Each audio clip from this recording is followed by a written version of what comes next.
story, and he'd get to listen to that story and see his friends and everybody's yelling, "Hey, Harrison." It's like he was there.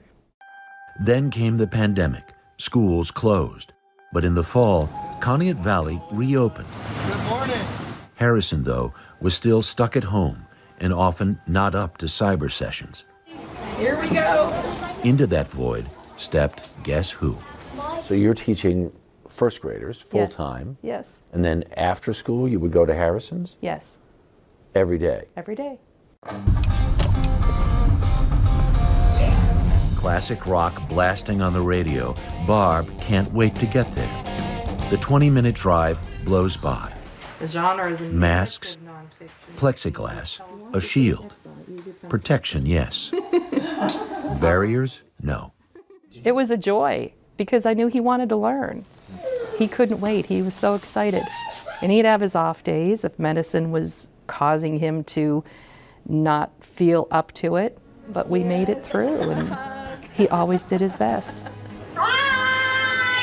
From time to time, the school sets up Zoom sessions for Harrison and his pals. How you doing, bro? Good. The boys' goofiness tempered a bit this day, perhaps by our presence, but still plenty goofy. Harrison shares the screen with his mom, Suzanne, and little brother. It was without hesitation that she said, "I'll teach him. I'll do it." Ever since the minute he was diagnosed, and I'm gonna get emotional, she has been absolutely amazing. It's incredibly, incredibly special. I am loving the look on Harrison's face. That's $1 million smile right there. We fought hard for this little face. I think about him every day. Yeah. He's so lucky to have you. I'm lucky to be his teacher. I'm the lucky one. Oh my God. I was there and it brings me to tears. Good news about Harrison is he's in remission. He has another year and a half of treatment, though, before they hope he's all the way out of the woods. And about Barb Heim, at one point I said, "Do you feel like you helped save his life?" And she said, no.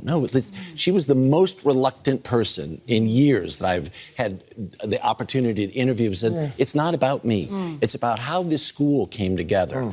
Everybody's Harrison strong." She goes to the second grade teacher, gets the lesson plan, goes off, teaches. If there's something amiss, somebody else in the school takes somebody else's place. It's everyone coming together to make sure this kid gets better. I mean, Barb is extraordinary. Right? When you said she's been teaching there since '86, a lot of teachers who've been through a classroom for that many years don't have the exact same feeling that she has. She loves it every day. She feels like she's never worked a day in her life. Amazing. And, oh, by the way, she's getting ready to retire. No. I Wait, know. when? I know. End of this year. Don't leave, Barb. That was top of the heap right there. It does seem as if this White House doesn't want to bring a lot of high-profile attention to the issue. What efforts might depoliticize vaccine hesitancy? What happens if we don't act on police reform this year? If it's Sunday, it's Meet the Press. Our Across America journey here in Louisville, Kentucky. Cleveland, reporting on an America rebuilding after the pandemic. How narrow of a window do you have to really get kids back where we would want them to be? NBC Nightly News with Lester Holt. Congratulations to Lester Holt, the most trusted TV news anchor in America, on receiving the prestigious Edward R. Murrow Lifetime Achievement Award for a career dedicated to excellence in journalism. Right now on NBC News Now. They've done things like installing cameras to help alert Border Patrol to people crossing. They are escaping a number of conditions there, violence and persecution in their home countries.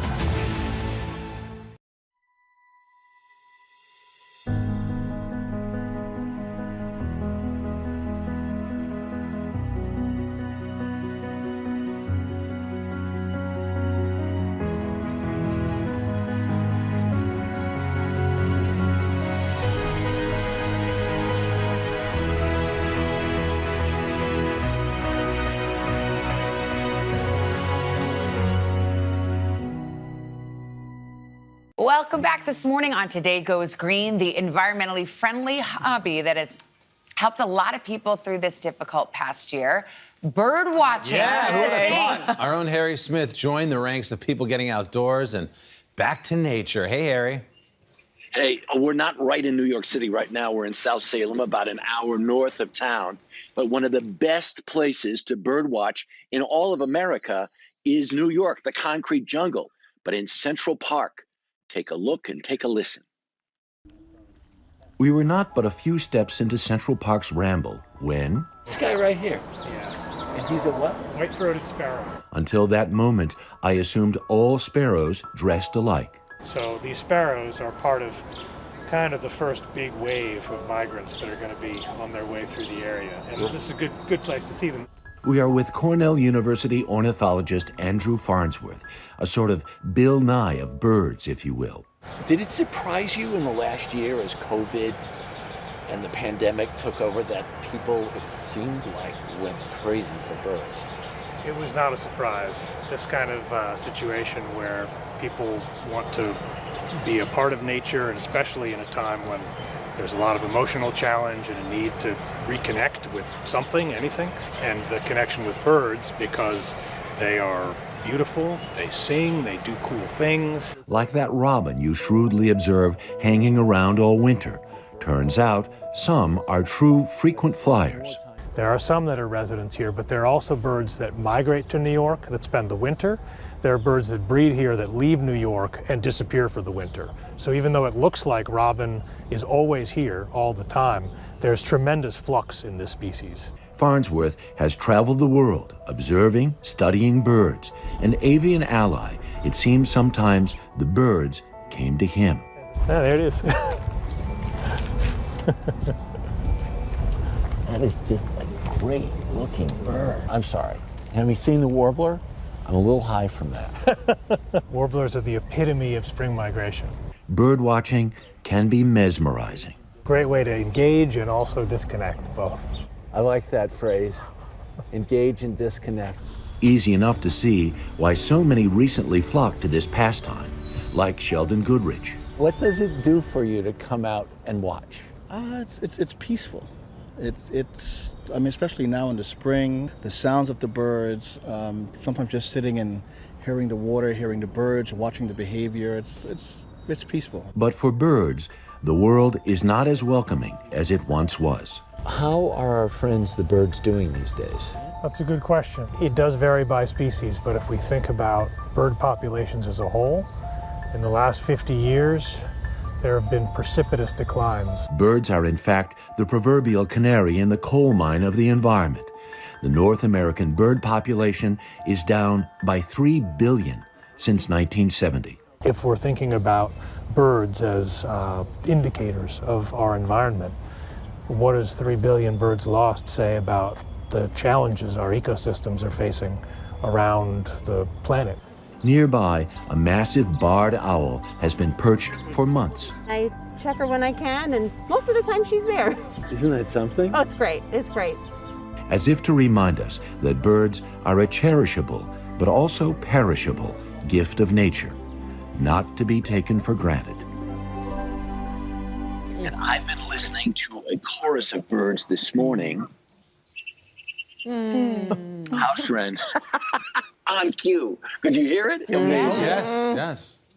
And for people who want to get into this, there are so many sites. Cornell, for instance, has this amazing ornithology department. They have a great eBird website.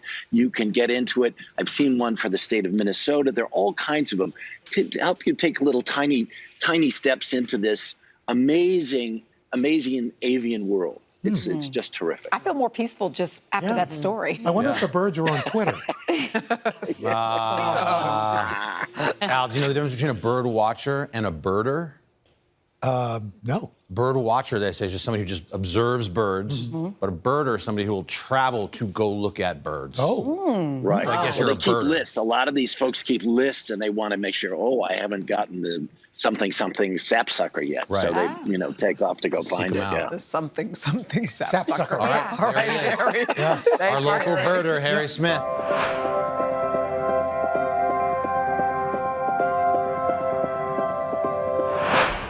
The Lost Kitchen in Freedom, Maine has the aura of perfection.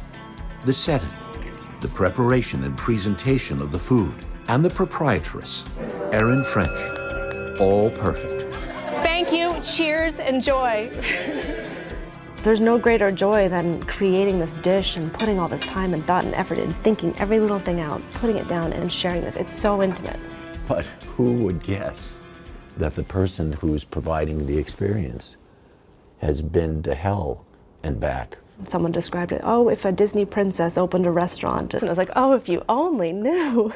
Erin French's memoir, Finding Freedom, is a page-turning, tear-provoking recollection of a life that was anything but perfect.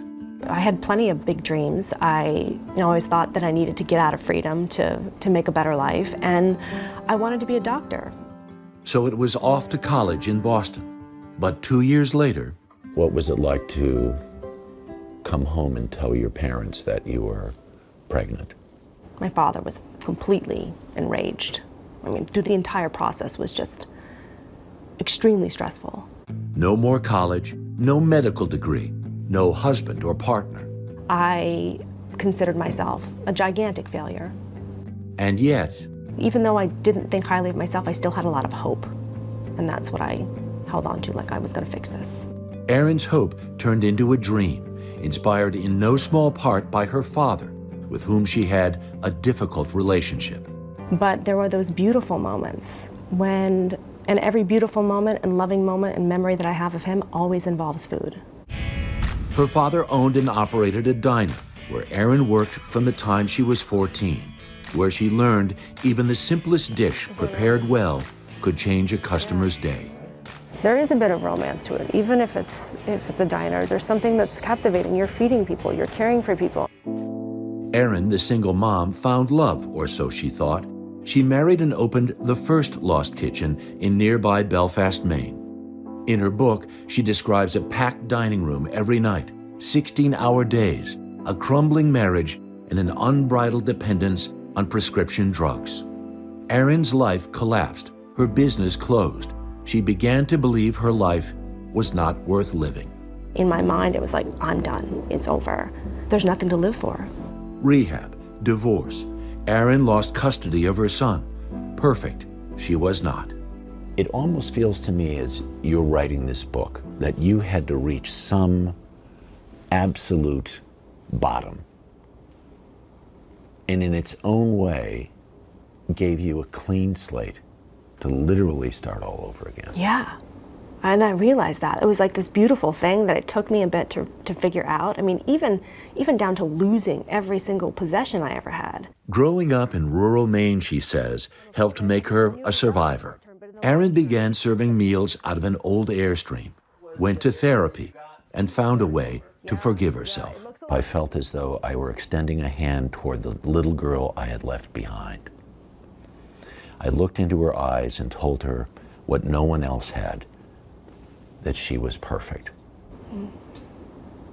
For the little girl who grew up wanting to be so perfect, yeah.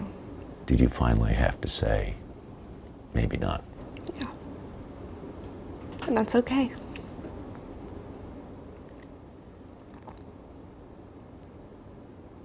When you can do that, when you can forgive yourself, what does it give you? Strength. So much strength. That's what I felt. To say that you're okay, you're perfectly imperfect. In the ruin that was an old mill in her hometown of Freedom, Erin opened a new Lost Kitchen. She's built a community of women, a sisterhood of staff, and together they met the challenge of COVID with outdoor dining and started an online store, as chronicled in the show The Lost Kitchen on Discovery Plus. There's another proof of struggle creates beauty, and you need friction to give you strength. Erin made us a ridiculously delicious spinach salad for lunch. I'm getting the dressing now. Yeah. A little sour, a little sweetness to it. Yeah, oh you get my a little God. bit of that vinegar there. And we met her mom and new husband, Michael, who gives this story the extra bonus of happily ever after. Erin French is a life force, a magnet, and she hopes, a mirror for others. I remember that feeling of just complete loneliness and complete despair of this was the end. And I wanted to give someone else, even if it was just one person who may have felt that feeling, a feeling so down and low that you were going to end your life, that there's hope and there's possibility. Oh my gosh. Wow. We'll talk about a story of resilience. Wow. This book, wow. It's And like oh, by the food and way, therapy.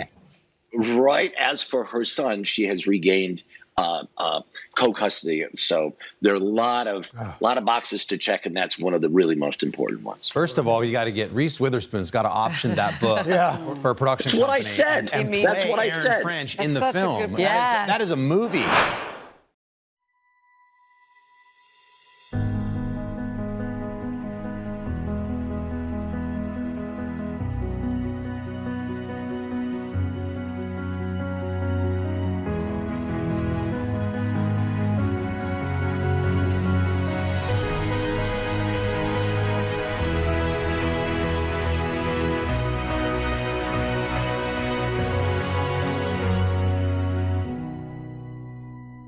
This is about 50 votes. If you can't get bipartisanship here, where are you going to get it? If China decided to cover this up, can we ever actually get a definitive answer? What happens if we don't act on police reform this year? If it's Sunday, it's Meet the Press.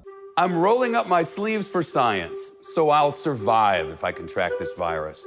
For family dinners, family vacations, family anything. For traveling somewhere beyond my living room. And for the Rebels, there is no greater feeling than being in the stadium and cheering on Ole Miss. And now it's your turn. Roll up your sleeves, America. Plan your vaccine, because every shot counts. Visit planyourvaccine.com and make your plan. What's about to happen on our plaza is you're all going to get your very first COVID vaccine. I'm excited. She's excited. 3, 2, 1, So grateful. Is that close to prom? Here we go. Make the most of your day with Today All Day. Get closer to all your friends at Today in a whole new way. Today in 30. We give you a mix of everything you love about our show in a mere 30 minutes. Shop today with Jill Martin. We're helping you shop like never before. The latest styles and biggest names. Today Food. Things are heating up in the Today All Day kitchen. Cooking essentials and recipe inspiration. Is that ready? Are you ready? Oh, I'm so ready. Only on Today All Day.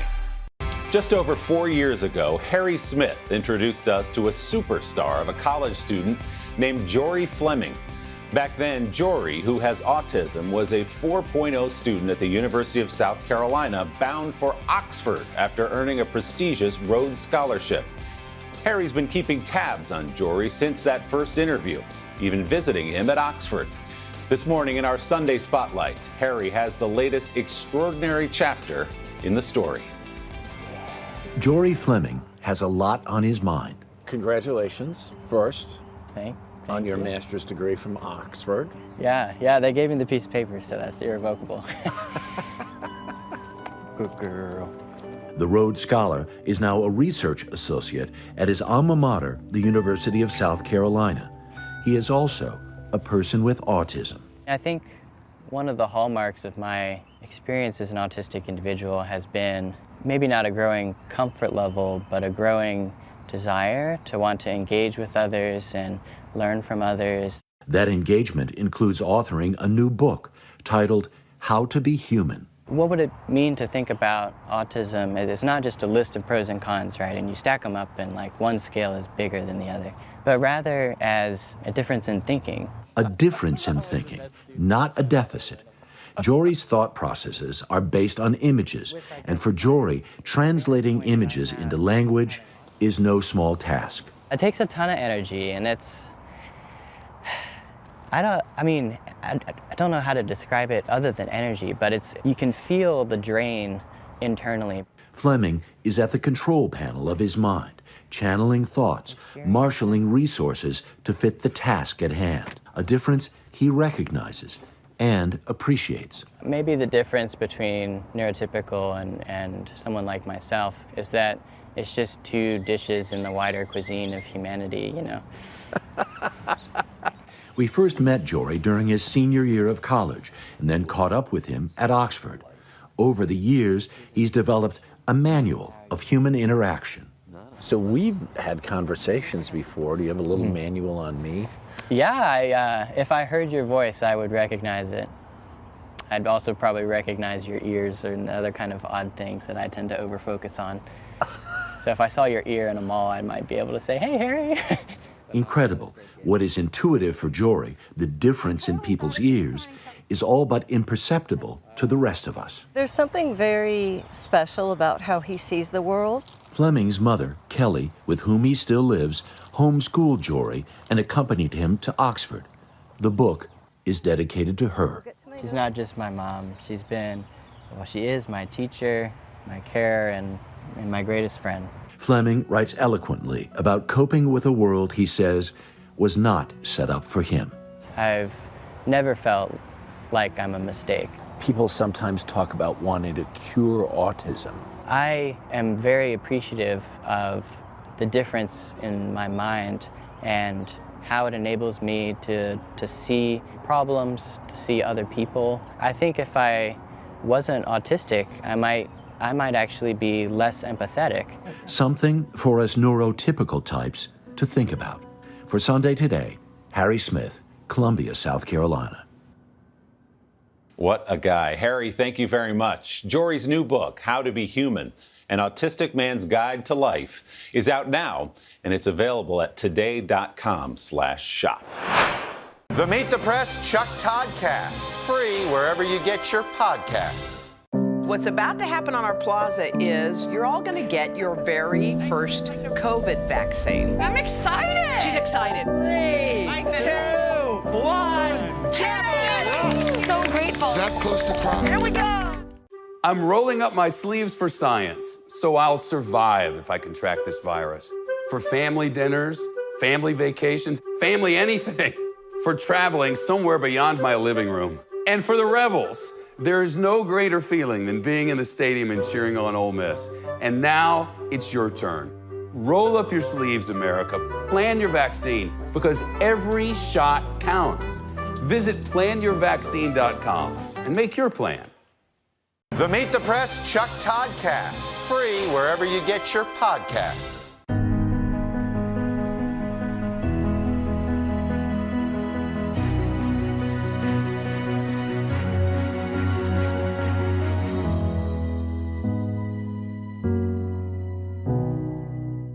What's about to happen on our plaza is you're all going to get your very first COVID vaccine. I'm excited. She's excited. 3, 2, 1, champion! So grateful. That close to crying. Here we go. Killer Roll, the new podcast from Dateline. Subscribe now wherever you listen. In Philadelphia, there was dancing in the street as the Black Doctors COVID-19 Consortium celebrated 25,000 shots in 31 days. In Virginia Beach, a vaxxed-up senior living community celebrated their herd immunity by taking swings at a COVID-shaped piñata.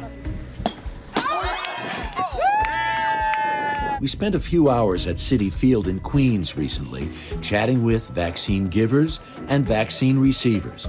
Even months in, it doesn't get old. What is it like to know that you're literally changing people's lives by being able to give them that shot? I feel honored the fact that I'm giving these vaccinations to the people, especially if it's just to keep them safe and just to keep them relieved.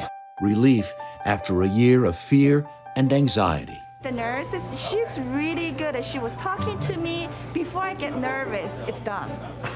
It was easy. It was, oh my God, it's done. Is there a sense of relief for you? Yes. It's kind of like relief to me and my mom, my family. It's a big deal. It's a big deal, of course. It's impressive, the care and concern shown to everyone who files in.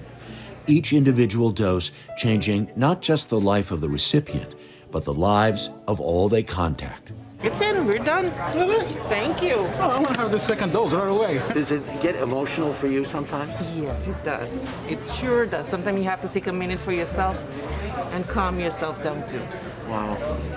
to know that you're making a difference person by person by person by person, that's got to be significant in some way. To me, it seems like. You can't really put it into words or express it, but it sure does. Thanks so much. You're welcome. As the doses are administered, we dream. Who will we hug first? Who will we go see? For some, it's a no-brainer. I mean, I've been eager all week just to get it. I have a new grandson. He's 2 months old, and I want to be normal again. You know, I want to be able to visit him as often as I want without the worry of, possibly spreading anything. These are the Pfizer vaccines. Nearby, in a seriously secure area, are the frozen vaccines. Liquid gold, some call them. Dealing with these very sensitive vaccines, what would you liken it to? Transporting a nuclear missile. Even more so like a heart transplant.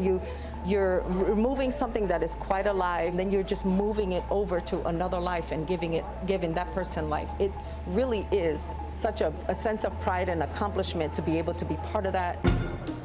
All this is happening on the mezzanine of a ballpark in Queens. I've been told on good authority that this private suite, which is now being used to store medical and sanitary supplies for the vaccination effort, actually belongs to Jerry Seinfeld. I gotta bet he'd think it's being put to good use. And when the healthcare workers take a break, there's this. Yup, the Mets' 1986 World Series trophy. A point of pride for the people of Queens, as is the effort here. Thousands and thousands of vaccinations administered without a hitch in English, Spanish, Chinese, and more.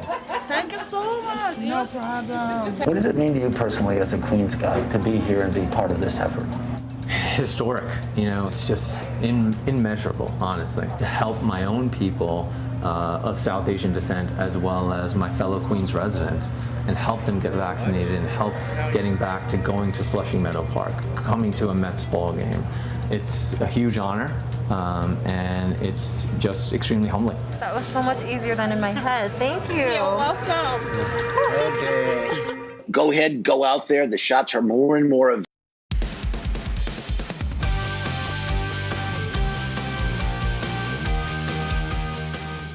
Hi, Today All Day. It's Thursday, and Today Talks is here to bring you the best conversations from our show. We've also got an exclusive chat you definitely don't want to miss. But first up, Chanel brings us pop star. Miley Cyrus covers Cher's mega hit Believe to celebrate Pride Month. And Luke Bryan gets vulnerable in a documentary series about his life. Take a look.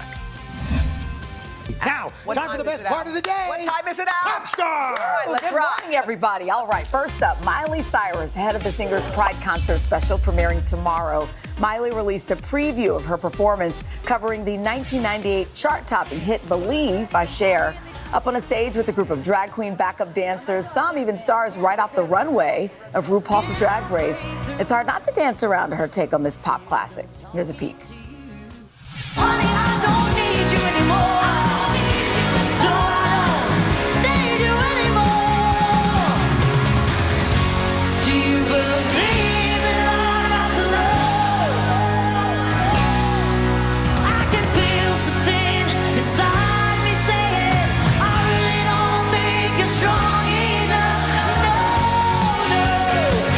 Big party there. You can catch the full show. Miley Cyrus presents Stand By You starting tomorrow on Peacock. I bet Cher loves that version. Absolutely. It's like a tribute. Yeah. Next up, Luke Bryan, the country music superstar, is the subject of a brand new docuseries. It's called Luke Bryan, My Dirt Road Diary. The show is set to tell the story of the ACM Entertainer of the Year and his knockout career in country music and give an inside look at Bryan's personal life. Here's a look at the trailer.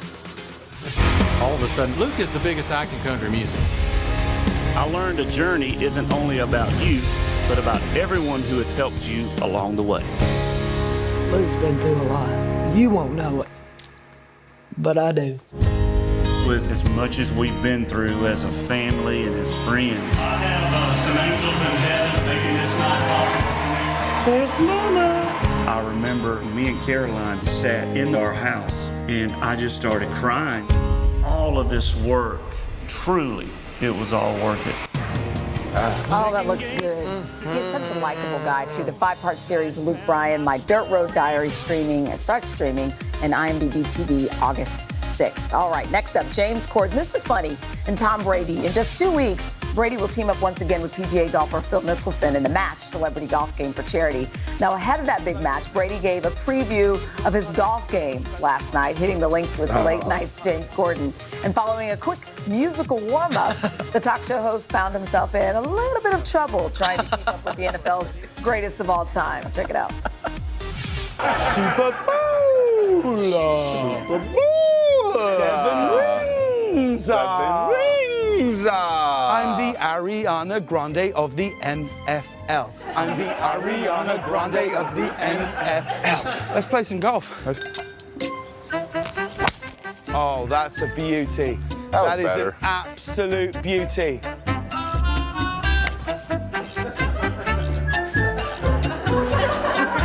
Hey, back there. It was really funny. He got off the golf cart in the beginning, and James Corden said, I thought I looked like this, and when I close my eyes, I feel like I look like you. It was funny. It was cute.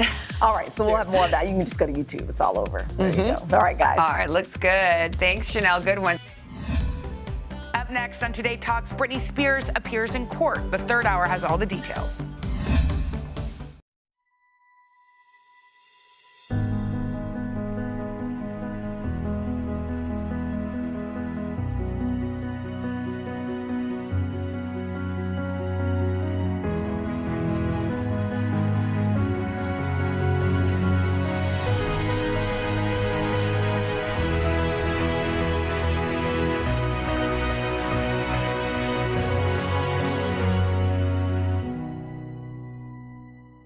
I joined Ellen on her set. What's been a difficult year for her personally and for her show. Very few people go through such huge public humiliation. How can I be an example of strength and perseverance if I give up and run away?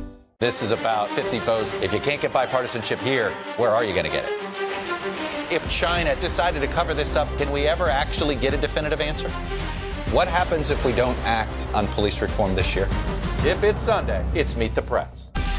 Make the most of your day with Today All Day.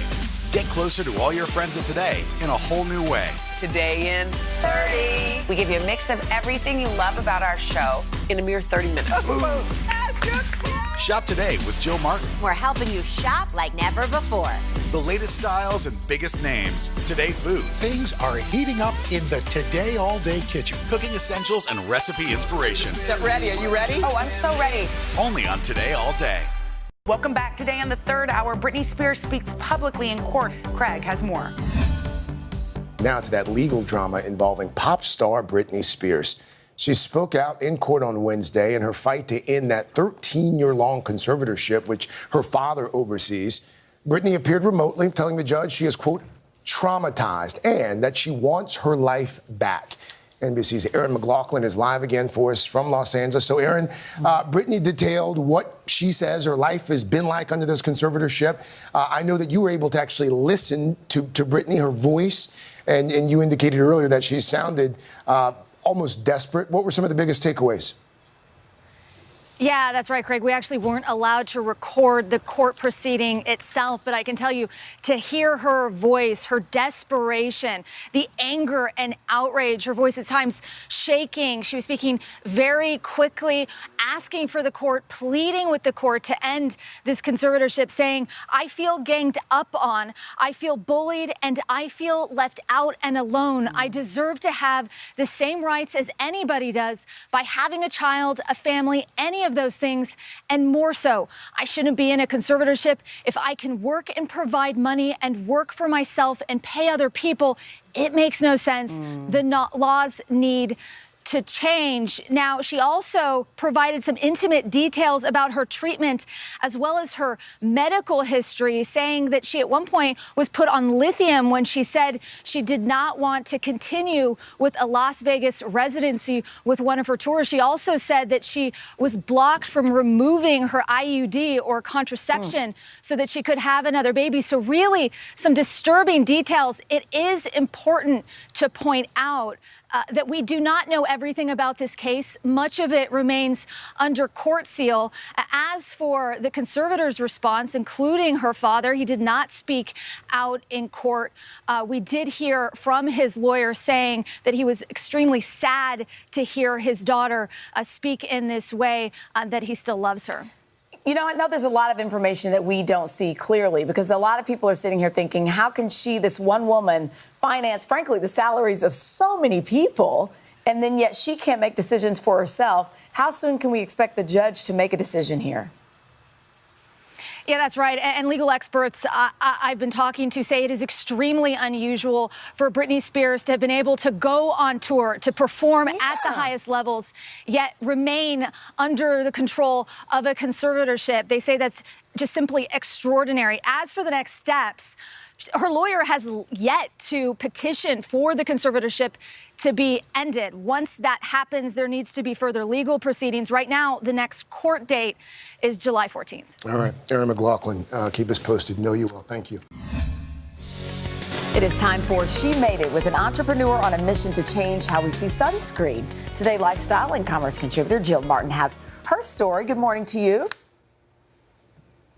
Hi, guys. Good morning. And her passion just comes right through the screen. Supergoop founder Holly Thagard wants us to know wearing sunscreen is not just for summer, but for every single day. Her multi-million-dollar brand was created 16 years ago, and it all started from a product with a purpose. Take a look. You have to inspire people and build beautiful products so that people want to put it into their life every single day. There's no doubt Supergoop founder Holly Thagard is the queen of sunscreen. Are you wearing a shirt that says sunscreen all over it? Wear sunscreen. But before she was shaking things up in the world of SPF, Holly was a teacher and a professional harpist. What I find the most fascinating, you were in a totally different world. I was a third grade school teacher out of college, and I still believe that I'm still teaching. You don't necessarily need to be in a classroom to be a teacher. 16 years ago, Holly was inspired to change what the world thought about sunscreen when a close friend of hers was diagnosed with skin cancer at the age of 29. Another good college friend of mine who's now a renowned dermatologist said to me, you know, Holly, it's really that little bit of incidental damage that you get every single day. It's not about beaches and bikinis. Was that the first sort of aha moment that you were like, okay, we need to pay attention? Absolutely. There are not many cancers that are primarily preventable with a magic lotion. When I looked at the category, though, the chemical formulas were itchy and irritating, and sunscreen had a very negative reputation back in 16 years ago. I thought, gosh, if we want people to wear SPF every single day, there needed to be a product. And so I started to dream about SPF. Holly began meeting with chemists to create a formula that was both clean and free of harmful ingredients. So after bootstrapping her business, Supergoop was born in 2005. As a mother of two, her original business plan was to get sunscreen into classrooms, but discovered it wasn't that easy. I quickly learned that it's thought of as an over-the-counter drug. No one had advocated to carve a policy out that would allow SPF to be brought to school or available in the classroom. Undeterred, Holly pivoted her sunscreen brand to retail, first selling in local stores, until a buyer from Sephora's headquarters in San Francisco discovered her product. She called the number on the packaging, which was, of course, my cell phone. You're like, call me. And she said, you know, I don't think you're quite ready for Sephora, but I want to give you some tips and tricks, and then keep in touch with me. And one of those was, you've got to get your press built up. And we spent 2 years building my press book. I dialed her back and I left her a voicemail that I was coming to San Francisco and I was ready to sit down and talk. She didn't call me back, but I flew out there with no meetings on the calendar. I was completely broke. And the first night I got there, my phone lit up. It said Sephora. And she said, I think you might be here. Can you come in and sit down and talk to us? The meeting was a success, and in 2011, Supergoop was on Sephora's shelves all across the country, 365 days a year. And now you're a multi-million-dollar company. We are, and we're going into our third year of profitability, which is so exciting for me because if you're not profitable, you're not sustainable. Today, Holly's original mission of providing SPF to young kids has come full circle. With their ounce-by-ounce giving program, Supergoop ships a free pump of sunscreens to classrooms across America. Do you feel like you've made enough of an impact, or do you still feel like you have so much to change? Today, fast forward, I think it's because of our products. It's because of the fun and playful spirit of this brand that we've been able to change and actually create a new category. What's next for Supergoop? Oh gosh, Jill, more of the same. Game-changing SPF innovation that's never been done before is what wakes me up in the morning, and helping others inspire a world in which they embrace this habit and embrace it as a family. Hi, everybody. Good morning. Welcome to Today. Future's looking bright. Are you ready? Half of all U.S. adults now fully vaccinated. A huge lift is underway for one of the most celebrated cities in this country, Cleveland, Ohio. This is the greatest location in the nation. We're having a baby. Wow. The big reveal is under the lid. Hey now. Things are looking brighter, so we want to help you find the fun in 21. Music is back. Y'all were exactly what we needed. The Meet the Press Chuck Toddcast, free wherever you get your podcasts. What's about to happen on our plaza is you're all going to get your very first COVID vaccine. I'm excited. She's excited. 3, 2, 1, Jenna! So grateful. Is that close to crying? Here we go. Good morning, everybody. Welcome to Today. Future's looking bright. Are you ready? We're going to do our part to spread the word on the importance of vaccines, so crucial for reopening America. A big day around here. A very special naturalization ceremony. Many of them doctors, nurses, other essential workers. If you are a nurse, thank you. Spring has sprung, guys, and we want to fill this season with some fun and surprises. Yes. This is the face of excitement. Celebrating Earth Day. Let's change the world. Love it! Congratulations to Lester Holt, the most trusted TV news anchor in America, on receiving the prestigious Edward R. Murrow Lifetime Achievement Award for a career dedicated to excellence in journalism. Right now on NBC News Now. Here in Chicago, about 20,000 middle schoolers returning to school today. They also took advantage of existing vaccine distribution networks throughout Alaska. The Meet the Press Chuck Toddcast, free wherever you get your podcasts. Killer Roll, the new podcast from Dateline. Subscribe now wherever you listen. Welcome back. Today on Hoda and Jenna, we're Chuggies no more, whatever that means. We're joining TikTok. All right, it's a big day around here. A big day. So if you want to know what goes on behind the scenes here, you're going to like this, I think. We're launching TikTok, and Jenna and I are ill-prepared, but it's big, all right? There's an @Hoda and Jenna TikTok account. We are starting. We're so excited. And we're just learning, so don't judge us by our first attempt. We will do many more we're going to do better. This is going to be great. But we're kind of excited because we are getting help from someone who went viral. Yeah. Country star Walker Hayes. He has a new song that we cannot stop singing. So we are going to, and we say this lightly, attempt to dance to a song. Well, he does a great TikTok to his song. It's called Fancy Like, and it is such a cool, fun song. Plus, we're going to find out the funny reason why Ken Jeong hopped on a plane to the UK. I mean, we love it when he's here. He always makes us laugh. And 20 years after the original made our pulses race, the Fast and the Furious franchise is back. 20 years? Yeah. We're going to get a sneak peek of F9 from Vin Diesel and the crew. Okay, so it's official. We are joining TikTok. So before we move on, in honor of our official TikTok launch, we got some advice. And these are famous TikTokers. They are already telling us like what we should do. They're trying to help us with our account. Here's creator Erin Azar, aka Mrs. Space Cadet. Tip about TikTok, be authentic, really authentic. Talking about how my shorts ride up my crotch when I walk, million views. Number 2, put your own spin on TikTok dances. Nobody cares if you can't dance. And tip number 3, don't forget to show your outfits of the day. Good luck and have fun. Okay. Oh my gosh, Mrs. Space Cadet feels so much better. She said, don't try to do the dances right. Okay, so I don't know what we've been doing. Why have we been practicing so hard? We weren't practicing hard. We practiced for 5 minutes. We kind of practiced. A little bit. Let me do it like that. Yeah, but you're right. We haven't practicing so hard. Follow us, though. Come to our TikTok page at Hoda and Jenna. You know what? This morning was so funny because I walked into Hoda's dressing room and she had like an ID just sprayed on her driver's license. I said, probably you should. I like turned into my mom for a minute. I'm like, you should probably put your ID away. And I said, I just renewed my license, but in that particular picture of that, I just realized if you renew your license in New York and you don't go to the DMV, you just do it online like you can do, you get the same picture that you had from like the 80s.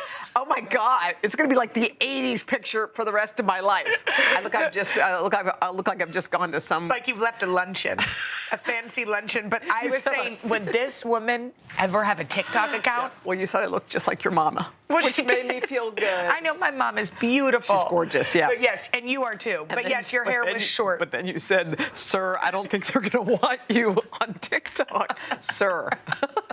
Okay, I didn't say that. I said the TSA may not let you on your flight if you don't look the same. Sir, sorry, you said no. You may not get on the airplane, sir. Okay. All right. It was a really, really emotional day for Britney Spears. I think a lot of people have been following this. She has been under something called a conservatorship, which means her dad makes all of her decisions for her. She, by the way, is about to turn 40. She's 39 years old. She's my exact age. Isn't that? So imagine this. So there was a time before where they, I guess, determined that she was not able to make decisions for herself. Well, now we're fast forwarding 13 years since that time. And she feels trapped, and she actually says she feels abused. For 13 years, by the way, she has had a television show, a Vegas residency. She has worked hard for 13 years, and yet she hasn't been able to make decisions for herself, like driving in the car with her boyfriend. She can't do that. She said her father, by the way, is the one who has control over everything, and she said she actually is not even free to get married or have other children if she wants to because of the rules of this conservatorship. And it was really heartbreaking what she said. No one was able to record it. Yeah. They forbade that, but she did say a few things. She said this. She said, I've lied and told the whole world I'm okay and I'm happy. It's a lie. I've been in denial. I've been in shock. I am traumatized. I can't sleep. I'm so angry. It's insane. And I'm depressed. I cry every day. All right, there's a new show. Yeah, okay, this is a new show that's going to make you laugh. Okay, it is called Sexy Beasts. By the way, I do think that's kind of a sexy little cat. This is a this is a very strange reality television show on Netflix. Yeah. Where basically the show claims to take a looks completely out of the equation by putting their singles in elaborate makeup and prosthetic heads. like this one. That's a mouse, I think. Okay. Dolphins, pandas. Okay, so think of the Masked Singer, Ken Jeong. Yes, having a baby with Love is Blind. Yes, and then I want Ken, I know he's standing by, maybe he can watch this with us, but Ken. This is, Ken, are you with us? Uh-huh. Okay, Ken. Can we pop him up just so we can see Ken for a second? Okay, Ken, we want to know. watch We this want with your us, reaction. please. Okay, take a look. I want to get married. I want to have babies before I'm like 26. Do you have health insurance? Welcome to the strangest blind date ever. Hey, how you doing? Damn, how you doing? Could you fall in love with someone based on personality alone? Would you count this as a weird experience for you? Cheers. So I like your fin. So what if I pick you and I'm not what you expect underneath? Oh my God! I've kissed this girl and I don't know what she looks like. Time has come. This is gonna be really tough for me. I can't choose both of you. I've made my decision. My sexy beast is... Ken, okay, give it to us, Ken. What do we think? Well, again, apparently I'll be a panelist on The Masked Swinger, guys. Hello. Wow. Would you? Wow. What? I'm so shocked. I'm not hosting that. That's what I'm so shocked Well, right you now. might be, Ken. I mean, the day is young. There's still time. We cannot wait to visit with Ken in a second. But that show, by the way, Ken, Sexy Beasts, drops on Netflix July the 21st. Yeah, let's put it in our calendar. We're going to be back visiting with Ken in a second. He's got a lot of good projects. And his eyes look dry. Yeah, we'll discuss it all. Okay, you know what? It's now. First of all, the mouse has to leave. Yeah, because the mouse is not invited here. It's very anymore. distracting. Goodbye, mouse. Okay, but thank you for covering it. Thank you. There we go. Okay, it is baseball season. Summer just reminds me of baseball, and the only thing better than watching an amazing moment in sports is watching it through the athlete's parents' eyes. This was so cool. So this week, at Wander Franco's Major League Baseball debut. Okay, he's a new Tampa Bay Ray. So his dad was in the audience. His dad was watching his son get up to bat at his first Major League game, and his son hit a home run. Take a look.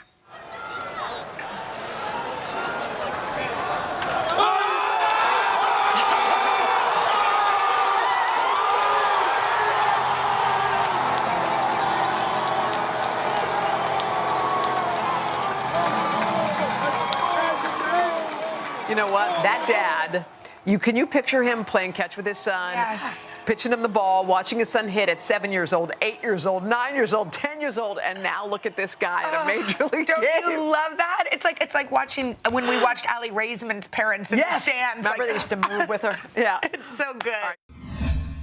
Today Talks continues after the break with an exclusive chat you can only see here on Today All Day. Stay with us. For breaking news in our changing world, download the NBC News app. It does seem as if this White House doesn't want to bring a lot of high-profile attention to the issue. What efforts might depoliticize vaccine hesitancy? What happens if we don't act on police reform this year? If it's Sunday, it's Meet the Press. Killer Roll, the new podcast from Dateline. Subscribe now wherever you listen.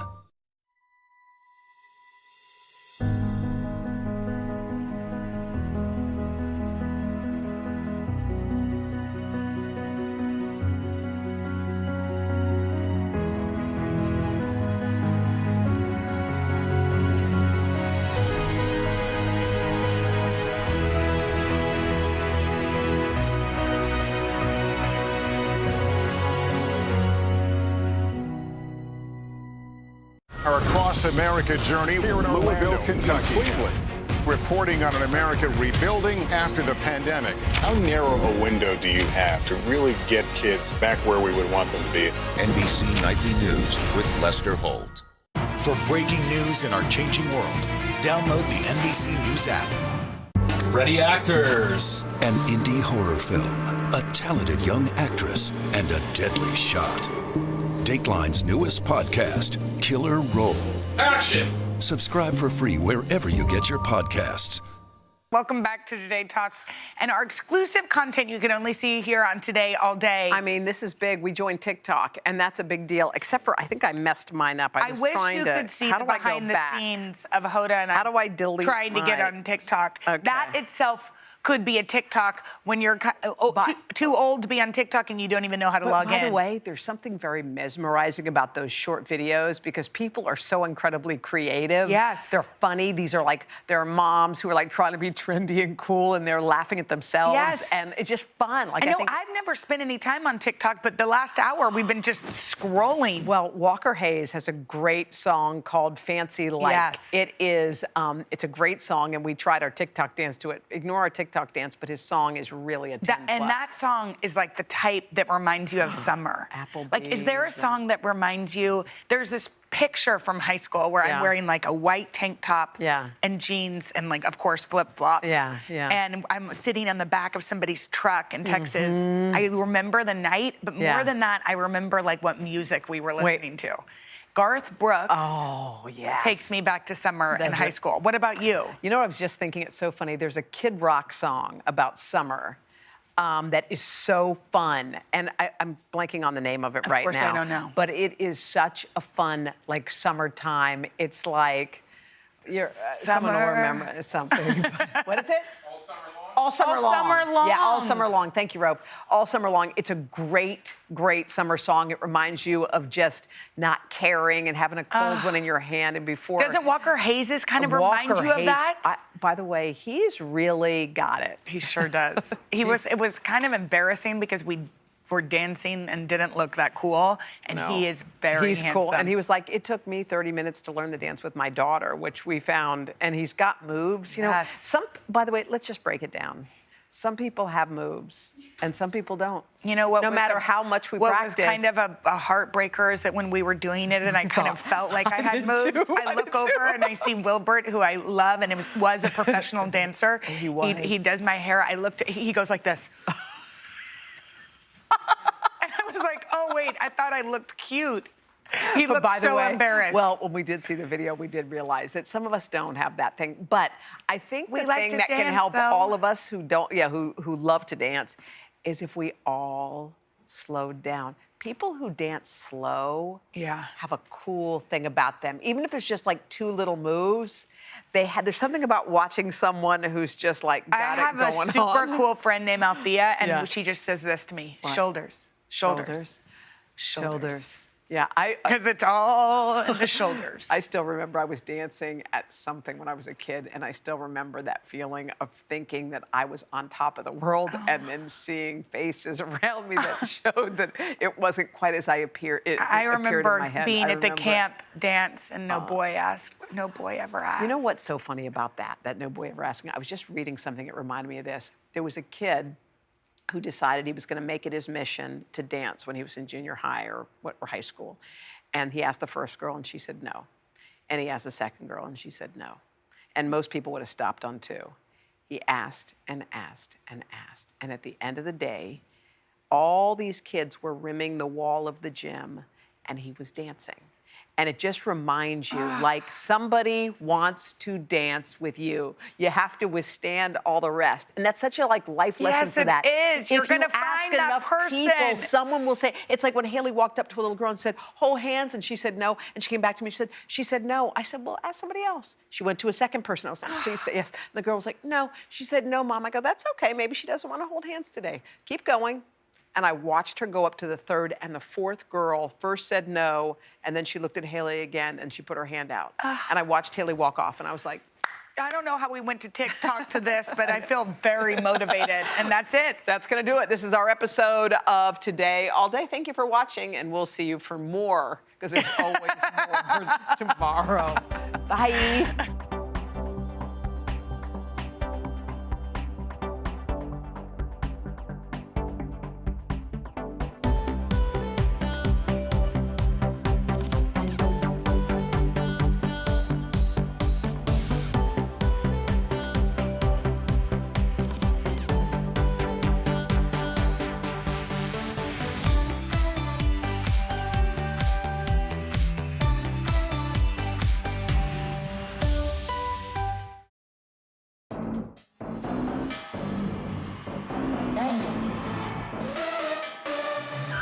Hi, everyone. I'm Natalie Morales, and welcome to our Today All Day special, where we are taking a look back at some of the high-octane interviews I've done with the cast of The Fast and Furious.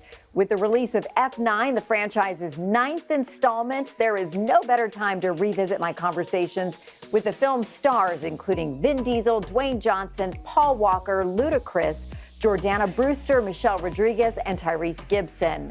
F9 is produced by Universal Pictures, which is part of our parent company, NBC Universal. I've had the pleasure of interviewing the cast at amazing locations over the years. In Rio for the release of Fast 5, in London for Furious 6, and at the Toretto House for Furious 7, just after the death of Paul Walker, the group's co-star. And I even got to hang out with Vin Diesel in a helicopter. Over the next half hour, we're going to revisit those memorable moments as this year marks 2 decades worth of fast cars, thrilling heists, and most importantly, tales of family. First up, let's head to Rio, where I visited with the cast in 2011 before the release of Fast 5. Bom dia você, as they say here. And as you know, these movies, the Fast and Furious franchise, have broken box office records, and they have a cult-like following. they're back. I live my life a quarter mile at a time. For those 10 seconds or less, I'm free. The cast. I'm down. The cars. The races. Crashes. The babes. The franchise speeding across Los Angeles, Miami, Tokyo, Mexico, and now Rio. Fast 5, it's faster, even more furious, and now going to the max, IMAX.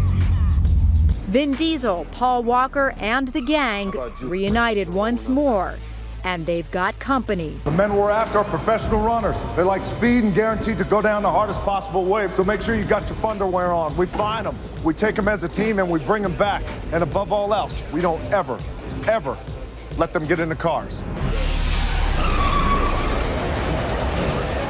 And the cast of the Fast Five is Paul Walker, Vin Diesel, Jordana Brewster, Chris Ludacris Bridges, and Dwayne Johnson. Good morning to all you guys.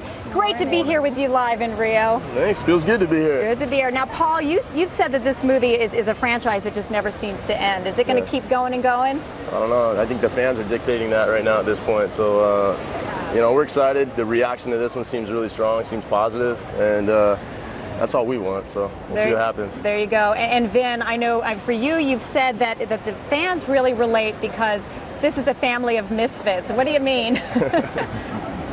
Just what that is. It's a family brought together of people.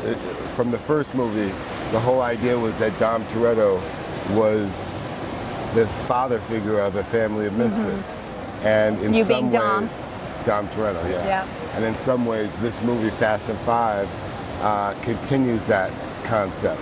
And so we have a very big family, and family is a very big theme in this movie. It is. In fact, Jordana plays your sister in this movie, not to give anything away, but the family is growing a little bit. Right. And Jordana, actually, you and I have a lot in common because you're half Brazilian. Your mother's Brazilian. You actually grew up here as a kid in Brazil as well. So to be back here shooting in Rio, what was that like? It's amazing. I mean, I absolutely love Rio, and I have a lot of family here, so it was a gift to be able to come home. And, a lot of my heart's here, so it was a gift. Did you teach these guys anything about Brazilian culture, how to speak? I did, and the food here is amazing. We've been out to a lot of the churrascarias here, and we've had caipiroscas, caipirinhas, and they've been enjoying themselves for sure. And Chris, of course, you're a world famous musician as well. You got a hot song out right now, Break Your Heart with Taio Cruz, album coming out this summer. So if you had to choose, you got acting, you got music. What do you pick? Standing here amongst all these great actors, I would have to say right now I would choose the acting, of course. But music is my #1 love. But of course, being in a movie with these guys right here, I don't think anything can match that. So I'm happy to be back. And you talked about breaking records. This one right here is going to break all the records that have been. Trust me. Fast 5, Trust yeah, me on that. absolutely. And Dwayne, you are the new guy to the bunch, new to the family. Were there any hazing rituals involved? No, there wasn't any hazing. These guys will try to haze for a Tough little bit. Then it's, Who wins? Let me guess. I gotta say, no. I gotta say, these guys were great. And you think about how epic the franchise has been over the course of 10 years, and how difficult that is to sustain that type of success. This group of actors has done an incredible job at delivering an incredible product over the past 10 years. So I was happy to come on board, help elevate this thing, create a character that's going to be formidable. And chase these guys down, hunt these guys down, and bring their asses in. Sorry to cuss so early in the morning. Wow. Speed, West Coast.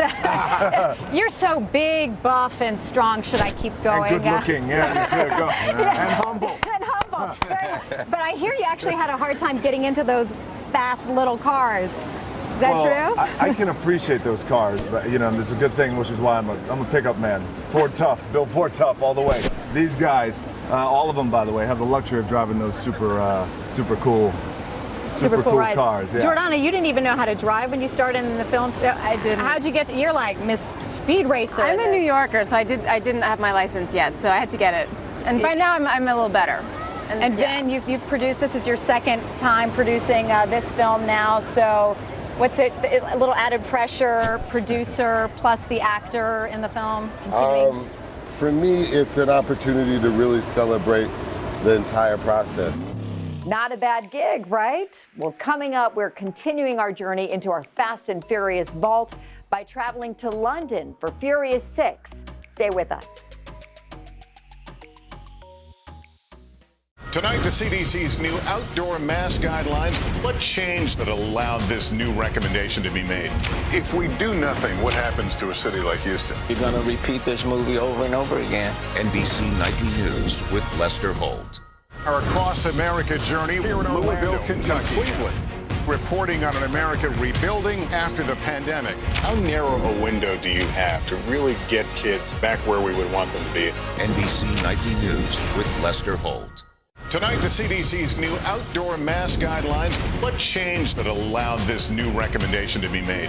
If we do nothing, what happens to a city like Houston? You're going to repeat this movie over and over again. NBC Nightly News with Lester Holt. What's about to happen on our plaza is you're all going to get your very first COVID vaccine. I'm excited. She's excited. 3, 2, 1, champion! So grateful. That close to crying. Here we go. Right now on NBC News Now. Here in Chicago, about 20,000 middle schoolers returning to school today. They also took advantage of existing vaccine distribution networks throughout Alaska. Our Across America journey here in Louisville, Kentucky, Cleveland.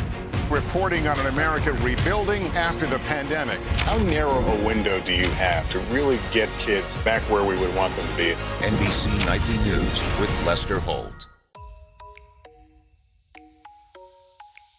Welcome back, and thanks for joining us as we look back on the Fast and Furious movies. Now, London was the perfect backdrop for my interview with this Furious 6 cast in 2013. Take a look.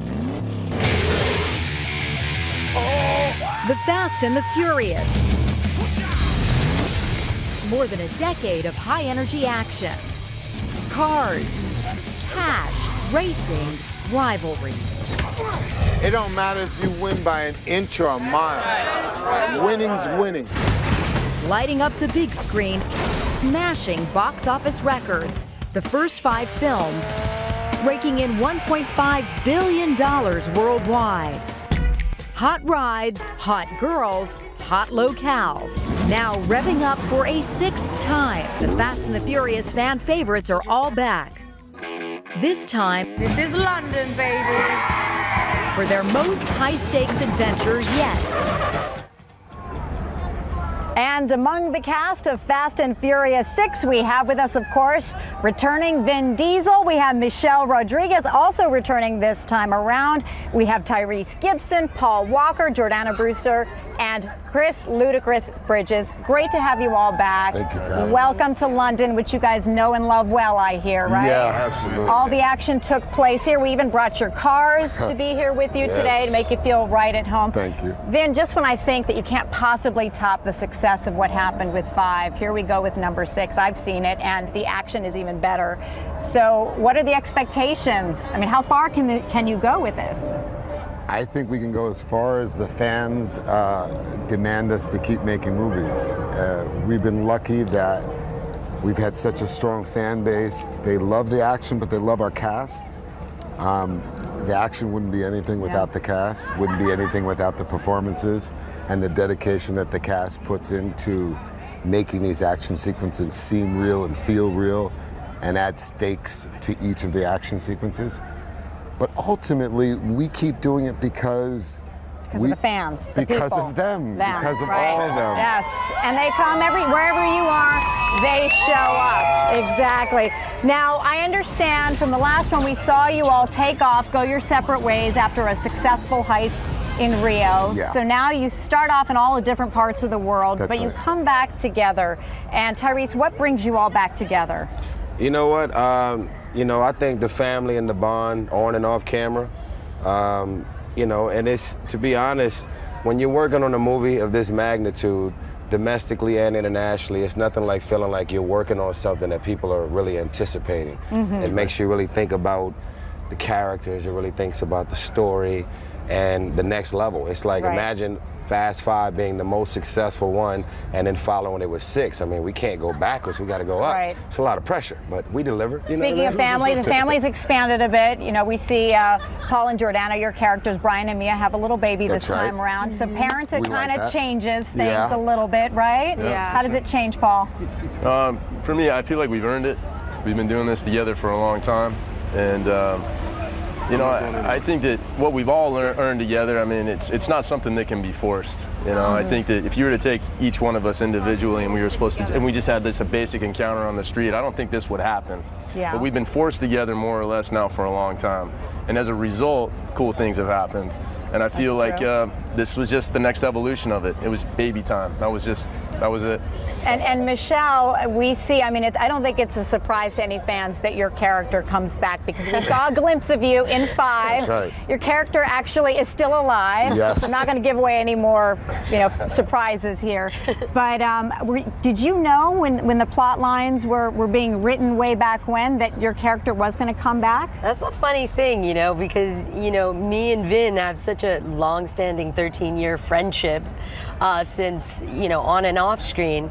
And, you know, I found out about it by buying a ticket to go see it in Paris. And then when I call him up, Vin, and I'm like, dude, what's up? Why is there a picture of me? And when were you planning on telling me about this? He, you know, went on to tell me, well, I told you in 2 years ago that this was going to happen. So here we are. Excellent. I know the fans are excited about that. And Chris, I mean, to be a part of this cast, amazing, but also to shoot in London during the Olympics. I mean, did you guys get to take in and have some fun at the same time? Go to some of the games? Yeah, I definitely attended some of the games. And like you said, you know, to be here with such a great cast, a great family, just evolving and progressing every single film, and I'm just happy to learn, you know what I mean? But being here in London was great for me. I have a whole new appreciation for Europe. Such great memories from that interview. Now, still to come, a touching conversation with the Furious 7 cast after the death of their beloved co-star, Paul Walker. We'll be right back.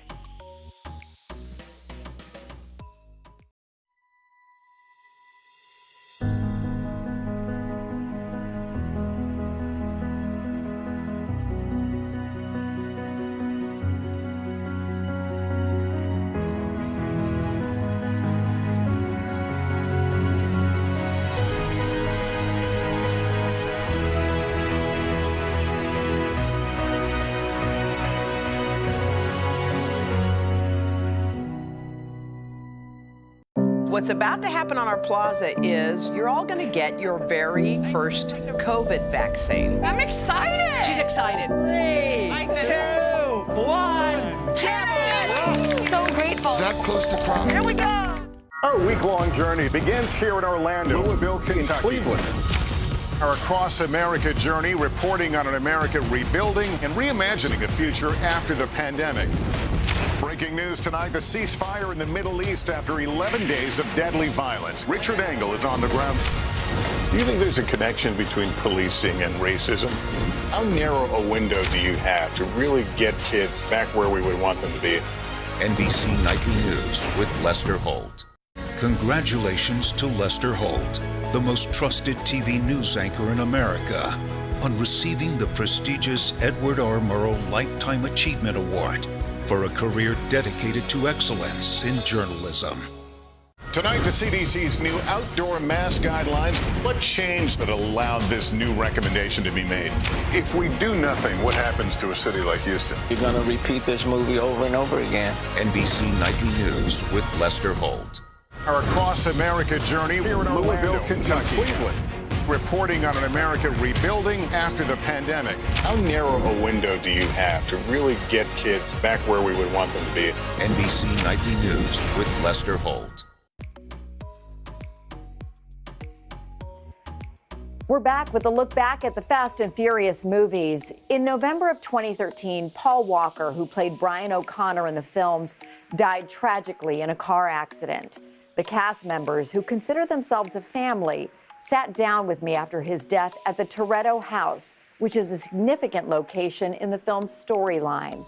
As they processed their grief, they reflected on how they wanted to honor Walker through the release of Furious 7. I had had to gather the family around the table because it just seems appropriate to be here at the Toretto house. Yes. And in the backyard, and this barbecue, like you guys do in the film. And I can't believe how much you've already eaten. It's I unbelievable how much she eats. I have to apologize, I ate a lot of the beans. Okay. Okay.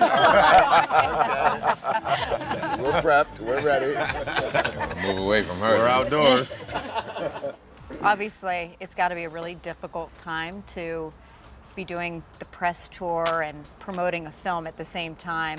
You're also dealing and talking about the loss of your friend, Paul Walker. Yeah. Yeah. How much does that weigh on you all? As much as we could find ourselves feeling like, man, well, isn't it selfish to be out promoting and trying to sell all of this energy about the movie when the obvious happened?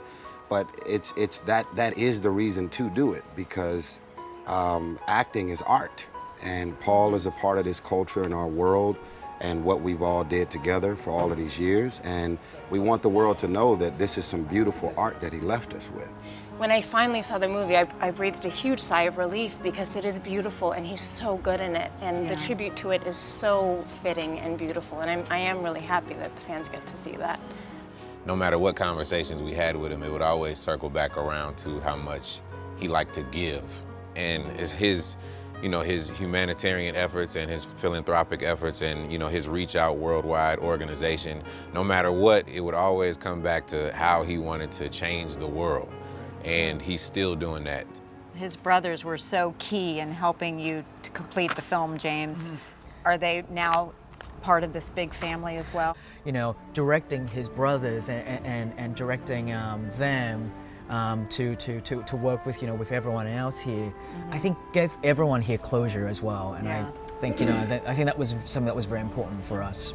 When we all clearly could see that Paul's brothers look exactly like him, and we got into how to move forward, and they were physically on the set with us every day, we actually felt like our brother was still with us. Dwayne, you came into the family a little bit later in Fast Five, and was it apparent to you right away that this was a bond that was going to be forever? I had the privilege of coming into something that was already established and incredibly successful before I got there. Because we were all friends outside of the movie. We'd see each other around, support each other's movies. We got the like same that. tattoo artist. We have the same tattoo artist, right? yes. He has a picture of me on his lower back. I gotta see it. Come on. We have such a great team. It's not like other movies. When we come to work, we all want the movie to be as special as possible. We all knew that it was our job to leave a legacy for someone we love and someone the world loved. And that's why the ending is as precious as it is. Hats off to you, James. Yeah. Everyone. So much love there for their co-star, Paul Walker, and what a conversation we had, so emotional. Now, that same year, I jumped into a helicopter with Vin Diesel, where he revealed to me the special inspiration behind his baby daughter's name. Justin, you didn't think you could get any better, huh? Here we go. With the latest film in the Furious franchise set for release next week, what better way to spend some time with Vin Diesel than up in the air, overlooking where it all started? You see the Hollywood sign there, of course. Do you remember the first time you saw that sign when you first moved here? Yes, I do. What was that like? It was 1990. Yeah. I was looking at that Hollywood sign and so confident that I was going to be a big star. Yeah. And I felt like, you know, this industry and this town hasn't seen anything like me since Clark Gable. And a year and a half later, I still didn't even have an agent. I had to go back to New York with my tail between my legs and go back to bouncing and ask friends to let me sleep on their couch. When did you find in yourself that you wanted to become an actor? At what point was that? I grew up in an artist housing in Manhattan. So I was exposed to actors and jazz musicians and painters and sculptors at a very early age. Miles Davis was recording in my basement. Wow, really? Yeah, it was a real... That's amazing. So I always wanted to be a Now, 14 years into the Fast and Furious saga, he's a superstar. But with the death of his close friend and co-star Paul Walker, the making of Furious 7 was a struggle. How has Paul influenced your life? Not just, I mean, you talked about how much he is a brother to you. He taught you about fatherhood. He went into fatherhood a lot earlier than I did. That he took on that role of kind of being the guide into fatherhood for me. It's kind of beautiful. The one thing Paul always wanted me to do was be present at my child's birth. I mean, he was so adamant about it. When I did Fast and Furious 5 and we were on the bridge in Puerto Rico and we're doing the end scene and Paul Walker and I come out of that car, her water broke in New York and my son was being born. He was like, we can film later. No, this is not a deal. You have to go now. And he was right, and I did. How has fatherhood changed you? I don't know if it's because I have kids. I don't want to be a killer. Yeah. I don't enjoy killer mode as much as I used to. And if I can't do it as often. It may be even less now. Earlier this week, Vin shared exclusively with us the name of his new baby girl. While I was in the delivery room, I said that I felt like Paul was there. I named her Pauline. Pauline, that's awesome. Wow, it is so moving to see these interviews again. Now, fatherhood is such an important theme throughout the franchise, and I always enjoy sitting down with Vin. And recently we spoke about F9, the latest installment to the franchise. So stay tuned right after the break. Our Across America journey here in Louisville, Kentucky. Cleveland. Reporting on an America rebuilding after the pandemic. How narrow a window do you have to really get kids back where we would want them to be? NBC Nightly News with Lester Holt. Good morning, everybody. Welcome to Today. Future's looking bright. Are you ready? We're going to do our part to spread the word on the importance of vaccines, so crucial for reopening America. A big day around here, a very special naturalization ceremony. Many of them doctors, nurses, other essential workers. If you are a nurse, thank you. Spring has sprung, guys, and we want to fill this season with some fun and surprises. Yes. This is the face of excitement. Celebrating Earth Day. Let's change the world. Love it! Make the most of your day with Today All Day. Get closer to all your friends in Today in a whole new way. Today in 30. We give you a mix of everything you love about our show in a mere 30 minutes. Shop today with Jill Martin. We're helping you shop like never before. The latest styles and biggest names. Today food. Things are heating up in the Today All Day kitchen. Cooking essentials and recipe inspiration. Get ready. Are you ready? Oh, I'm so ready. Only on Today All Day. Tonight, the CDC's new outdoor mask guidelines. What changed that allowed this new recommendation to be made? If we do nothing, what happens to a city like Houston? You're going to repeat this movie over and over again. NBC Nightly News with Lester Holt.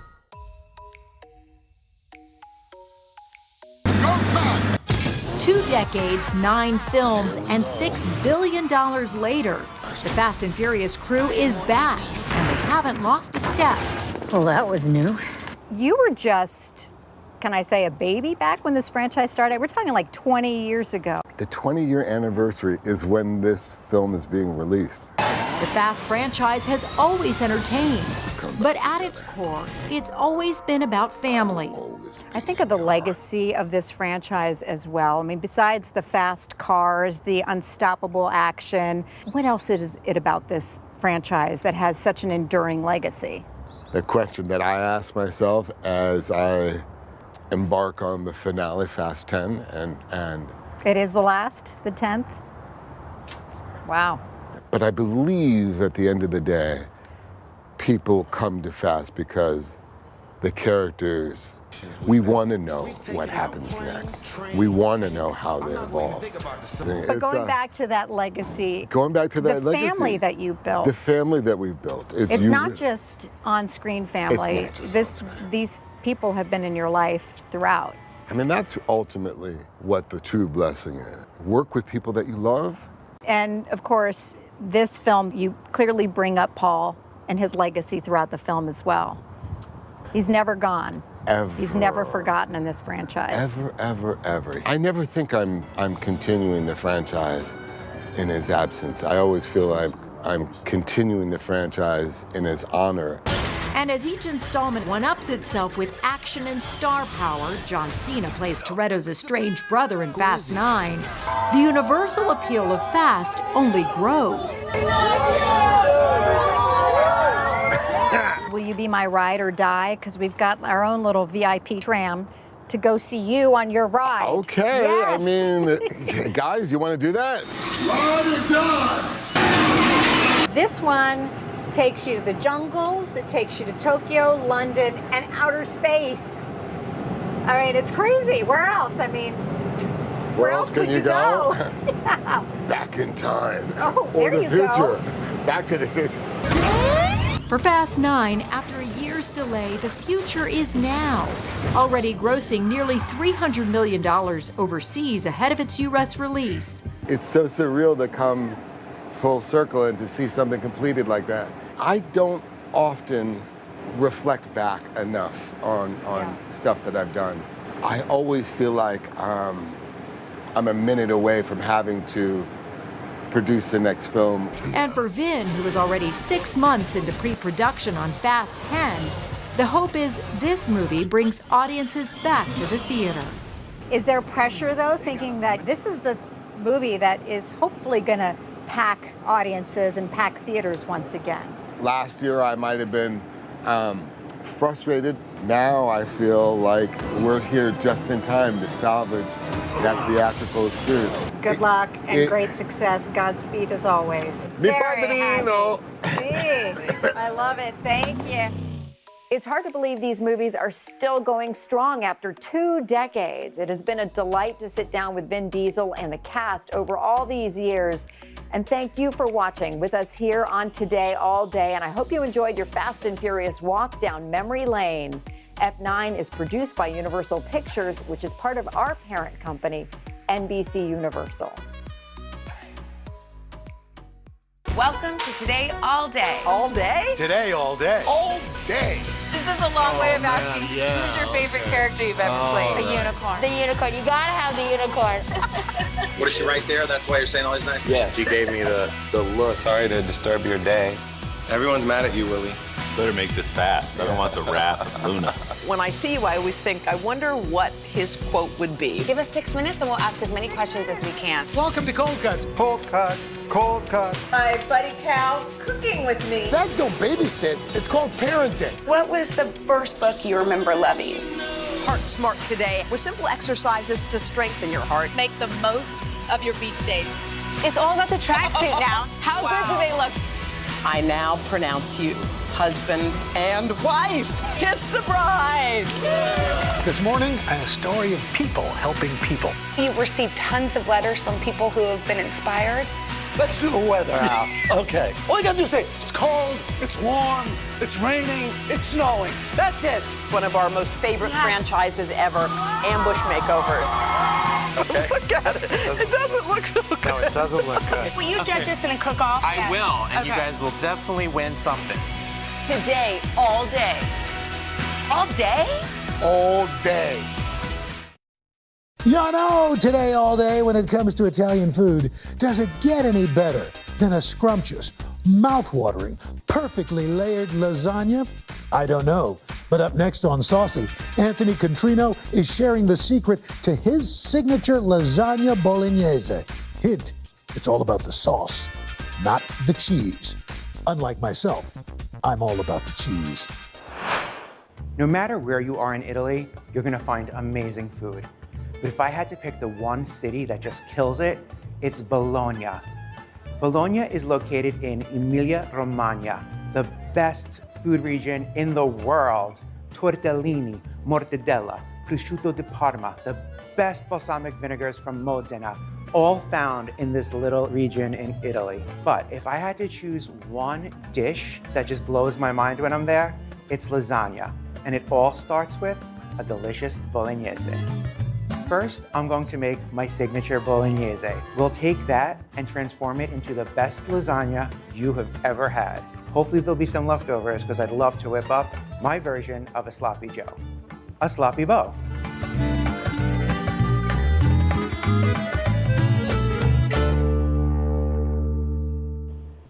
Don't get me wrong, I love a traditional Sunday sauce with meatballs, sausage, brajol, but it takes all day. It requires a million pots. You're frying, you're this, you're that.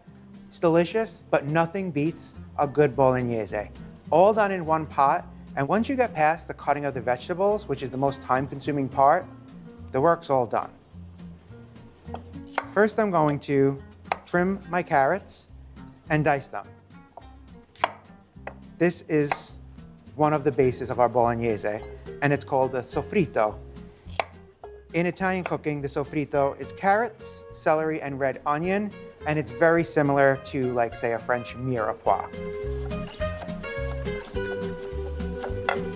When cutting something like a carrot, it rolls.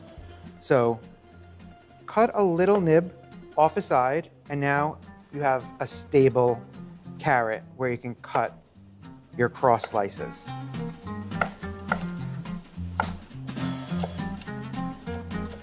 No fingers in your bolognese, please. It's a little more than we need, but I would say more is better than less.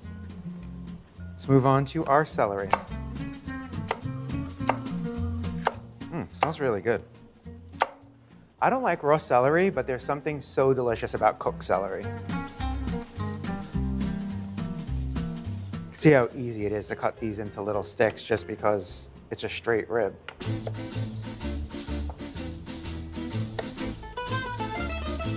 Do I attempt this all at once? Let's not do that to ourselves.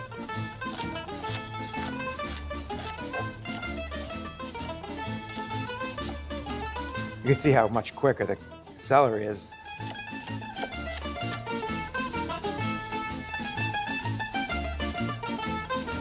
Last but not least, our onions. A lot of people ask me, how do you keep from crying when you are chopping onions? You don't. And honestly, red onions and shallots for that matter, kill me. So fingers crossed that I don't look like an idiot in the next 3 minutes. With the Italian sofrito, it's a red onion. I like a red onion. I think it gives great flavor. But you can use a yellow or a white, just not as traditional.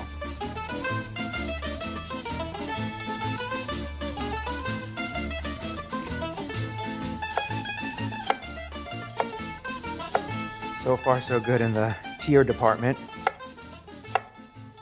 Hopefully I didn't just jinx myself.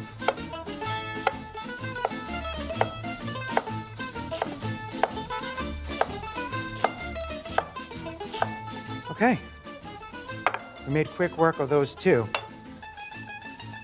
So that's our sofrito. And it's a little heavy-handed, but I am totally okay with that. I love a bolognese loaded with the vegetables. Now my nemesis, a head of garlic. I'm gonna try to do this in one shot today.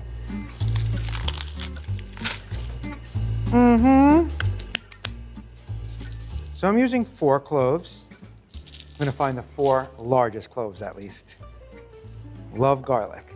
Must be packed with garlic flavor. So we'll just thinly slice these cloves of garlic.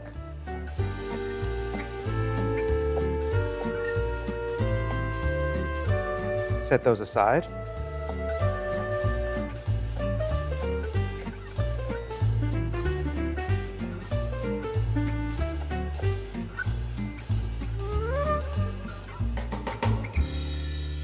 Last thing we need to do before we actually start cooking is to puree our tomatoes. You can do this in a food processor, you can do this in a blender, but it could be a little messy. So I'm using San Marzano, which are considered the best tomatoes in the world. It needs to be certified because people can just say, hey, these are San Marzano, and they're not. And they're whole peeled, which means the skins have been removed. Submerge it, because if you turn it on towards the top, you're going to be wearing it. Just wiggle it around. Make sure you get all of those tomatoes pureed. Slowly make your way towards the top, and you can see that really cool water feature, which means that this is pretty much completely pureed. And I did not make a mess. So 1 and 2. Spoke too soon. Okay, now that we have our mise en place all done, let's get cooking. You're gonna need a big ass pot for this bolognese. So a pot like this, or even a really nice big Dutch oven works great. Just something that's pretty heavy. We'll add a couple of tablespoons or so of really good extra virgin olive oil. And then we're gonna start building flavors. First, with some pancetta. I love buying it already cubed. It is a little bit difficult to cube because it's so fatty. If you're only able to find it in chunk form, throw it in the freezer for a few minutes. It'll make slicing it that much easier.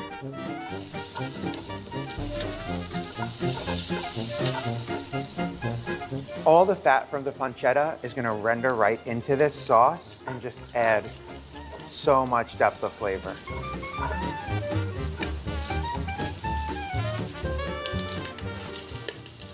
It's like Rice Krispies. Can you hear it popping? I want to get this pancetta nice and crispy. If you don't cook it enough, it's going to be chewy. We don't want chewy. So you can see how nice and crispy our pancetta is at this point. Now to add the next level of flavor to our bolognese, and that is our sofrito.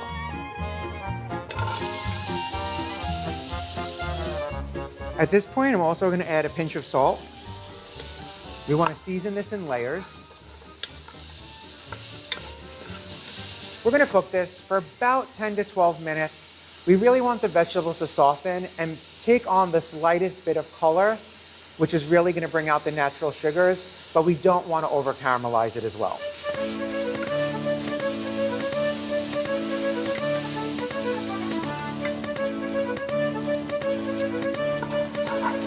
This is looking great. Time to add our garlic. We'll let this cook for about a minute, minute and a half, just till it's nice and fragrant, which is almost always immediately. Okay, so we'll give this a second, and let's get our meat. I'm using meatloaf mix. Most supermarkets carry it, makes life pretty easy, but if you can't find it like that, you can just purchase all the components separately. So it's 1 pound of ground beef, and a ½ pound each of ground pork and ground veal. So let's get all this meat into our pot. How attractive was that? Don't forget, season in layers. And now, start breaking it up.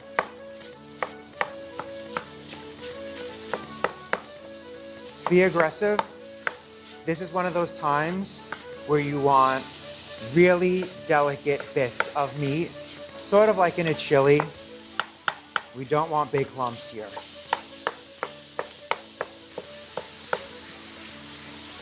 Carpal tunnel is getting the best of me today, boys and girls.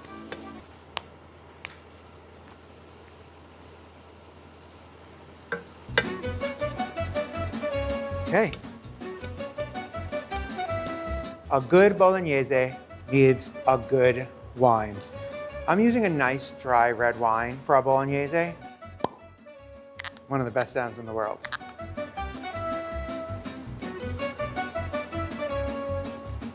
Two-thirds of a cup or so. Stir it in. Our meat, our vegetable is going to start absorbing it immediately. We'll just let this cook for a minute or two to reduce slightly. Once again, that aroma, magic.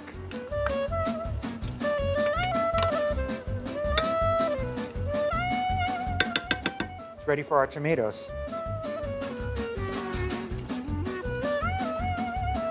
Get all of that tomato sauce out of the can.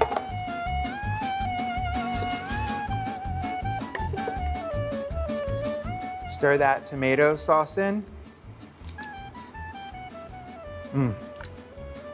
Isn't it beautiful already? You can see how liquidy it is right now, but we're gonna reduce most of that off. A couple of last ingredients to throw in there. Some rosemary. I like to cut myself a nice generous sprig. Same with oregano. These are kind of on the smaller side, so I'm gonna just grab a few sprigs. More flavor, more aroma, more deliciousness.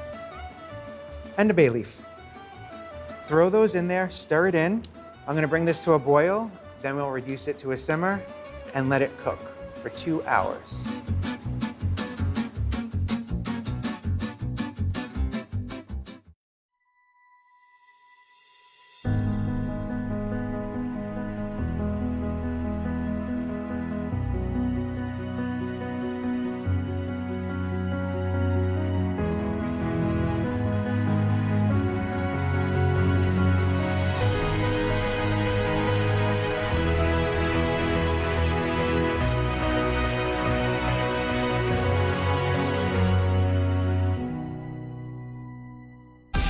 Make the most of your day with Today All Day. Get closer to all your friends in today in a whole new way. Today in 30. We give you a mix of everything you love about our show in a mere 30 minutes. Shop today with Jill Martin. We're helping you shop like never before. The latest styles and biggest names. Today Food. Things are heating up in the Today All Day kitchen. Cooking essentials and recipe inspiration. Get ready. Are you ready? Oh, I'm so ready. Only on Today All Day. Our week-long journey begins here in Orlando, Louisville, Kentucky, Cleveland. Our Across America journey reporting on an America rebuilding and reimagining a future after the pandemic. Breaking news tonight, the ceasefire in the Middle East after 11 days of deadly violence. Richard Engel is on the ground. Do you think there's a connection between policing and racism? How narrow a window do you have to really get kids back where we would want them to be? NBC Nightly News with Lester Holt.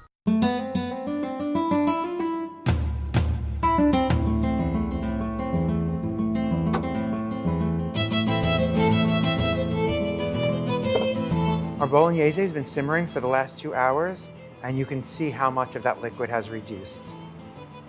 It's a thing of beauty.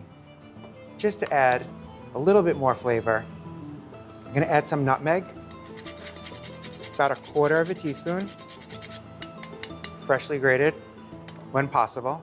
And our last ingredient, milk, 2/3 cup. It's also going to change the color of our bolognese, giving it this beautiful mauve? I don't know, is that the right color?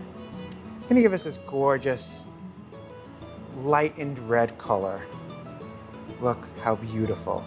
Mix it all together and then give it another 30 minutes simmering, stirring every now and then it is time to dig in. This bolognese is delicious on its own, and I honestly can sit here with a spoon and just eat it like that. If it was dinner time, I would cook some pappardelle and serve it with that, but because it's lunchtime, I'm going to make a sloppy bow. All you need is some really good bread. This is brioche roll. It's nice and soft, and I'm looking for something soft because I want all of the sauce to kind of soak into the bread and make it sloppy. Don't be cheap. How beautiful is that? Now, put the lid on, give it a little press. Don't worry about the mess. You can see how the sauce has already found its way into that bun. All that's left is to take a bite.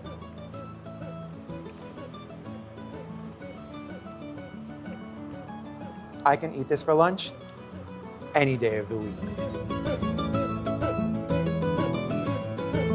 Looks like I have a lot of bolognese left in here. Plenty to make my signature lasagna.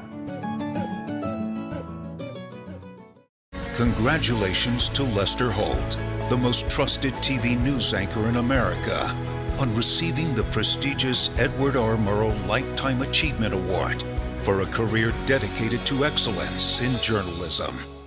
The Meet the Press Chuck Toddcast, free wherever you get your podcasts.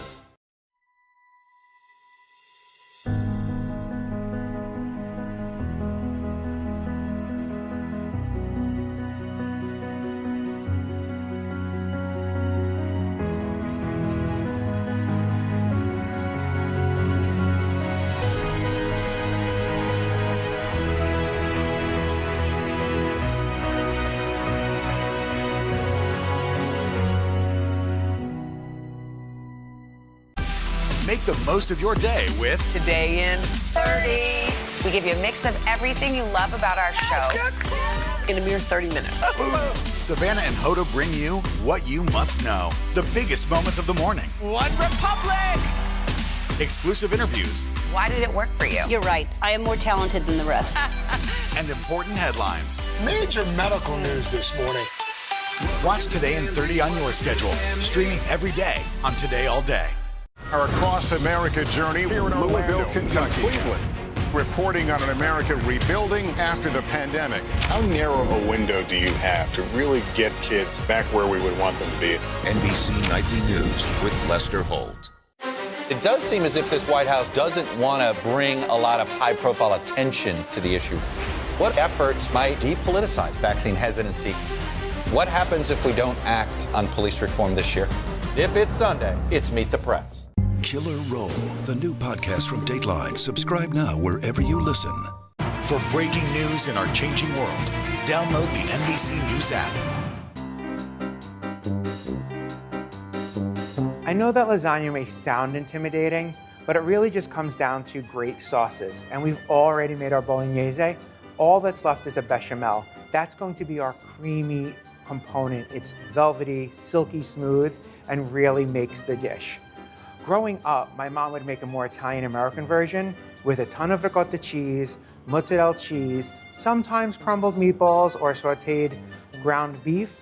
And that's delicious, don't get me wrong, but I promise you're not gonna miss the cheese in this lasagna. So let's make our bechamel.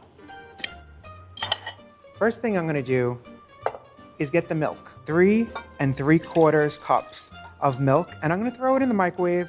You can warm it on a stovetop. The reason we wanna warm it is if we add too cold a milk to the base of our bechamel, which is a roux, it's gonna seize and clump. We want a nice velvety sauce.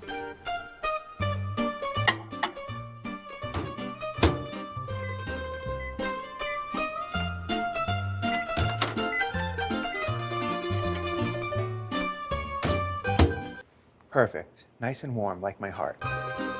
Next, I'm gonna measure out the flour. This is what's gonna thicken our bechamel, and I wanna have it ready so that my butter doesn't burn. This is one of those sauces that comes together very quickly, so don't walk away from it. 1 healthy portion of butter. Just a stick. Get that all nice and melty. Bechamel is the secret to many a good mac and cheese. It's also amazing on sandwiches, like a croque monsieur. I always feel like I say that wrong. But it is a very versatile sauce. Okay. Start off on medium-high heat. We don't want our butter to burn. Once it's melted, add all the flour at once and whisk to combine. From this point on, do not put down your whisk. Once it starts to foam like this, it's time to slowly add in our nice warm milk. If you add too much at once, it's going to seize. So be a little patient.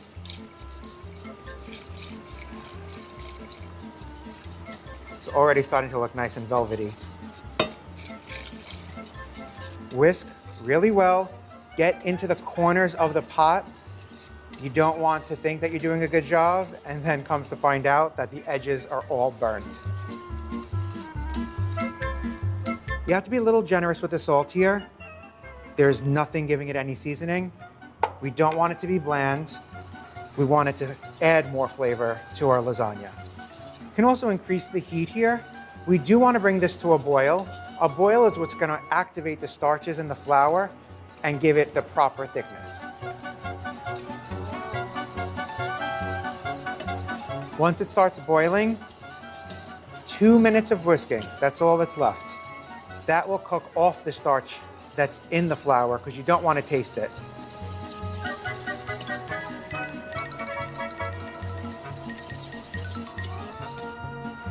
And that's all there is to the perfect bechamel.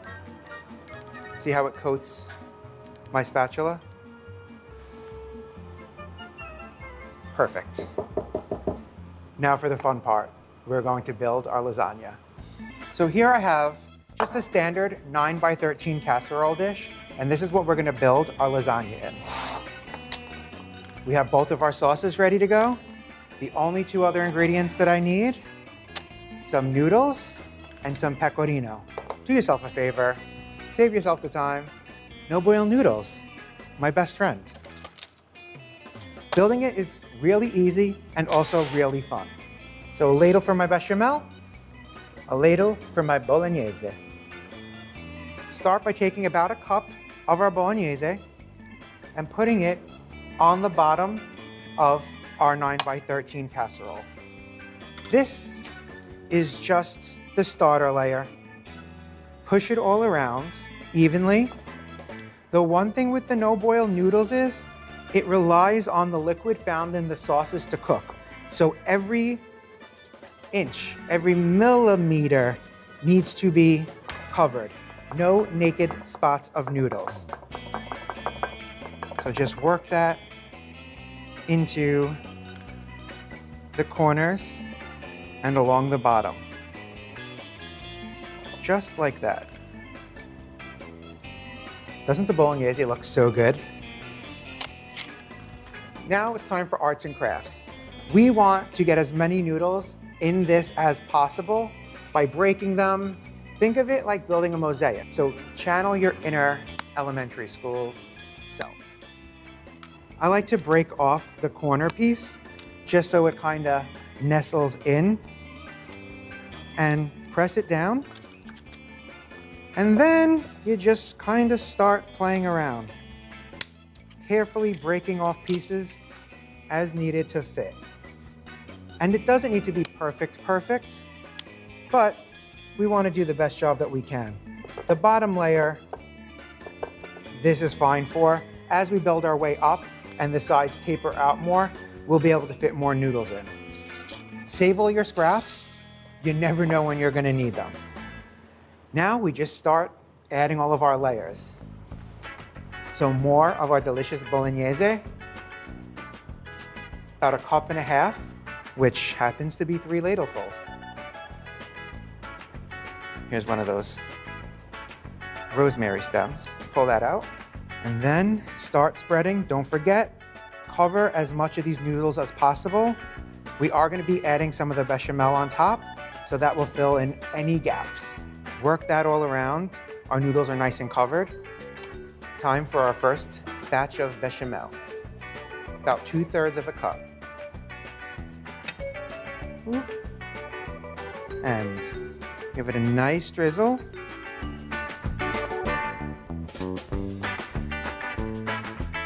If you haven't done so, now is a good time to preheat your oven to 375 degrees. A nice sprinkling of some pecorino right on top. Little extra flavor, little extra saltiness. And now, repeat.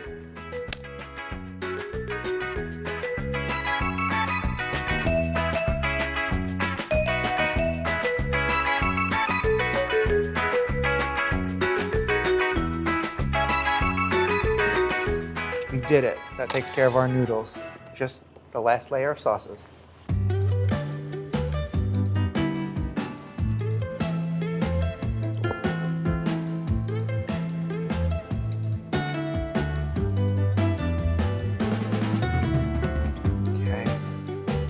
Swirl that last top layer on.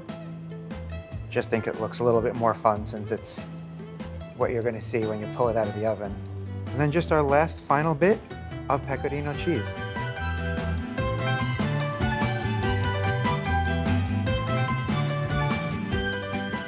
All that's left to do is bake this in a 375-degree oven, uncovered for 45 minutes.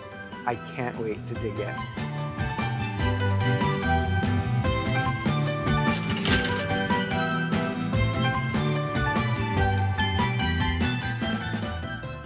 Tonight, the CDC's new outdoor mask guidelines. What changed that allowed this new recommendation to be made? If we do nothing, what happens to a city like Houston? You're going to repeat this movie over and over again. NBC Nightly News with Lester Holt. Hi, everybody. Good morning. Welcome to Today. Future's looking bright. Are you ready? Half of all U.S. adults now fully vaccinated. A huge lift is underway for one of the most celebrated cities in this country, Cleveland, Ohio. Yes. This is the greatest location in the nation. We're having a baby. Wow. The big reveal is under the lid. Hey now. Things are looking brighter, so we want to help you find the fun in 21. Music is back. Y'all were exactly what we needed. Right now on NBC News Now. Here in Chicago, about 20,000 middle schoolers returning to school today. They also took advantage of existing vaccine distribution networks throughout Alaska. What's about to happen on our plaza is you're all going to get your very first COVID vaccine. I'm excited. She's excited. 3, 2, 1, Get it. So grateful. That close to prom. Here we go. Ready, actors. An indie horror film, a talented young actress, and a deadly shot. Dateline's newest podcast, Killer Roll. Action. Subscribe for free wherever you get your podcasts.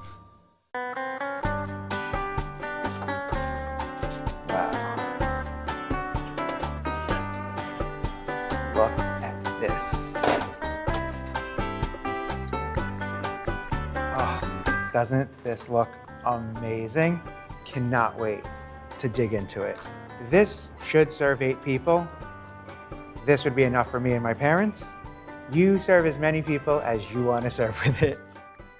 I like the crispy corner pieces, but I would probably make sure that everyone got a little bit if I was serving this at a party or something.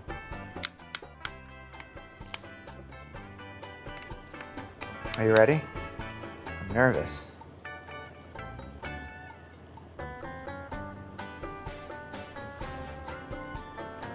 Wow. Not too shabby if I don't say so myself. Look at all of these layers.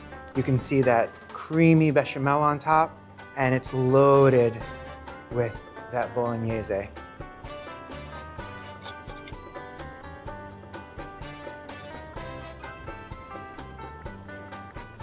Takes me straight back to Bologna.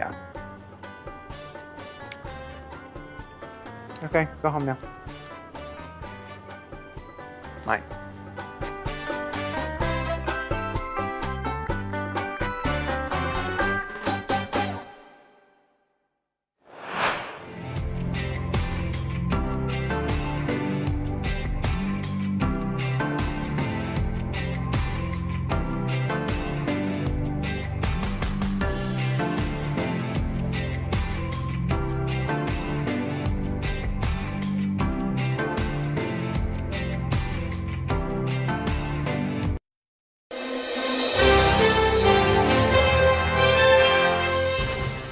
We haven't seen Academy Award-winning actress Jodie Foster on screen since 2018. Been too long. Too long, but now she's back. She's starring in a new film. It's called The Mauritanian, and it's based on the true story of a man detained at Guantanamo Bay for 14 years despite never being formally charged. Our own Harry Smith recently caught up with Jodie. Harry, good morning. I hear you were enthralled by the film. Tell us about it. It's, you know what, it's one of those movies that on the surface you go, I'm not sure I want to watch this, but it is so inspirational. And when you see how this guy is portrayed, it's really just amazing. But in talking to Jodie Foster, we talk about this movie based on the book called The Guantanamo Diary. We also talk about the anniversary of the film we were just talking about, right? Silence of the Lambs. And we also talk about her connection to the Green Bay Packers. On the surface, a movie about an accused terrorist being detained at Guantanamo, Cuba, is not the escapist fare many of us are yearning for these days. It feels to me like we don't get to see you very often on screen. What, maybe 5 times in the last 10 years? What was it about this movie you said, I have to make this? Yeah, I decided I really just wanted to be in movies that I cared about, that I felt were really meaningful and that I just couldn't live without. Those only come up every once in a while. And plus I'm, lady over 50. And this one, I read it and immediately I was like, where do I sign? In The Mauritanian, Jodie Foster plays real-life defense attorney Nancy Hollander. The U.S. government is holding upwards of 700 prisoners at Guantanamo. Since when did we start locking people up without a trial in this country? Tahar Rahim plays Mohamedou Ould Salahi, a suspected terrorist held and tortured by the U.S. for 14 years without charges, a part Rahim would normally reject. It might be the first time that I read a script with universal values and not stereotypes. And it was great to see that finally it's appropriate to show Middle Eastern people this way. Even though he's African. Yeah, I'm sorry. I say Arab people. For Salahi is a man who, against all odds, somehow does not lose hope, does not lose his soul. He hallucinates and sees his mom. It was the hardest day ever. I can do it only once. And I did it only once, and then I collapsed. Rahim's performance is spellbinding. Whatever I say, it doesn't matter. This f***ing island, I die here. Shailene Woodley, she plays my legal partner in the film. And we would just look at each other and kind of do you believe this? I mean, it was just such a pleasure to watch that performance come out of him. He's an extraordinary actor. What is it like to know that you have the respect of one of our very, very best actresses? It feels like, woo. Award-worthy, in fact. Both Rahim and Foster received Golden Globe nominations for their performances. Jodie Foster, Tahar Rahim, The Mauritanian. I jumped. I was very happy. I thought of my family, and I knew they would be proud. So, and it's a beautiful recognition. I don't know who's weirder, you or me. Jodie Foster has a knack for achievement in films. Like this one, 30 years ago. Dr. Lecter, my name is Clarice Starling. The Silence of the Lambs. It was a perfect movie experience, a perfect shoot. We really did the best. We did the best work of our life, and we're all scared that we'll never be that good again, Who of us was not frightened out of our wits by Anthony Hopkins? What did you see, Clarice? What did you see? We had this sort of weird actor tension where we didn't talk to each other. We were too scared to talk to each other during the shoot. And then I remember the last day of shooting, I remember I was eating a tuna fish sandwich and he said, I was scared of you. And I said, I was scared of you. We were both scared of each other and we kind of threw our arms around each other and then became fast friends. Clarice. Silence of the Lambs won everything. Because you got an Oscar, Anthony Hopkins gets an Oscar. They were piled up all over the place. Yeah, 5 of the big awards. I think that's only been done once before by One Flew Over the Cuckoo's Nest. So it was some kind of a record of sorts. Which, of course, brings us to the Green Bay Packers and Aaron Rodgers. So I'm watching his NFL MVP acceptance speech. And he gives you a shout out. So I'd like to thank my team off the field, Jodie Foster. What was that about? Well, I don't know. I have never met Aaron Rodgers. However, I am a huge Green Bay Packer fan. But does it have anything to do with the connection to Shailene Woodley? It might. Yes, it might. Whatever Foster knows about the no longer secret engagement of Rodgers and Woodley, she's not saying. I have never met Aaron Rodgers. I hope to meet him. I will, but now that I'm a member of the team, I plan on, being at Lambeau with my cheese head on and, making a fool of myself. I have painted my face. I have done that. Jodie, I've listened, lots of movies over lots of decades. Yes, we're aging together.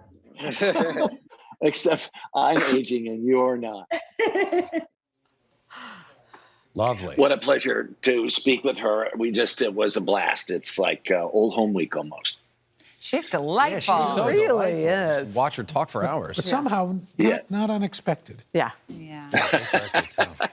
Harry. Yeah, the movie is terrific, by the way, to go all the way back. And I don't know if we'll ever crack the Green Bay hacker secret? Was she the intermediary, or who knows what? Well, if anyone can Right? crack it, it's you, Harry. That's right, Harry. I got nowhere with it. I got Consider yourself zero. assigned. No. Make it happen.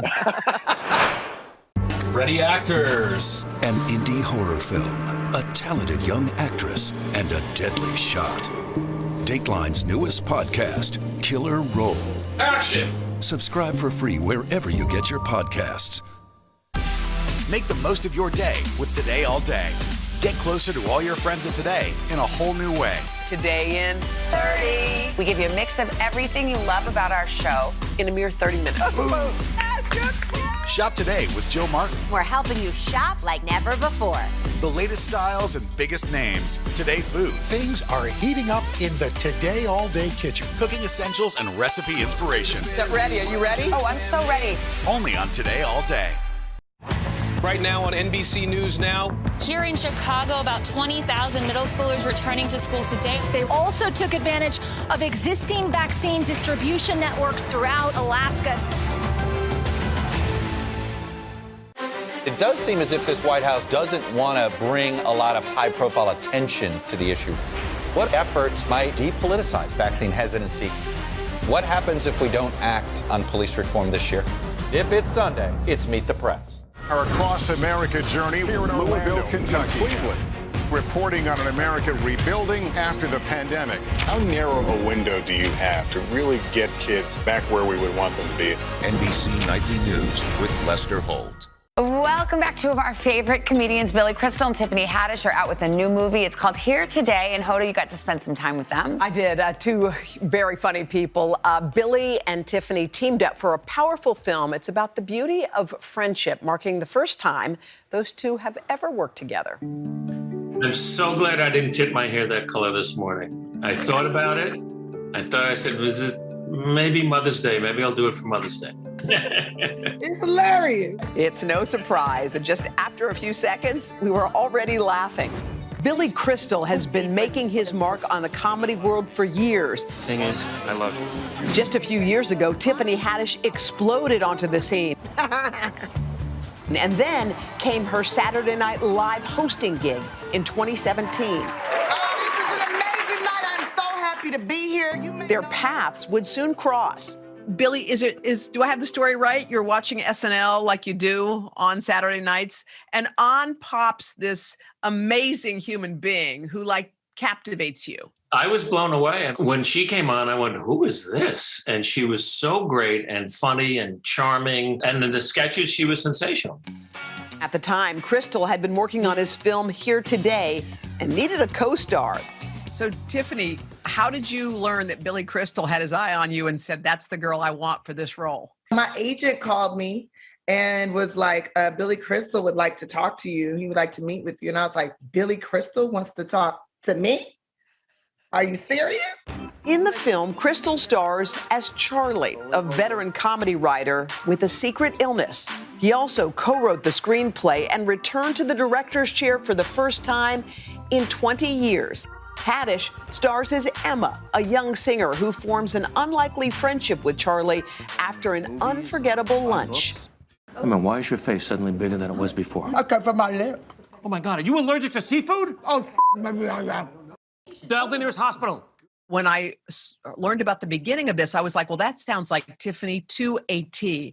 But this movie, Tiffany, takes you down other beautiful roads. How did you feel about the rest? Because this is a very beautiful story, a very kind of heavy story. I felt really good about everything. And the only thing I had an issue with is when Billy was asking me to cry. And I was like, I have been spending 39 years of my life suppressing tears, not crying in front of people. Do you know how hard it was to train myself to turn all tears into jokes? Like, no, I want you to cry. And I'm like,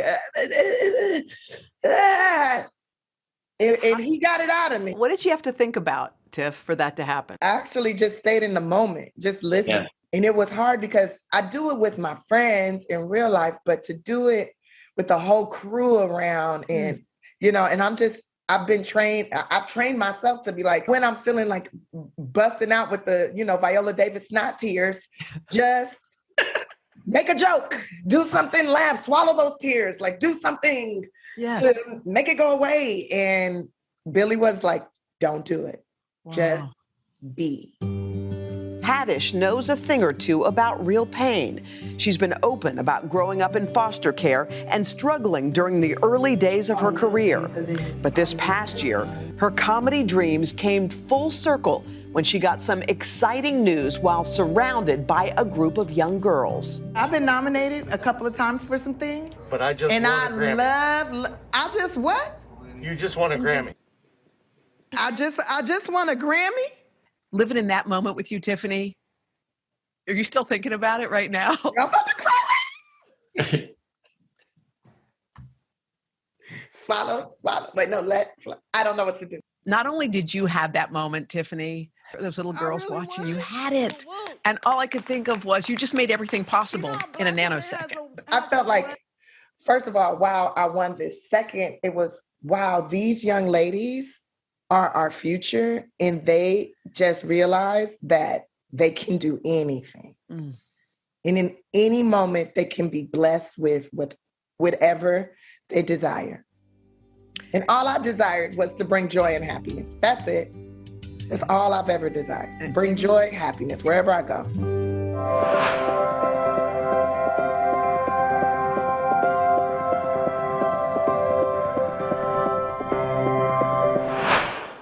It has been a long year. Yeah, where it's been anything but normal. Well, now there's hope.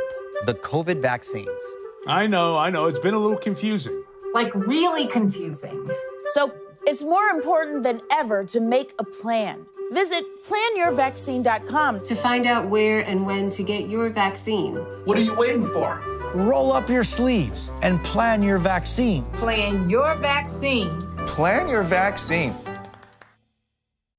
Our Across America journey here in Louisville, Kentucky. Cleveland. Reporting on an America rebuilding after the pandemic. How narrow a window do you have to really get kids back where we would want them to be? NBC Nightly News with Lester Holt.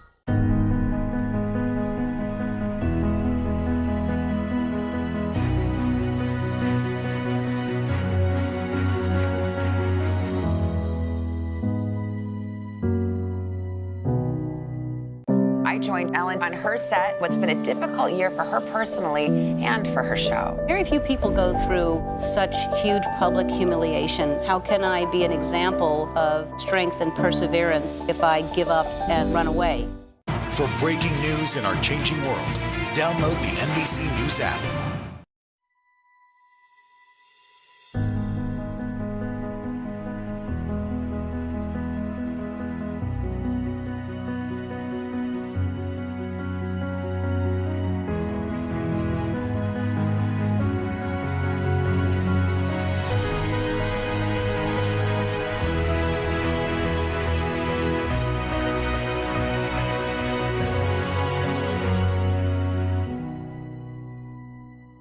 For breaking news in our changing world, download the NBC News app. The Meet the Press Chuck Toddcast, free wherever you get your podcasts. In this new movie, introducing us to the next generation of royalty, played by rising stars Kiki Layne and Jermaine Fowler. I got to talk with them and Eddie about picking up this story 3 decades later. The First Coming to America is a modern day fairy tale. And this movie is kind of like the fairy tale is interrupted. It's the long-awaited return to the magical kingdom of Zamunda, coming to America, bringing back Prince Akeem, his wife Lisa, alongside a new generation. Children, this is your brother. Kiki Layne, who dazzled in films like If Beale Street Could Talk, joins them as their eldest daughter, Mika, and rising comedian Jermaine Fowler, playing Akeem's long-lost son, Lavelle. Kiki and Jermaine, what did the original Coming to America mean to you? This is a movie that my family watches together all the time. And I mean, I wasn't around yet when the first one came out, honestly. So I probably watched it when I was a little too young to really know what was going on. But it's definitely something that brought my family together a lot. When I first saw it, I was like 8 or 9. It was one of those movies that just stuck with me. Everything about it just stuck with me, especially the barbershop scenes. Eddie, how does that feel when you're working with folks who were either just around or just born or weren't born when the movie came out? I feel old. That's how I feel. My back just started hurting when he said that. His knees pop. Jermaine, just one of the countless comedians inspired to pursue that dream after watching iconic Eddie Murphy films. It set a standard for like Hollywood. It was just missing so much in like the representation. And that movie just set such a standard, and it still does to this day. So the movie means everything, man. And That's gotta feel pretty good, Ed. Oh yeah, that's nice. That's nice, especially when somebody talented is saying it. Oh man, that's good. Because I've had people that wasn't talented come over and say, "Hey man, I got started all because of you." You know me. Kiki, what was it like when you got the call that you're going to be coming to America? It blew my mind. It still blows my mind, honestly, just because I feel it's the first thing that I booked that my family has such a, personal connection to. Eddie, one of the things that I thought was interesting about this coming to America, there are a couple of really impressive action sequences. Oh yeah. I like the one scene where I kicked Arsenio, but I didn't realize how hard I kicked him. And kind of put it in the outtakes. And when I really realized how hard I kicked him was the next day when my foot was hurt. Must have kicked him. To the younger actors, Murphy was more than just an on-screen father, but also a mentor for the art form of acting and comedy. Eddie's a master of this craft, and even just what it means to work with someone who really spearheaded Black artists and creators getting on the other side of the table, creating projects, producing projects. It's masterful, man. Watching him in his zone, it's beautiful to watch, man. I be putting on a hell of a show on the set, Al.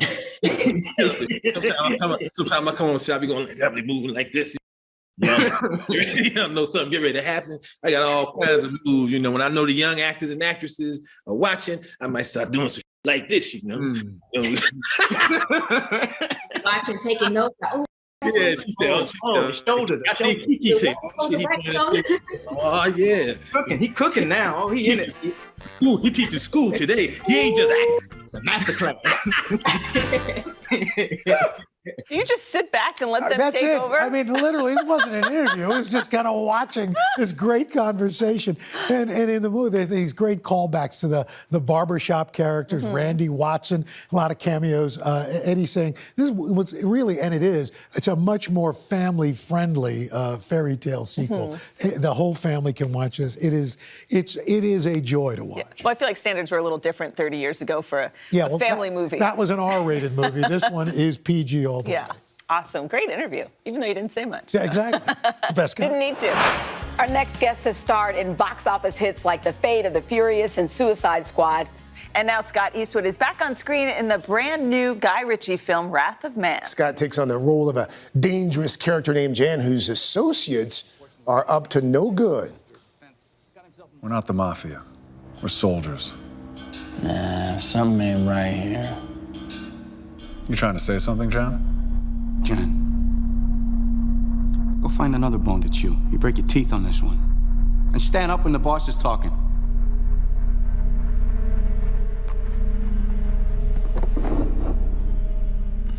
Can't show you what happened after that. Yeah. Scott Eastwood, good morning to you, sir. Hi.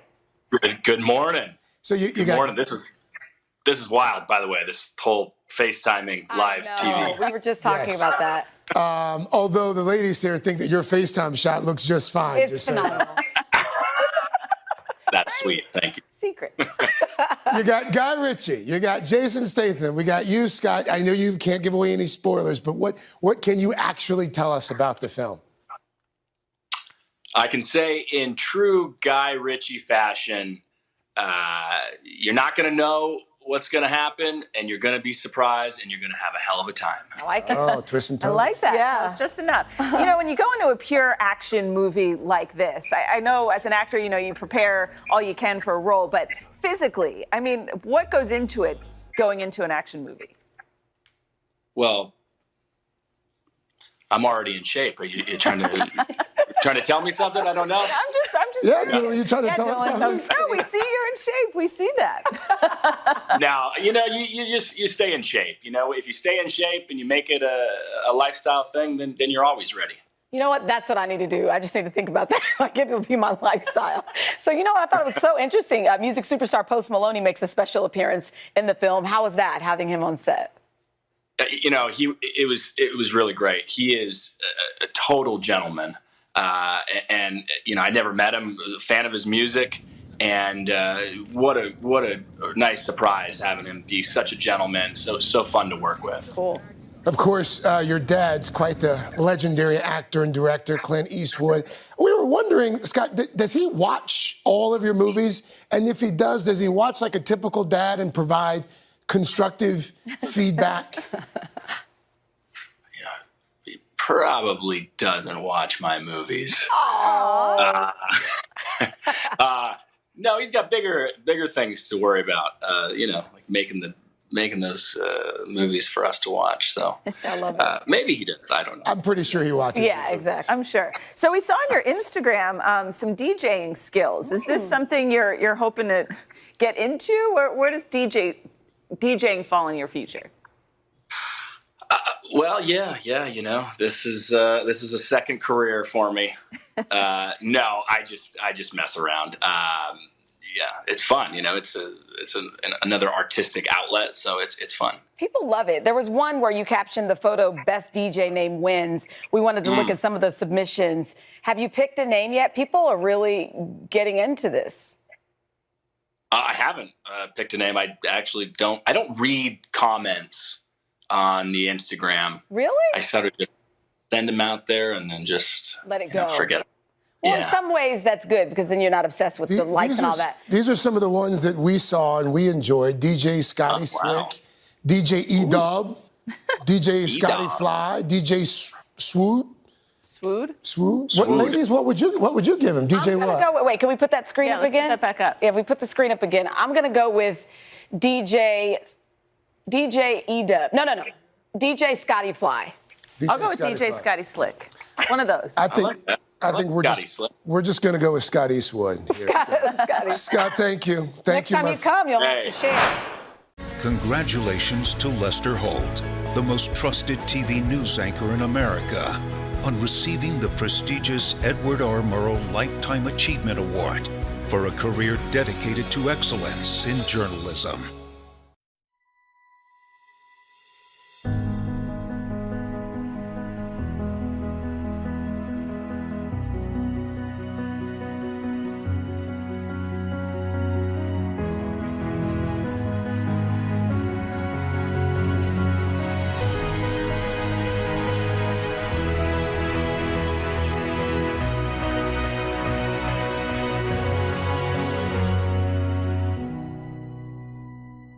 Tonight, the CDC's new outdoor mask guidelines. What changed that allowed this new recommendation to be made?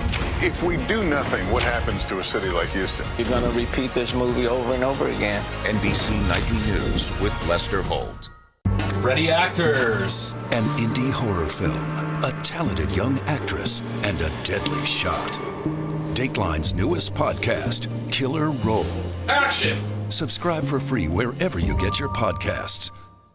Killer Roll, the new podcast from Dateline. Subscribe now wherever you listen. For breaking news in our changing world, download the NBC News app. The Meet the Press Chuck Toddcast, free wherever you get your podcasts. When Tony Hale appears on your screen, you know you're probably going to crack up. He may be best known as Julia Louis-Dreyfus's personal assistant, Gary Walsh, on Veep, which we've followed that for 5 seasons. He spent playing this neurotic, I don't know. He was incredible. And then we also saw him, as you can see right here, on Arrested Development. So much fun. Now Tony's stepping into a leading role in the new movie, Eat Wheaties, about a very normal guy whose life falls apart when he misuses Facebook and accidentally stalks a famous college friend. I love that. Hi, Tony. Hey, Tony. Hey, guys. How's it going? I know you have a thing for Elizabeth Banks. I mean, that was, by the way, what a perfect plot. It's like you're just a kind of a guy who's minding his own business, thinking he's being sweet and kind. Yeah, his name is Sid Straw. So I play this guy named Sid Straw. Well, this movie is an adaptation of a book called The Locklear Letters, and it was by a guy named Michael Kuhn. But I play a guy named Sid Straw who's a little bit isolated, a sweet guy, but he's kind of a loner. I play a lot of those characters, I guess. But he's not very social media savvy. He signs up to co-chair this reunion, and he has to get on social media, Facebook. Doesn't know what he's doing. He learns Elizabeth Banks. He remembers Elizabeth Banks was his classmate, so he starts sending her these messages, and doesn't realize they're public messages. And so he kind of starts to get labeled a stalker, and just all of this is just kind of a huge surprise to him. But it's a heartfelt it's just a really sweet film, and I think it's a big lesson of. I think we look at social media as kind of the way to connect when we miss all the real connections that are kind of right in front of us, that we're just not paying attention to. Yeah, that's such a good point. And we talk about that, like how you can live here and like your phone or your computer, or you can pay attention to the world around you. Yeah. Like, how does that play out in your life? Are you on any of the social media platforms, or you try to shy away? I am. It scares me. I mean, I have a 15-year-old daughter. She teaches me a lot about kind of how to use the thing. No, I sound like a How to use that interweb. Yeah, that's my daughter right there. So she's 15 now. That's when she was a baby. So fast. So fast. But I will say I'm learning a lot. The big thing is just the power of language, man. Like, you got to be really careful with your words. And I think our society forgets that. Words are very, very powerful. Yeah. And we throw these words out for not realizing that they carry a lot of power. So I think I got to be careful. You got to be careful when you send something out. Yeah, we all do. We're excited about this other project you've got cooking. It's called Being the Ricardos with Nicole Kidman. Yeah. It's the Lucille Ball story, but tell us your role in this whole thing. Yeah, I play a guy named Jess Oppenheimer, who was, first of all, I'm very thankful just to be working during this season that we're all in. But by the way, your set looks so happy, and I look like I'm in like a dungeon. It's called Being the Ricardos, and Nicole Kidman plays Lucille Ball, and it's a week in the life of shooting I Love Lucy. And my character, Jess Oppenheimer, he is the creator and the head writer of the show. And Aaron Sorkin is directing it, and Javier Bardem plays Desi. So it's pretty intimidating, but I just feel I'm really grateful to be a part of it. I think everybody's looking so forward to it. For that, yeah. Okay, are you into playing a little game that we like to call Hail Yes or Hail No? I love that you guys said it together in unison. Well done. We're going to read to you an activity, and then you tell us if it's a Hail Yes or a Hail No, okay? We just want to say it over and over again. Please keep saying it. Would you jump out of an airplane? Oh, hell no. Good. Would you cold call Julia Louis-Dreyfus? Hell yes. Okay, do it right now. Okay. Well, keep in mind it's 6:30, so she might not be very happy at 6:30 in the morning. I like how you reached for your phone. Wait, he's going to do it? Yeah. Oh, are you on the phone? I was going to do it, but then I realized I'm FaceTiming you on my phone, so I don't know how that would work. Okay, all right. Sorry. Electronics. Okay, would you sing in the shower? Oh, hell yes. What do you sing? I mean, what would I sing? I would probably sing this. What would I sing? Oh, crap. Now you put me on the spot. Maybe something from Dear Evan Hansen. Oh, Dear Evan Hansen. I love Dear Evan Hansen. That was such a sad beautiful show, but beautiful, yes. Oh, and by the way, I can sound nothing like Ben Platt. Nothing. But I love that music. Well, we love you. Tony, thank you so much.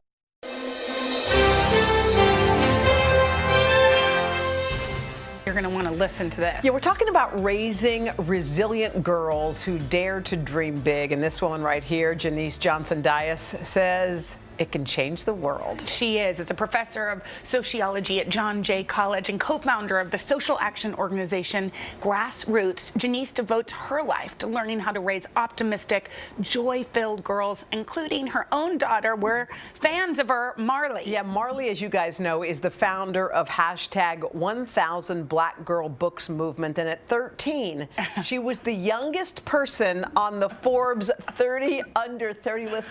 No biggie. Well, here's the good news. Janice has put everything she knows into this book. It's called Parent Like It Matters, How to Raise Joyful, Change-Making Girls. Proof is in the pudding, yes. Janice. You did it right.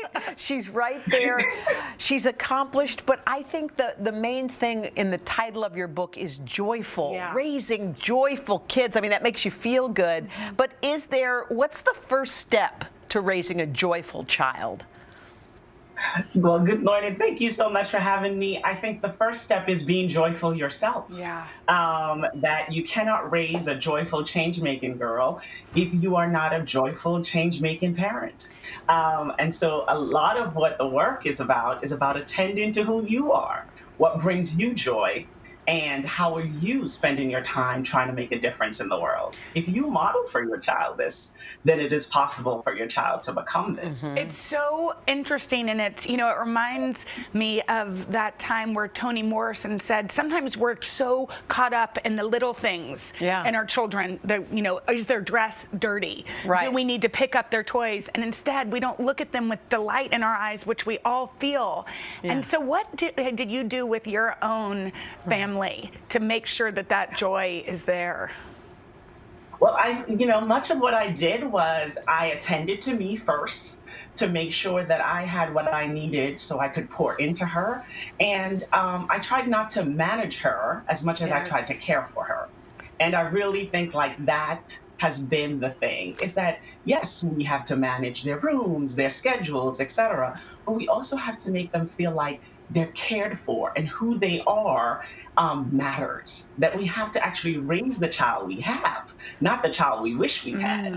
And so for me, that has been the thing. I have had this little girl who is in a different world from me, and I wanted to be the person who could actually be there for her. So, I always made sure she slept, that she got 11 hours of sleep. Especially when she was under 11. I made sure she didn't have TV in her room, that we really fostered her reading and her attention, and that sleep time is for sleeping. I also made sure she read all the time, and at least 20 minutes, and she read things she liked, not things that I liked, and read at a level that was really fun for her. And I really surrounded her with safe people and in safe spaces so that she could always feel like she was good, not just outside, but inside. So it has really been these kind of 6 rules that have been the rules that guided our lives. You know what, I think we get tripped up when it comes to we want our kids to have good manners, but we want them to be joyful. We want them to listen to us, but we want them to be free spirits, and I sometimes feel like I get tripped up saying, no, we sit like this, we do this because you don't want, you want to make sure at least your child has those guardrails. How did you balance those two things together? So I think joyfulness is about 2 things. One, it is about having this kind of safety, but also having this opportunity to experiment. And so children need decorum. We all need decorum. We all need to be thoughtful and kind. But we also need this opportunity to explore. And especially for children who are Black or brown, this is central. So for me, I really parent with humanity. I think about what I would want for myself. Right? What would I want to be? I want to be a person who can be expressive. I want to be a person who makes mistakes and can recover. And I want her to see that. I want her to be that. So for me, that is the way I've gone about this work. And it's a work that really centers me. I know that that's not exactly what people like to say about parenting, but really who am I in the parenting that I'm given? And if I want humanity and grace, then I have to give her humanity and grace. I mean, and patience and all that comes with the hard, tedious part of parenting. We want you here every day. Where's Marley? But we want Marley to come in. Is she right there? Is Marley around? Right now. Girl, Hey, hi Marley. How are you? Marley, you are extraordinary. Yeah. We've talked about that a lot on this show. Talk about how your mom has helped you become you. Well, I think she's contributed so much to me, and one of the things that always stands out is that she's allowed me the space to make mistakes. She always says I can make a mistake once and then try not to make it again. That she opens up the space for my humanity and explains to me and shows me that I can be curious in my own right, that I can explore the ideas of the people that have come before me, and that I can ask her questions and actually talk to her about things that matter to me. So it's treating me like I am, I'm a young girl that's growing, but also like I'm a human being that's going to do weird things and going to do fun things and want to learn more, and embracing all of who I am and not expecting me to be a product of something else. Well, you're incredible. I mean, we should point out you're only 16 years old. You're the founder of this popular social movement, 1,000 Black Girl Books. Again, you're the youngest person on the Forbes 30 Under 30 list at age 13. You did good. Thank you for hanging with us. Y'all made us feel so and Marley, good. can we just say, both of you, thank you so much for everything you do for books and for people that want to read, because we love it. Your work is really, really exceptional. And buy this book too. It's called Parent Like It Matters. I know. I think we all want to. If you want to buy it, go to today.com/shop.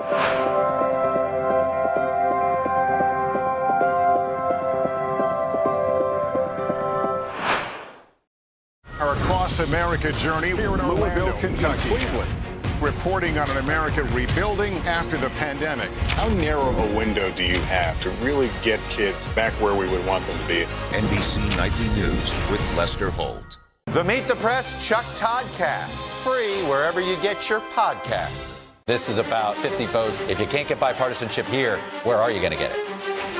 If China decided to cover this up, can we ever actually get a definitive answer? What happens if we don't act on police reform this year? If it's Sunday, it's Meet the Press. I'm rolling up my sleeves for science, so I'll survive if I contract this virus. For family dinners, family vacations, family anything. For traveling somewhere beyond my living room. And for the Rebels, there is no greater feeling than being in the stadium and cheering on Ole Miss. And now it's your turn. Roll up your sleeves, America. Plan your vaccine, because every shot counts. Visit planyourvaccine.com and make your plan.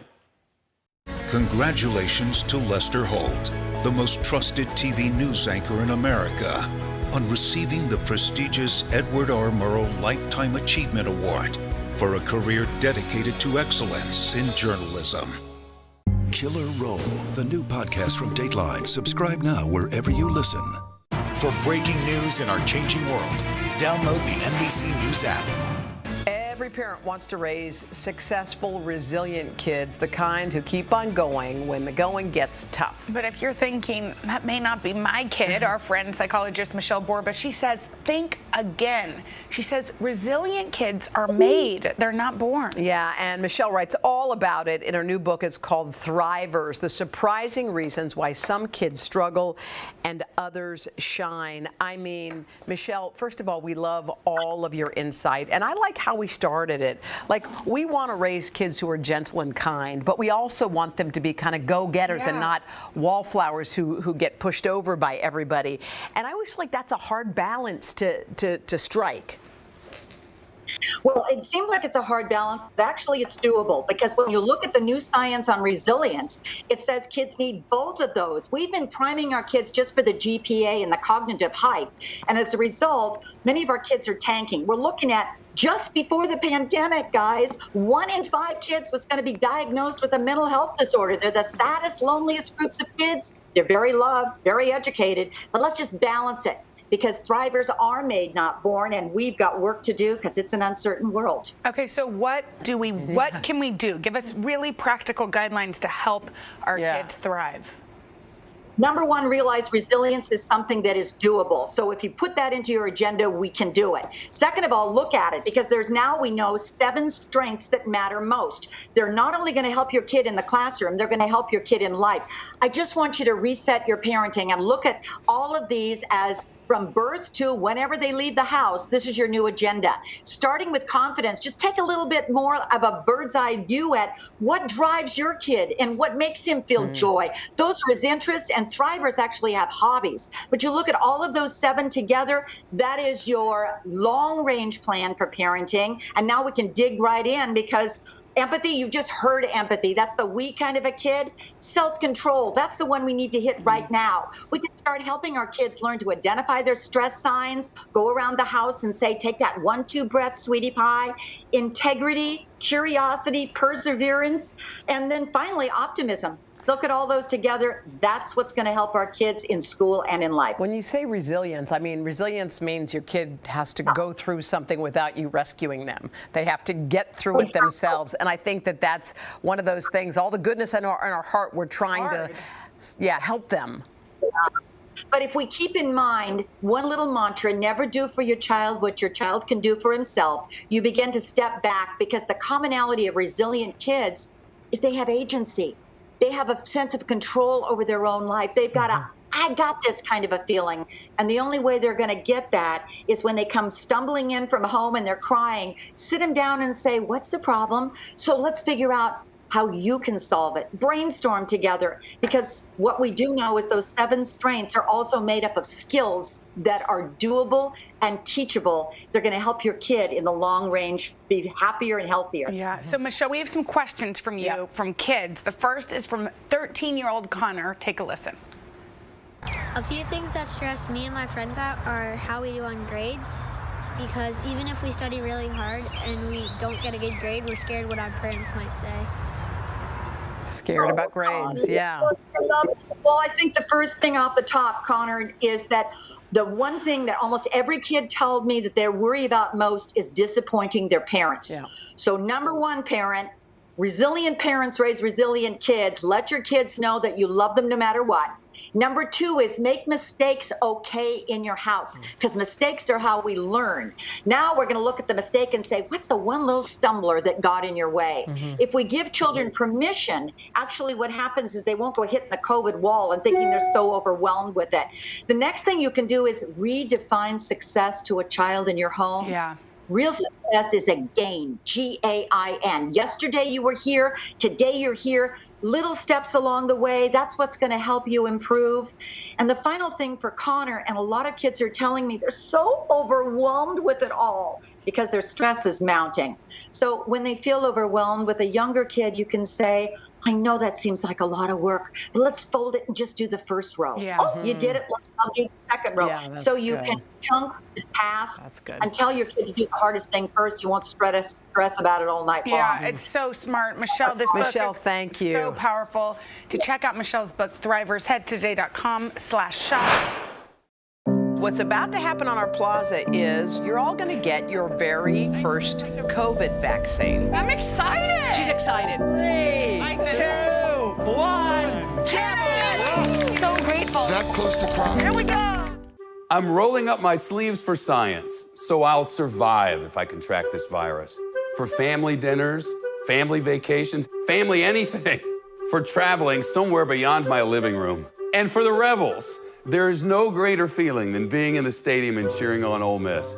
And now it's your turn. Roll up your sleeves, America. Plan your vaccine, because every shot counts. Visit planyourvaccine.com and make your plan.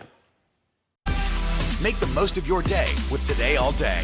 Get closer to all your friends at Today in a whole new way. Today in 30. We give you a mix of everything you love about our show in a mere 30 minutes.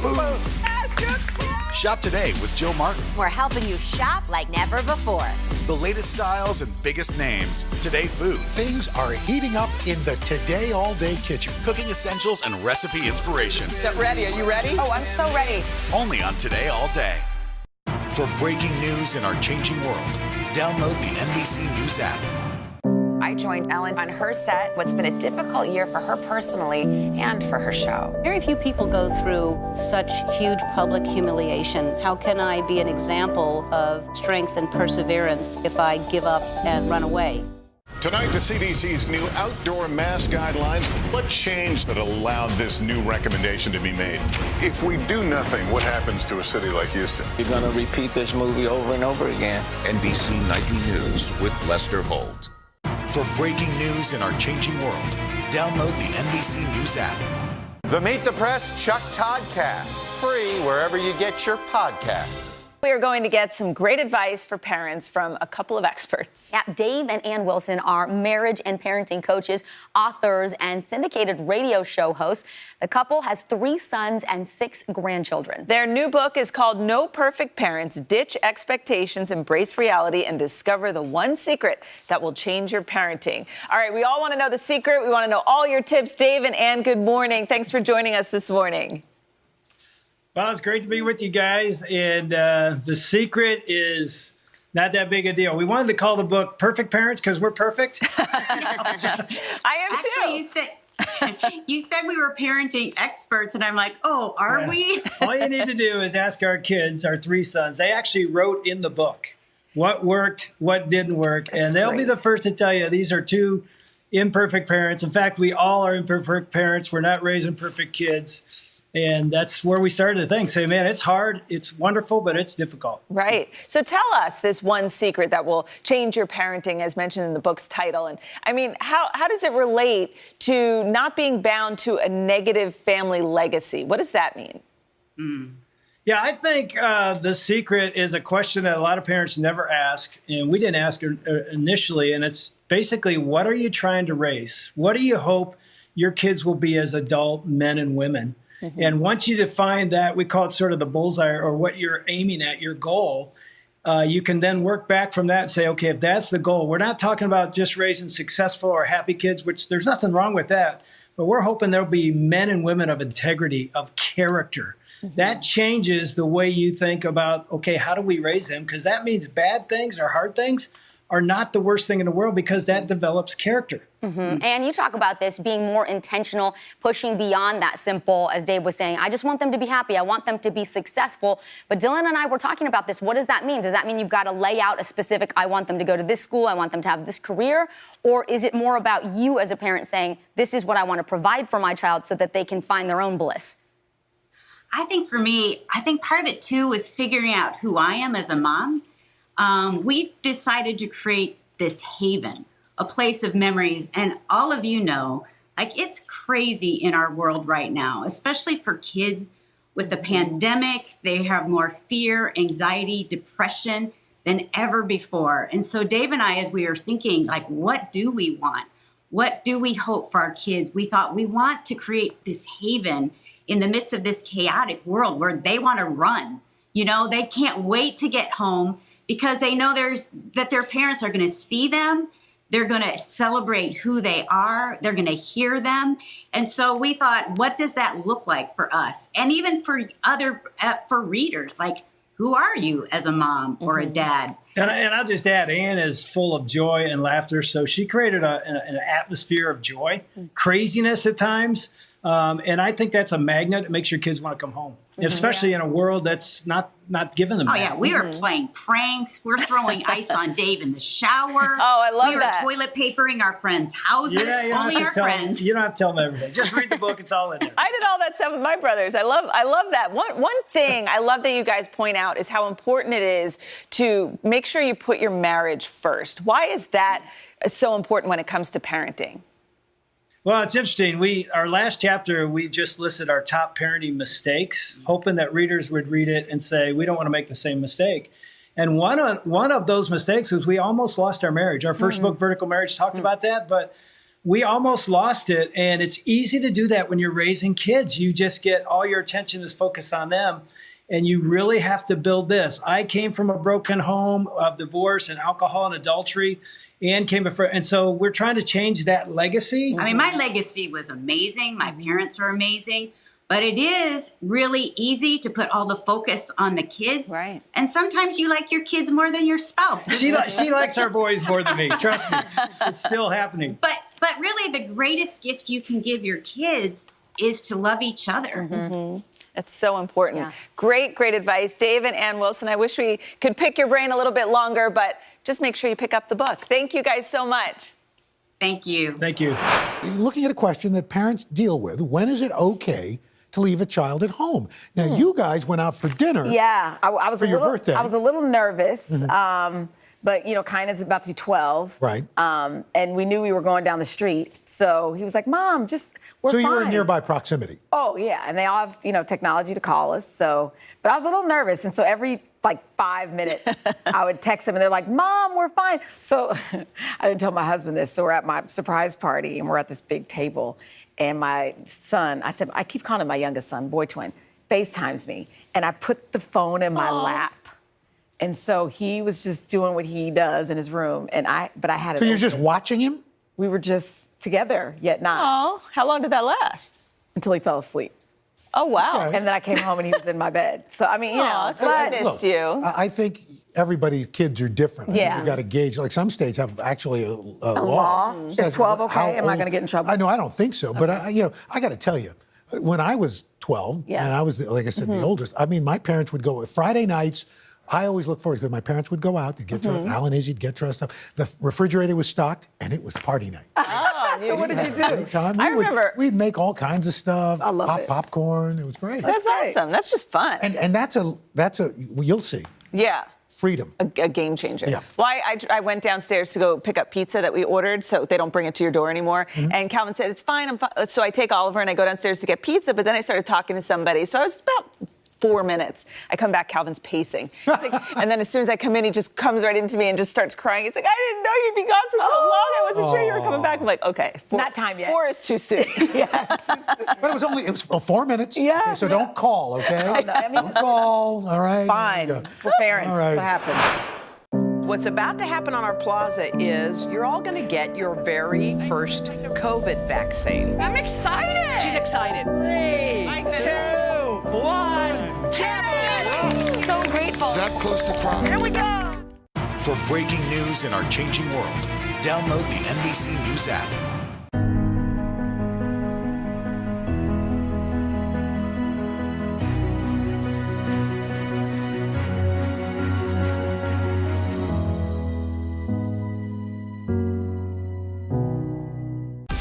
Make the most of your day with Today in 30.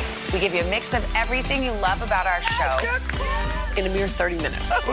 Savannah and Hoda bring you what you must know. The biggest moments of the morning. One Republic! Exclusive interviews. Why did it work for you? You're right. I am more talented than the rest. And important headlines. Major medical news this morning. Watch Today in 30 on your schedule. Streaming every day on Today All Day. Hi, everybody. Good morning. Welcome to Today. Future's looking bright. Half of all U.S. adults now fully vaccinated. Al is in Cleveland for our Reopening America series. This is the greatest location in the nation. Music is back. Y'all were exactly what we needed. For breaking news in our changing world, download the NBC News app. The Meet the Press Chuck Toddcast, free wherever you get your podcasts. This pandemic has changed our lives in so many ways. One change you might not even think about unless you're living it is how it's impacting couples expecting babies. One person who is living it, Argati Schwartz. He and his wife, Kimmy, who's a reporter at our Los Angeles affiliate there, KNBC, they're expecting, and we could not be happier for them. Gotti, good morning. Congratulations again, buddy.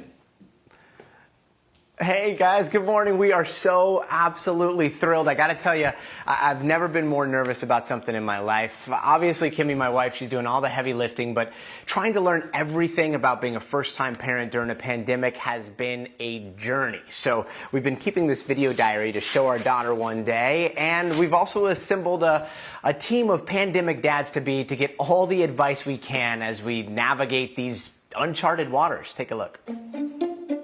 Today is the day that we found out that you're coming. We're gonna love you so much. 9 months, here we go. Just like that, our universe changed in the middle of a lockdown that made the rest of the world feel so far away.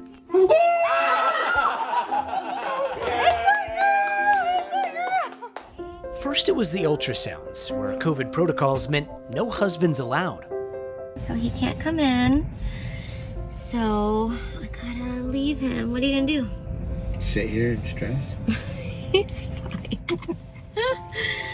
Love you. Wish you could come. And now we wait and cross our fingers and hope for some updates. Whoa! You guys to the phone? Yeah. Wish you were here. Me too. And even things like parenting classes, well, they're also virtual. But for new dads-to-be, admitting how much we don't know and reaching out for help doesn't really come naturally. Due July 13th, having a baby boy. We are due June 23rd and having a baby girl. Nice. We got summer babies coming. So to help out, we gathered a few expecting papas for a little socially distanced support group at the City of Santa Monica's Annenberg Community Beach House. Nobody feels totally prepared to be a dad, you know, but you've got it. Like, it's baked into your DNA to be a dad. Not being able to go to the doctor's office, I mean, for me, that's one of the hardest parts. She goes in, can't be there. I know she's scared, right? I'm worried, but trying not to be worried. Being there and being supportive is huge. Even if the pregnancy is healthy and everything's going fine, there's a lot going on. And being there to hold their hand, to talk them through it, is an important role that we have as fathers, and we're missing that opportunity right now. I mean, FaceTime is FaceTime. It's not like the real thing, you know? Okay, we're getting ready for the exam, and Gotti is on my FaceTime over here. And then all of a sudden, like the image flashes on, and that was like the moment that everything just changed. And I would have done anything to have been like inside that room with her and holding her hand, because it's a miracle what you see on that screen, you know? What do you think that you guys could do better during this pandemic? More laundry. All kidding aside, I would probably say being more loving, caring, and just kind of softer around how she is feeling and what she's going through. During these uncertain times, like, there's a lot of sometimes irrational thoughts, emotions that come about, but it's important to recognize that those are valid, that, you know, shouldn't be judging those feelings or necessarily pushing them aside. When your kids are having kids, what are you gonna tell them about love in the time of the pandemic? I think that while there is so much negativity surrounding this moment, I think that it is a transformative time for the world, and they're at the very beginning of it. We'll look back and say, okay, this is literally the day the world stopped. Everything did stop, but we kept living, all right? And it brought us all together, closer together, and that's why you're here. I really do like the idea that when the world stopped, we kept going. Kept going. You know, yeah. We kept going. And in all of this darkness and all of this gloom and difficulty, like, there was this beautiful little light that happened to our life.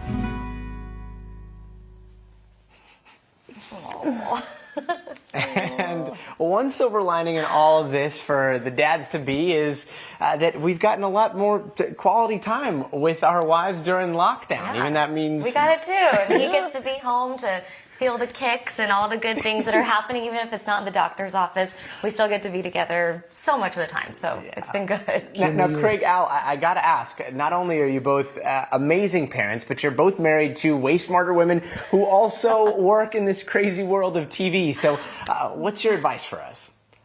I will tell you both that it's the greatest thing that could ever happen to you, and that you will know that your heart beats outside your body to somebody else's.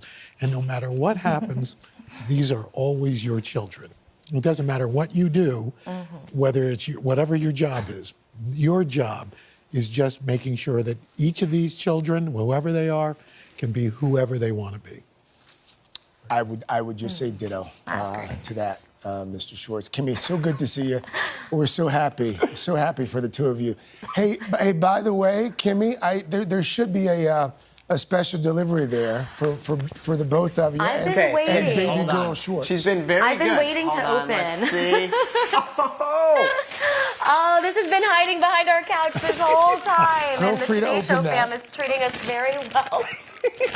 Yes. Thank you, guys. Yeah, this is awesome. We've got the full Today Show library. There you go. Oh, There you go. perfect. You're going to have so much reading material to go through. In that you basket, guys are the best. in that Thank basket, you will find all 14 books that Al Roker has written.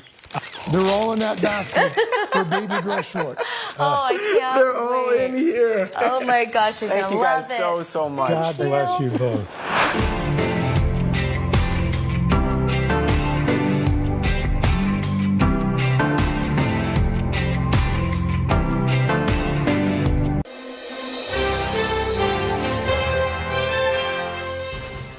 Now to our ongoing series, Changemakers, in honor of Black History Month. There's a new magazine looking to shake up the culinary world.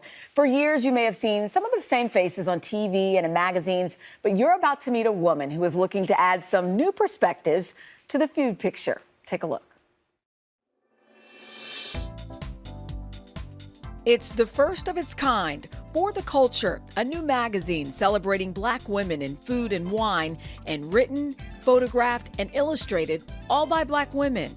It's the brainchild of Clancy Miller, a pastry chef turned food writer.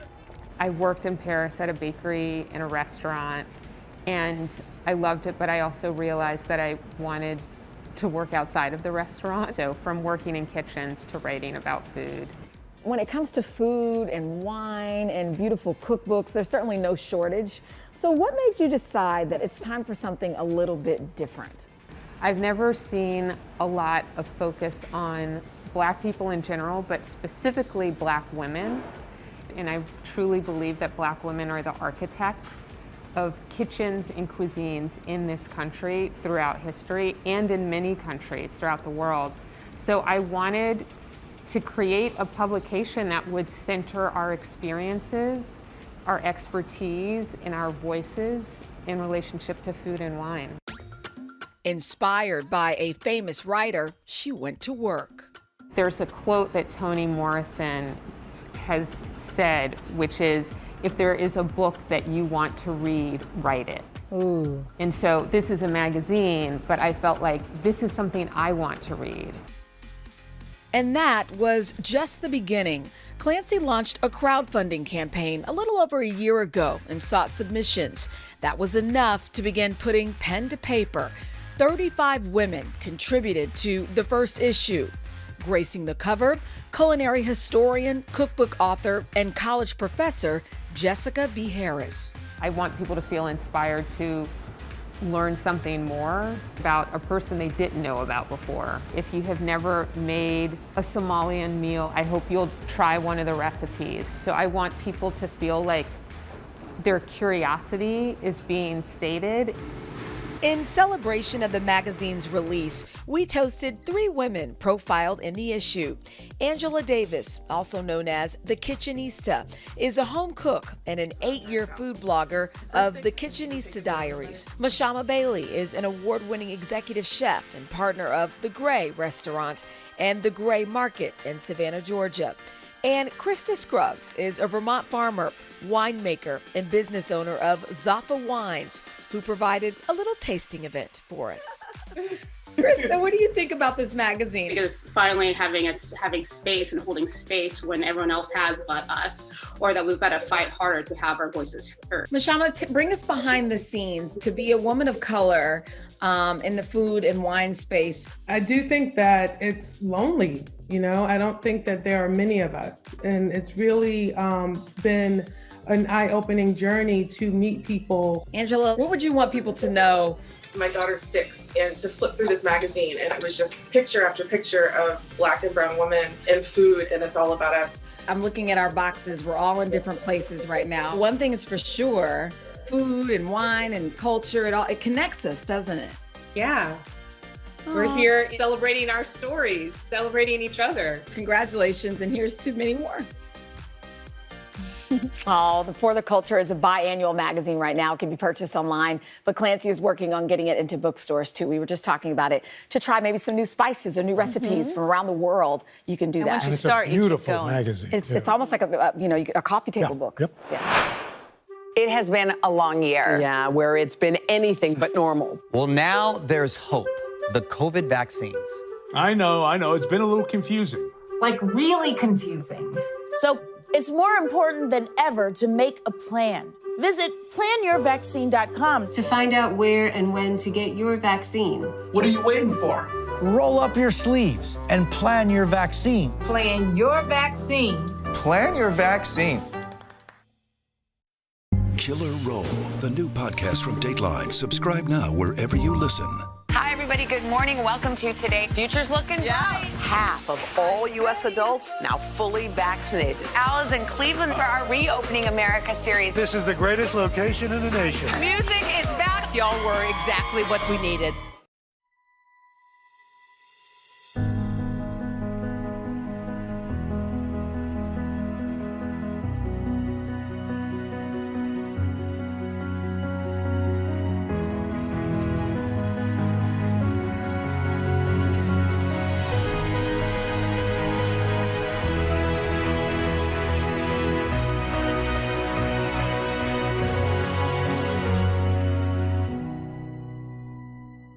Killer Roll, the new podcast from Dateline. Subscribe now wherever you listen.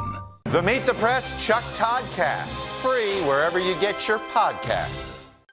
We're back at 8:14 with a Today exclusive. Roz Brewer may not be a household name. Well, not yet, but she's a powerful force in the business world. Yes, she is. As a corporate executive, a lot of folks say she has a Midas touch. She was recently named CEO of Walgreens Boots Alliance, one of just 2 black women leading Fortune 500 companies, and you went one-on-one with her. Yeah, she was really a delight. From the moment Roz Brewer first set foot in a boardroom, she wasn't just satisfied being there. She is determined to change the way the game is played and who gets a chance at bat. She has totally an innovative approach to leadership, and the bottom line reveals that Brewer is also very good for business. Sometimes we use our voices by saying, we belong here. Get used to us. As a leader in her first company, sales grew to more than $1 billion. It was forward thinking. When Roz Brewer took the reins at her next, Sam's Club, she modernized the business and boosted profits. Then she stepped in as COO of Starbucks and overhauled the way they treat their customers. But all that Brewer will be headed to Walgreens and will become its CEO. was just a warm-up. You're joining Walgreens in the middle of a pandemic. That's a lot of pressure. This wasn't like an easy entry. Not at all. But this came to me and I said, this is a time for me to step into something that I've always wanted to do, and that's to have impact, make change happen, lead something that would leave an impression on people's lives. And as I've seen people, get their first shot, and they look back at our pharmacists and they are crying and in tears, I know I've made the right decision. At 59, Roz Brewer is a wife, mother of 2, and now the CEO of the largest company ever run by a black woman. Have you ever been told that you actually have advanced because of your race? I have had several similar comments to that, as if I'm a token. I have had that. I've had the comments that, you're not as smart as you think you are. I've had a lot of those, Hoda.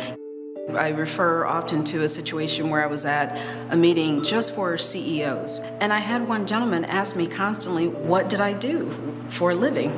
Almost like, why are you here, right? He must have asked me 20 questions like marketing, like sales, no. It was so funny because I happened to be the keynote speaker for the private luncheon. I assumed my position on the stage, and I just saw his face just totally drain. I feel as if I'm going to teach a couple of lessons, through this, and I'm going to be my best. That drive was instilled at an early age. Brewer grew up in Detroit, the youngest of 5 kids. Her parents worked the assembly line at General Motors. Your parents didn't go to college, but they wanted to make sure that all their kids did. How did they make that clear to you that that was the plan? Absolutely. It was from day one. There was no other option. My dad worked 3 jobs, but for every event that I had in my life, he was always there. And I remember one event where I thought I was going to get, the gold ribbon, and I ended up getting an honorable mention. And I remember feeling guilty because I was like, he left work early, one of the 3 jobs, and all I got was an honorable mention. And it broke my heart, but he was so proud. Things that happened in these buildings. Brewer studied chemistry here at the prestigious Spelman College, forging a lifelong connection to the institution and a mission to pay it forward. So it's your mom, your dad, and Spelman? Absolutely. My mom, my dad, and Spelman College. Brewer's father, who beamed even at the honorable mentions, wouldn't live to see his daughter earn that diploma. He died 6 weeks before graduation. How often do you think about what he would be thinking of you? Like in this moment, maybe? Oh my God. I clearly know he would be quite excited. He would be. I think about that a lot. In the face of daunting odds, Spelman women persevere.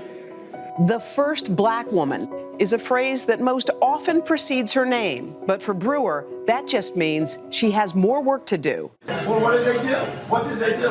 In 2018, a Starbucks manager called the police after 2 black males sat without ordering. Brewer, the company's COO, sprang into action. You dove into that one headfirst because to you, it was personal. It was very personal. I saw these 2 young men, and what really struck me was they were the same exact age as my son, John. This could have happened to him. Wow. What'd your son say? Well, he texted me right away because, you know, this hit black social media before it hit anywhere else. Wow. And he texted me, he said, Mom, you have to get after this right away. We had a very constructive meeting. Starbucks did something you don't hear very often. They said they were sorry, and within a month, closed 8,000 stores for racial bias training. What might have been a public relations disaster became Brewer's triumph. It does seem like you were put in these positions and situations. And do you believe that there's some divinity here?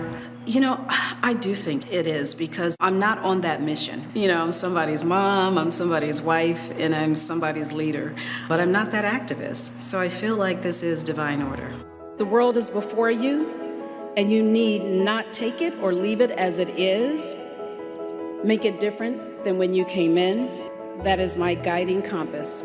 To that end, when will she feel her work is done? Likely never. Likely never. You know, I see so many ills that still, you know, need energy and need a voice, and I hope that I can still be that person to make change happen. I really hope so. I mean, weirdly, if I weren't working here, I kind of wanted to work at Walgreens. For Roz Brewer. I just loved her whole vibe. She started off as a scientist, and I said, how does science and business work? She said, in science, you analyze data and you make quick decisions. Yeah. So she learned that decision making. And the other cool thing she said is, when she hires people, she asks them a question. She says, you're at your kid's soccer game, and I call you. She said, what do you say?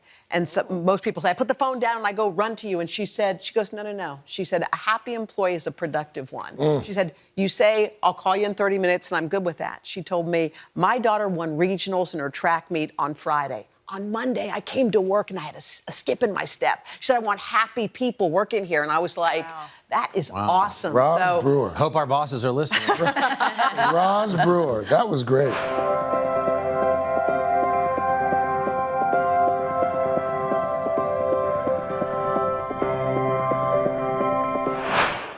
Tonight, the CDC's new outdoor mask guidelines. What changed that allowed this new recommendation to be made?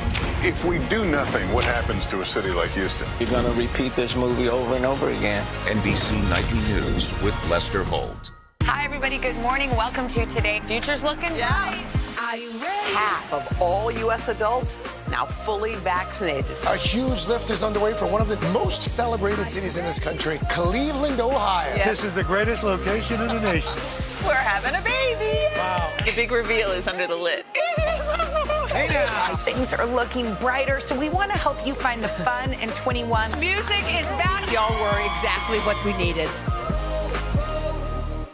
Right now on NBC News Now. They've done things like installing cameras to help alert Border Patrol to people crossing. They are escaping a number of conditions there, violence and persecution in their home countries. It does seem as if this White House doesn't want to bring a lot of high-profile attention to the issue. What efforts might depoliticize vaccine hesitancy? What happens if we don't act on police reform this year?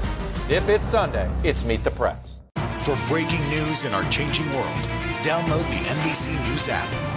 Tonight, the CDC's new outdoor mask guidelines. What changed that allowed this new recommendation to be made? If we do nothing, what happens to a city like Houston? You're going to repeat this movie over and over again. NBC Nightly News with Lester Holt. Right now on NBC News Now. They've done things like installing cameras to help alert Border Patrol to people crossing. They are escaping a number of conditions there, violence and persecution in their home countries. The Meet the Press Chuck Toddcast, free wherever you get your podcasts. For breaking news in our changing world, download the NBC News app. Getting a cancer diagnosis is life-changing for anybody, but for many women, the hair loss that goes with that can be incredibly devastating. Yeah, after her own personal battle with cancer and hair loss, Diane Austin was on a mission to help women with textured hair look and feel like themselves when they needed it the most. Here's her story. It was like everything stopped. I was in shock. The words "you have breast cancer" forever changed Diane Austin's life. You just don't think that that's going to be your story. That's going to be your diagnosis. But it became Diane's story in June of 2015. 2 months later, she started chemotherapy. Depending on your treatment, you not only lose the hair on your head, but you'll lose your eyebrows, you lose your eyelashes. It was just so important to literally look as much like myself as possible. To do that, she needed a wig that matched her own hairstyle. I started looking for these curly wigs and could not find them anywhere. To go to cancer center after cancer center and not be able to find these wig styles that look like my kinky, coily hair, it was first shocking and then very frustrating. And to be quite honest, I was a bit angry as well. So Diane took that anger and took action, with her sister Pamela Shattuck right by her side. She was still in the middle of chemo treatment when she had this light bulb moment, and I was on board. Ethnically inspired wig styles are not readily available at hospitals, cancer centers across the country. So our mission is to just level the playing field.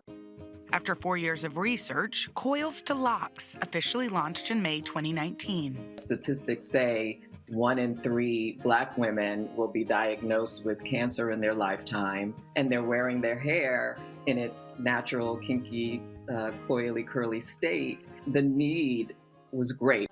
Now their wigs are being offered in half a dozen hospitals across the country, including Boston's Beth Israel Deaconess Medical Center, as well as the Images Oncology Boutique, part of Massachusetts General Hospital, also in Boston.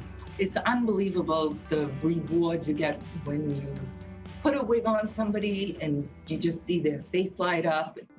Manager Kathleen Bazazzi has helped countless women over a 26-year career find the right wig. But in 2016, she faced her own battle with breast cancer. I think I've just understood the patient better and what they were going through and what their needs were and how much hair does make a difference. Kathleen has been in remission for nearly 5 years and is continuing to help women find their perfect wig, now with the added option of Coils to Locks. It's so nice to give patients a choice of what style, what colors they want, and they don't have to settle on something that they didn't like. The wig line offers 12 different styles, each in 3 colors. Our plan is to get our wigs in every single hospital. Our tagline is actually more than just a wig. We want to uplift all women, but particularly Black women who are going through this journey in all the ways that we can. Diane is currently in remission. Her full-time focus now is growing Coils to Locks and giving other women with cancer hope. You're more than just your diagnosis. You can put one foot in front of the other and keep going. We are so happy because with us now are the co-founders of Coils to Locks, Diane Austin and Pamela Shattuck, these awesome sisters. Diane, I feel like when people are at their lowest, a lot of people go through things, sometimes they think about themselves only, they get stuck, but you didn't. You thought about you and everybody else that could benefit from this incredible organization. Tell me how you did that. How did you channel that anger into something so beautiful? Well, I recognized prior to even starting the concept or thinking about a business that this wasn't just my problem, that there had to be other women like me who had this problem, and that prompted me to start moving outside of the Boston area where I'm located, and I started calling hospitals across the country just to see if that, idea that this was just not a singular problem was true. And the more hospital cancer centers that I called, and the more no's that I got when I asked if they had these curly, highly textured wigs, the more I just recognized that this is a problem bigger than myself. And quite frankly, I said to myself, well, Diane, stop complaining, do something about it, because I was doing a lot of complaining. I think, I think that's an excellent point. And what I was also thinking was, like, in the middle of a cancer diagnosis and treatment, you don't need one more thing to worry about. Yeah. You just don't need one more thing, just the pressure. And Pamela, just tell us what it's like, because to be able to see someone put that wig on is beyond what I think anyone can totally understand unless you've been the one. So just explain what it's like when you watch women get fitted with one of these wigs. Well, in a world where Black women are embracing their natural hair in its natural state, we knew that, again, like Diane said, that this was going to be something that was needed and wanted across the board. So it's really exciting to see women, we get emails and calls all the time with women just so excited that these wigs are even available. And so excited to receive them. So it's just a beautiful thing. And Coils to Locks. Yeah, Diane, this is a new business. It's sort of in its infancy. And I wonder, what the fact that it's in, I think we said a dozen or half a dozen, like it needs to be everywhere. Yeah. I guess we lost your sister. She'll be back. But what's your mission to grow? How do you see yourself growing? We absolutely see our Coils to Locks wigs. That's our vision in every cancer center boutique across the country. And then outside of the U.S., quite frankly, we're very interested in expanding globally. So we know from, as Pamela stated, that women are contacting Coils to Locks. We get emails constantly saying, we want access to your wigs. Can I buy them directly from you? So our goal is to move from the 6 hospitals and 1 medical salon that we have now. We're actually in conversation with several hospitals as we speak, and we, hope to continue to grow. You are going to grow, Diane. You're going to grow, and we have something we want to let you know about. We have a surprise for you, so you'll have to call Pamela. Maybe she's watching. Thanks to Poise Brand, they are giving Coils to Locks $10,000 to help fund wigs for women in need. Poise wants to make sure that to support you and do the amazing work you do to help women feel like themselves. So we hope that helps, and we also hope getting out the word helps, because that's important too. And we wish you such good luck. We just appreciate you. Thank you so much, Diane. Thank you. Thank you, Poise. Yeah, and thank Pamela for us. And these wigs should be everywhere, so we hope that is what happens. And we'll be back right after this. Our week-long journey begins here in Orlando, Louisville, Kentucky, Cleveland. Our Across America journey, reporting on an America rebuilding and reimagining a future after the pandemic. Breaking news tonight, the ceasefire in the Middle East after 11 days of deadly violence. Richard Engel is on the ground. Do you think there's a connection between policing and racism? How narrow a window do you have to really get kids back where we would want them to be? NBC Nightly News with Lester Holt.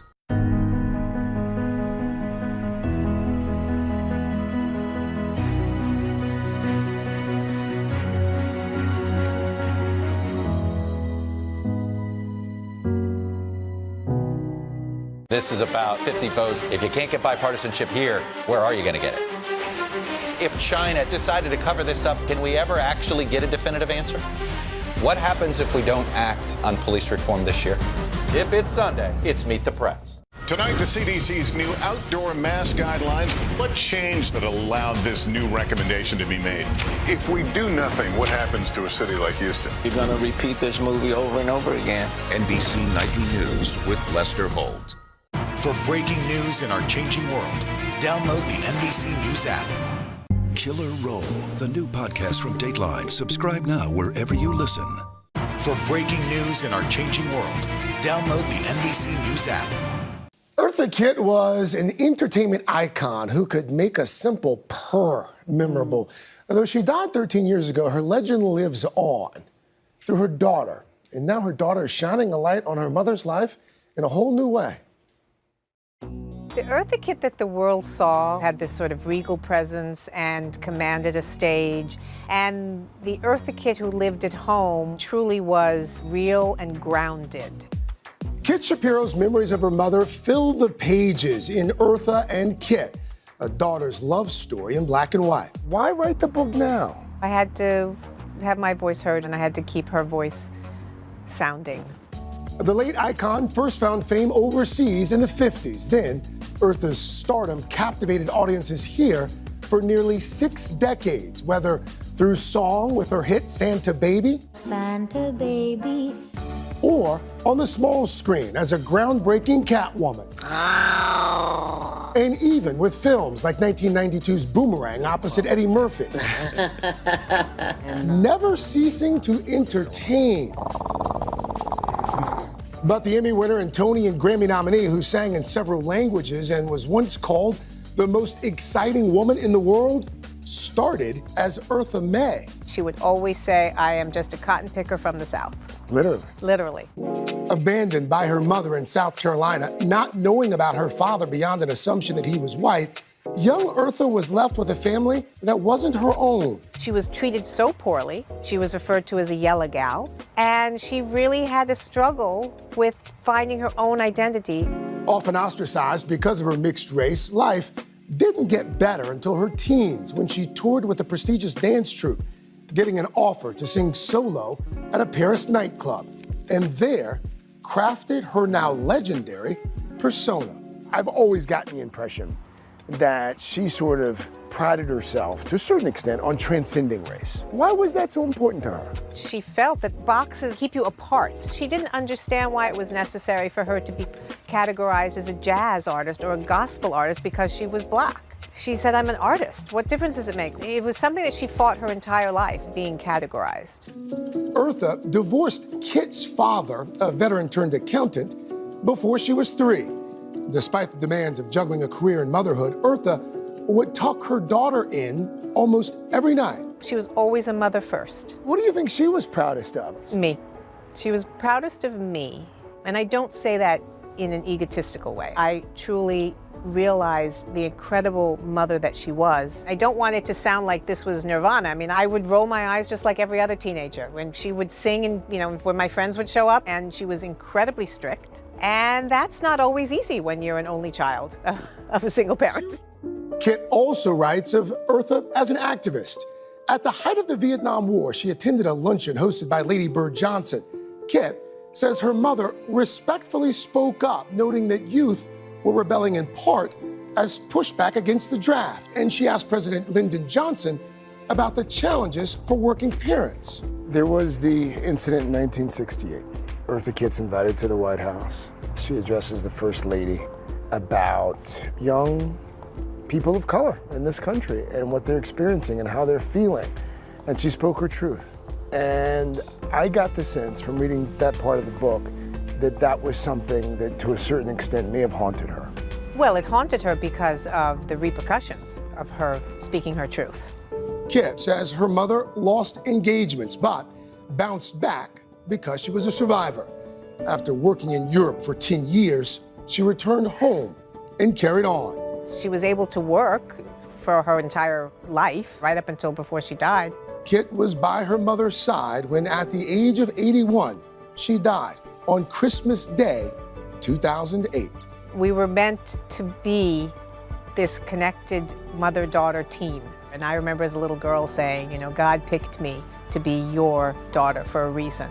And I was the perfect fit for her.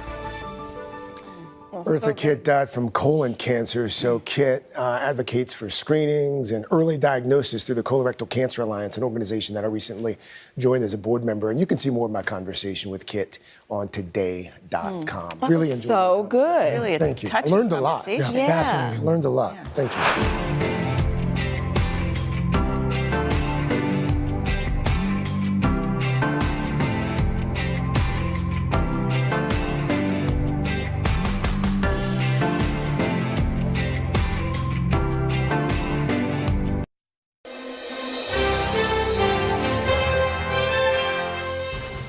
Hi, Today All Day. Hope you're ready for some laughs. Coming up, we put your favorite celebrities to the test as they take on the 6-minute marathon. Plus, we've got some of my personal favorite sit-down interviews from the last few months. So get excited as Today All Day continues right now.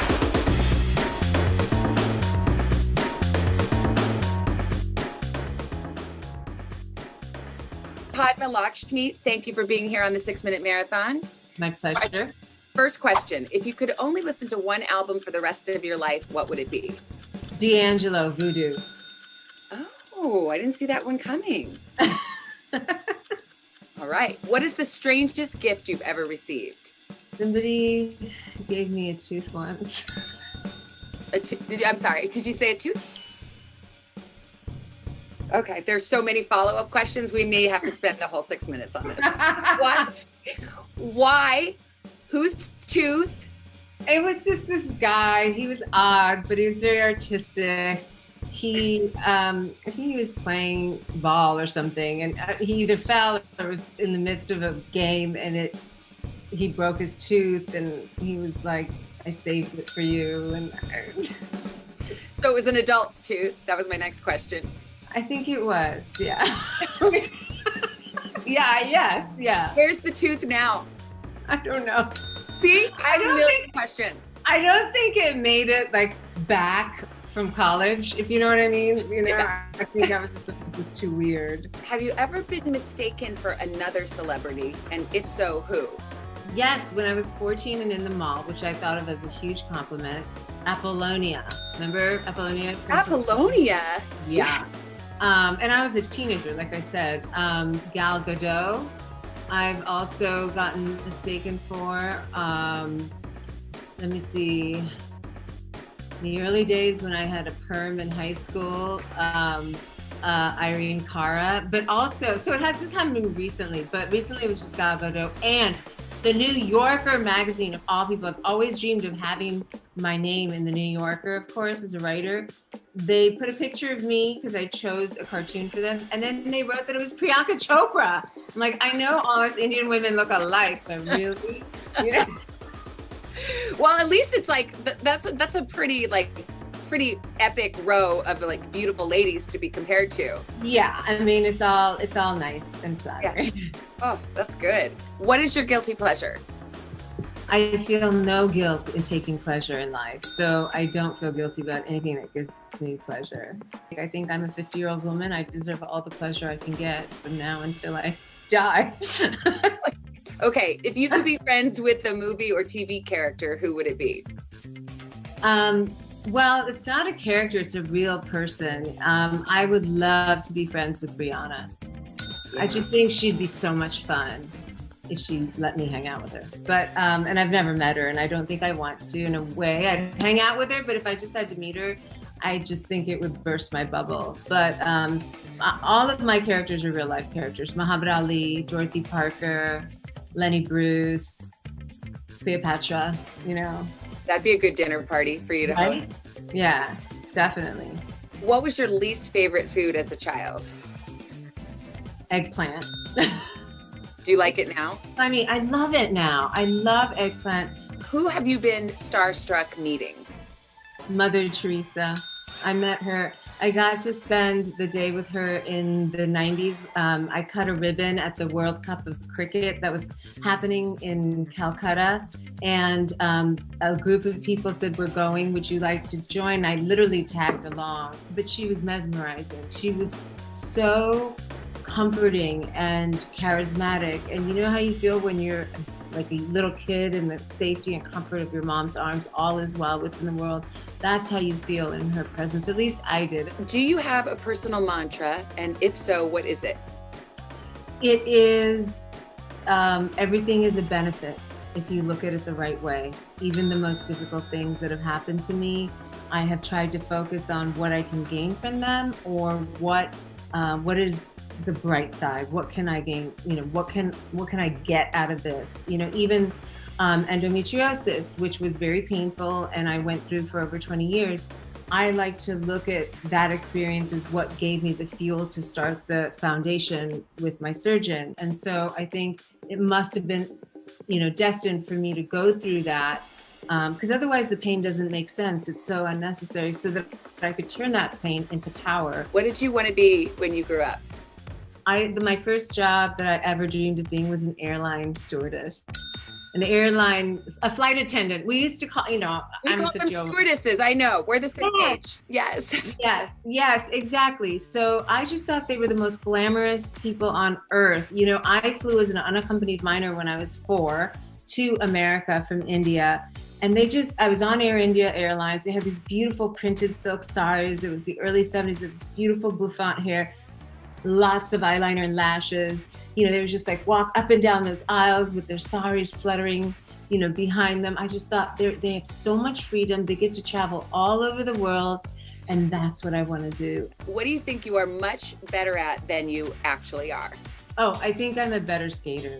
I always think, today is the day that I'm going to seamlessly skate forwards and then backwards. Do you roller skate a lot?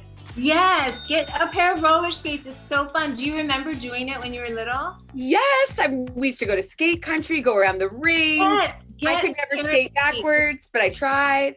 No, you have to. I will go skate. I'll meet you wherever you want. I know all the flat parts of the city where there's not a lot of traffic. Do not try and skate in Central Park. All right, last question. This is an easy one. What is your favorite reality show? Top Chef. Thank you, Padma Lakshmi. So great to talk to you. This was fun. Nice to talk to you too. See you at the ring.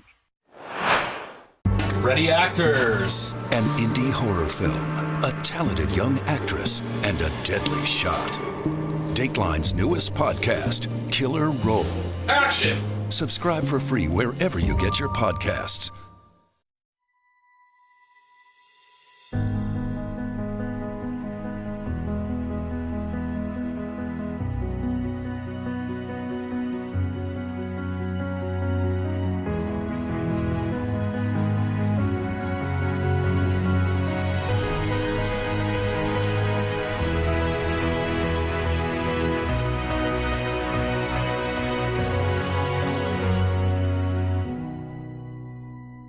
This is about 50 votes. If you can't get bipartisanship here, where are you going to get it? If China decided to cover this up, can we ever actually get a definitive answer? What happens if we don't act on police reform this year? If it's Sunday, it's Meet the Press. I joined Ellen on her set. What's been a difficult year for her personally and for her show. Very few people go through such huge public humiliation. How can I be an example of strength and perseverance if I give up and run away? Hi, everybody. Good morning. Welcome to Today. Future's looking bright. Half of all U.S. adults now fully vaccinated. Al is in Cleveland for our Reopening America series. This is the greatest location in the nation. Music is back. Y'all were exactly what we needed. Do you sing in the shower? Yes. I like these romantic songs that are called boleros, and there's millions of them. And they're very melodramatic and romantic. So you're in the shower and you're singing. Are you a good singer? I can belt it in the shower. And it's got good acoustic, so it's okay. I have a shower that only has like one string of water, not like lots of it. Oh, like a hose? And I kind of sing and dance because I put it in my shoulder. It's like a whole party in there, you know? I move, I'm laying down. My husband thinks I'm crazy.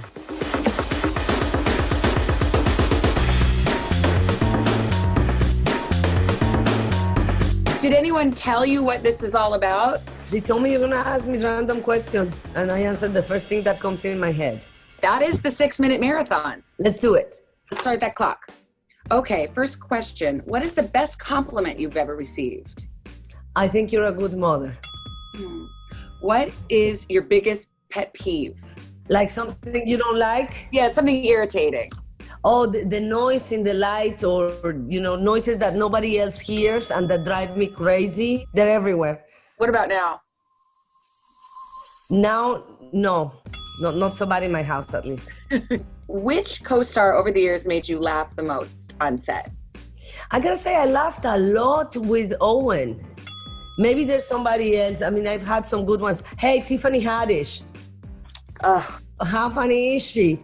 How do you unplug? I meditate. I can meditate for 1 minute, or I can meditate straight 2.5 hours, no problem. Wow. All right, what is the most recent show you've binge watched? I just discovered the Chicago PD, Chicago Fire. I'm in a Chicago phase right now. Hey, those are all on NBC. You want to watch something that has many episodes because we're in lockdown. So my whole family were in the Chicago thing. What movies of your own do you rewatch? I don't rewatch them, but I really want to rewatch Frida. It's been a long time. Oh, well, that would mean a lot. I watch Fools Roshin a couple of times because it just comes up on the TV a lot. And me, I forget it's me. I get into the films. That's how much I like films. Oh, but if it's bad, I'm watching everything. Even like, oh my God, that wig. Oh my God. And my husband hates it because I ruin it for him. But you don't turn it off. You just hate on it. Yeah. Yeah. They call that hate watching. I do it. I'm sorry. When was the last time you told a lie? Probably every day, but today I'm clear. I'm in the clear for today. You know what? I'm not much of a liar, but I am Mexican, so I like to embellish. It's just making a good story better. Probably the last time I lied, not too long ago. Probably I lied yesterday about my weight to my husband. I feel all lies about weight should be accepted. There should just I agree with you. I agree with you. It's kind of like embellishing in the other direction. I also think lies about your drinking. That could also be okay. Yeah, I like you. I think we can be good friends, you and I. We could have fun. Okay, if you could be any age for a week, what age would you be? I'm excited about my age. I don't lie about my age, for example. We don't have to, because as far as I can tell, you're ageless. Or possibly reverse aging. I'm liking you more and more by the minute. But I like my numbers. I like being 54. Yeah. It's an accomplishment. I feel the same way. I love my age. I'm 49. I'm all for it. I love middle age. But you know what? I hated when I turned 30. Oh my God, I had a crisis. I know, because I think when you're young, you can't imagine not being described as young. But once you're over it and you get used to it, yeah. Who cares? What's an experience you would like to relive? Meeting my husband. That was so romantic. I would love to relive some of the time with my child when she was younger, and she used to cuddle me all the time. Oh, baby snuggles, puppy snuggles. Oh yeah, my dogs that have passed away. I've had so many dogs in my lifetime. I would like to relive the times with the people, my grandmother, with the people and the animals that are no longer with me. If I really had a genie and I had a choice, I think that's a big one. All right, here's a turn. What is your favorite way to exercise? I like yoga, but I invented an exercise that it's like 5 minutes and it works my entire body. I have invented like one little routine that it's very weird, and it's kind of working. What is that? Can you tell us? Can you share it? I can't. I would have to get up and show you. But it really, like, you're sore the next day, and when you're doing it, you don't feel it because I use inertia to do it.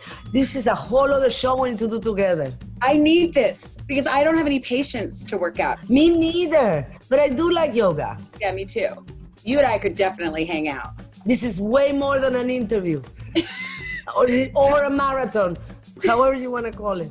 Okay, what is the most important trait in a partner? True love. Yeah. Because then if you have that, you have a lot of good traits in there.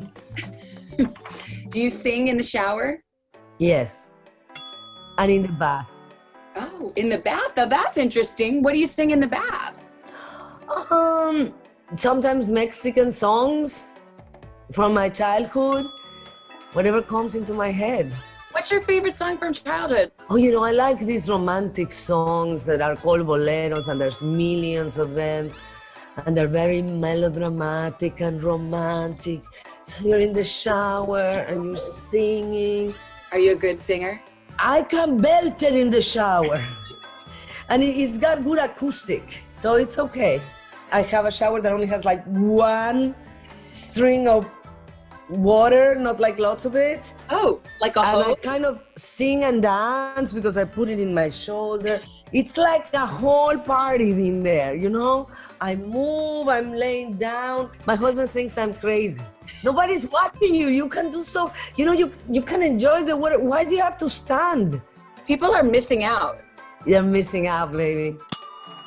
All right, Salma, you were such a delight. This was really fun. Try it. Try the shower thing.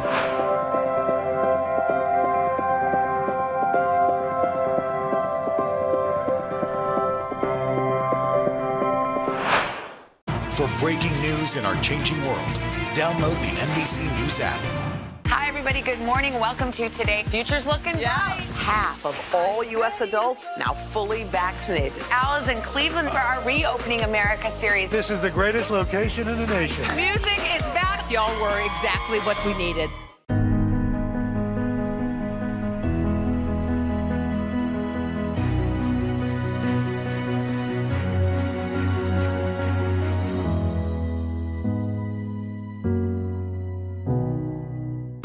Good morning. Welcome to Today. Future's looking bright. Half of all U.S. adults now fully vaccinated. Al is in Cleveland for our Reopening America series. This is the greatest location in the nation. Music is back. Y'all were exactly what we needed. Congratulations to Lester Holt, the most trusted TV news anchor in America, on receiving the prestigious Edward R. Murrow Lifetime Achievement Award for a career dedicated to excellence in journalism. It does seem as if this White House doesn't want to bring a lot of high-profile attention to the issue. What efforts might depoliticize vaccine hesitancy? What happens if we don't act on police reform this year? If it's Sunday, it's Meet the Press.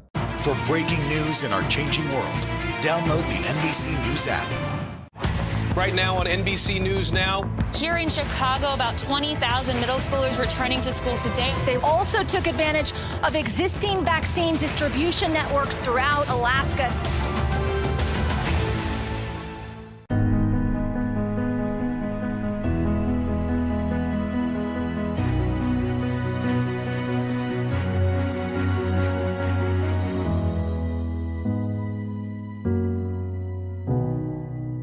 Killer Roll, the new podcast from Dateline. Subscribe now wherever you listen.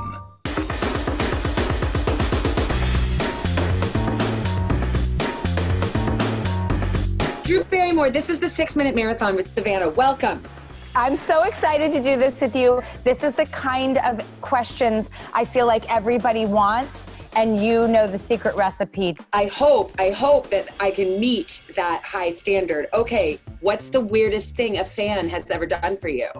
Well, these really nice women, it's not weird. They opened the Drewseum, which is like a Drew museum. It's weird that they would ever be interested to do so, but I love them. So I'll promote the Drewseum. I would like to go to the Drewseum. It's really cool. Have you ever used the fact that you are a celebrity to get out of trouble? Oh, yeah, of course. Any chance I get. What line from your movies or TV shows do people quote the most? Well, I can think of one that me and my friends from Ever After, Angelica Houston, it's not even my line. She's like, after all that I've done, after all that I do, it's never enough. And for some reason, like when you're raising kids, that comes out almost every day. Just words to live by. What's the last picture you took with your phone? It was to Gayle King. I was taking a picture of me in front of the monitor here at our studio. So you're cheating on me with another morning show anchor? I know, I'm a dirty bird. Cheater. Okay. What is one thing you would tell yourself in 2010, 1 decade ago? Buckle up. If you could only watch one movie for the rest of your life, which one would it be? Annie Hall, for sure. And then Dumb and Dumber, like a cross between those two. You kind of have an Annie Hall look going today. I'm so inspired by Diane Keaton and Annie Hall, and like also like Shelley Hack and the Charlie Girl. I love like early Chloe, very timeless, feminine, sexy 70s. You're rocking it. What's the best concert you ever went to? I just went straight to a Bonnaroo concert where you have to drive really far out. I think it's in Tennessee. Gosh, forgive me if it's not. But we lived on a tour bus for 3 days. And it was so debaucherous and so fun and so free. And I just put makeup all over my face and feathers in my hair and wellies. And it was like living that life. And so I'm going to go with that because it was 3 days long. You really got your money's worth. Sounds like Almost Famous kind of thing. It was. And Jimmy Fallon was there. So he's in Almost Famous. So yeah. Okay, what has someone borrowed but never given back? My friend's boyfriend borrowed a book from me and never gave it back, and I will never forgive him. The only thing I don't want to loan out is my books. You can have the clothes off my back, anything. But my books are like these adventures I keep, and I write my name on them. And I take such pride and ownership in them. Do you remember what the book was? Bastard Out of Carolina. Oh, I read that book. I loved that book. Yeah, books are like... Which fashion trend do you regret partaking in? None. When it comes to clothes, I feel super confident. Like, there are no mistakes to be made. Same with like hair and makeup. It's like, just go for it. Although I did wear this one Gucci dress that made my boobs look like ski slopes. I mean, you never wear a high collar with a high belt. Okay. It accentuates this area in ways I had no idea. What is something you are working on improving about yourself? Oh, God, that's a long list. Let me pick one. I'm really working on how I figure out problems with people, and I've now found out, like, going off to the side and not doing it in a group setting is having better results. Like, we'll work it out on the sidelines. It's been my new life lesson the last year. What has been your favorite role thus far? I'm really loving this one. It's not a character, it's just me. I did like to get to play Dylan in Charlie's Angels. I loved kicking butt and being with my girlfriends and getting to be in all those disguises and wigs and costumes. Like, there was nothing that job didn't fulfill. It was pretty epic. Okay, are you a morning bird or a night owl? I used to be a night owl, now I'm a morning bird. Yes, Kids, morning show?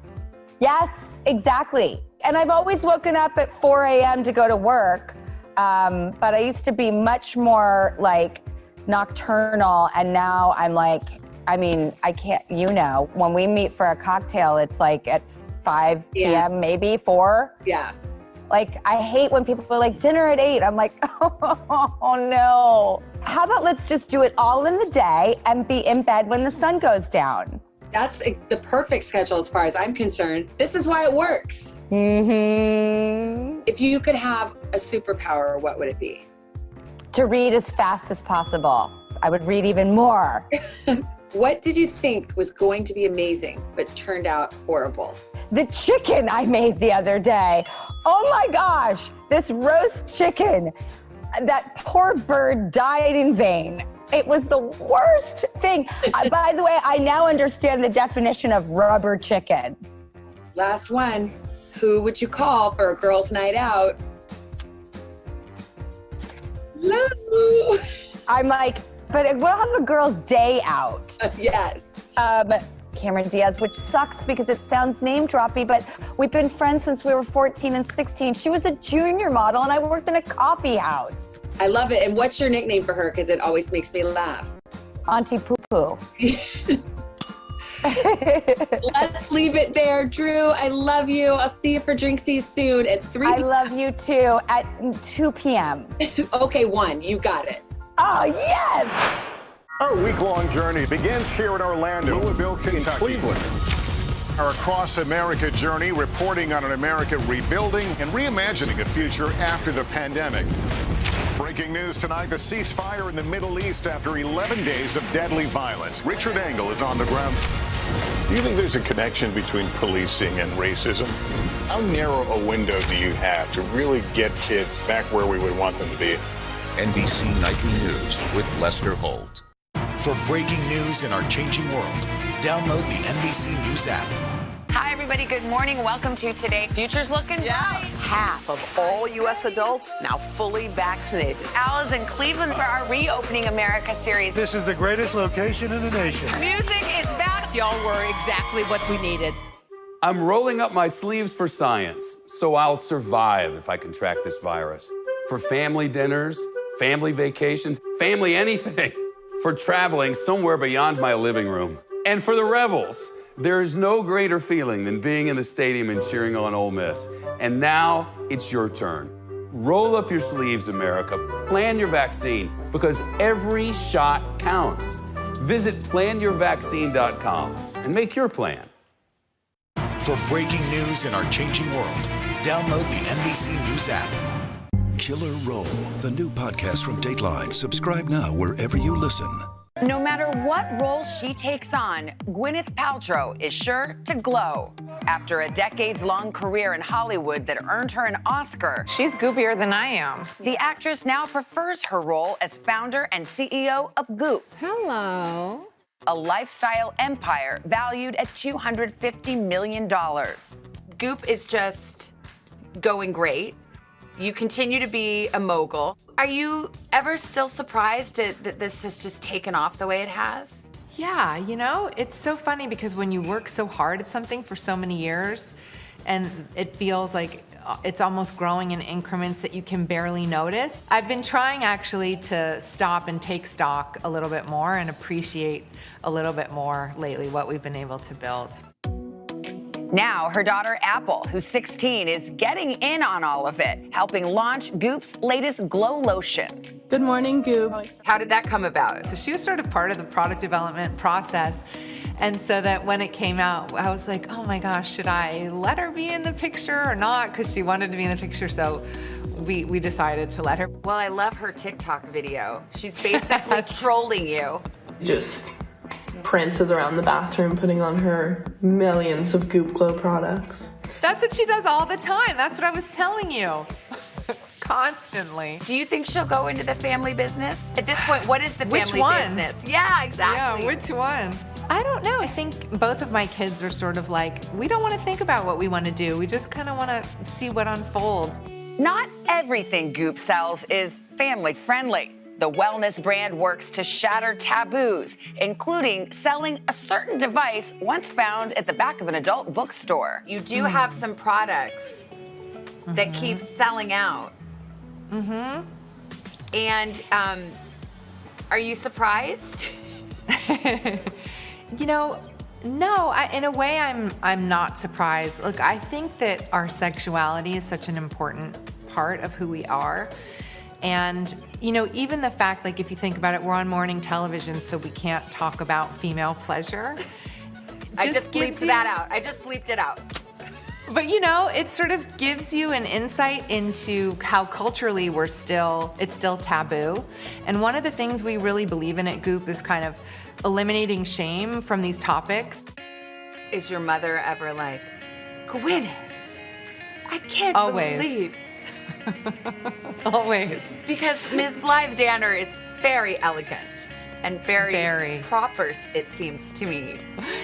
She is, but you know, even proper ladies have sexuality too. This is part of your legacy now, you know? Like, good. Really? Okay, so if it's in like the first paragraph of your obituary, Gwyneth Paltrow, Oscar winner, and, you know, and the candle. Yes, exactly. Hopefully it'll all be, you know, I'll be an amalgam of many things, as all women are. While Gwyneth has been keeping busy recently, last year she became one of the 31 million Americans who contracted COVID-19. You actually had COVID early on. Yeah. How do you feel now? I know you had some long haul symptoms. Are you feeling better? Yeah. Sometimes they come back a little bit, but I think I'm better and better. It's been pretty crazy though. It's been pretty wild. I'm not gonna lie. You and your hubby got married but didn't move in together right away. Then you moved in together and the pandemic struck. How was that? It was amazing. I married the right dude. Like, he is the best, and there's like nobody better to be stuck with. How has it been home with your kids? Because he's got 2 teenagers, you've got 2 teenagers. It's been the best. There are some really significant, profound silver linings from this crazy 12 months. And that time with the kids has been definitely on the top of the list. Beautiful family.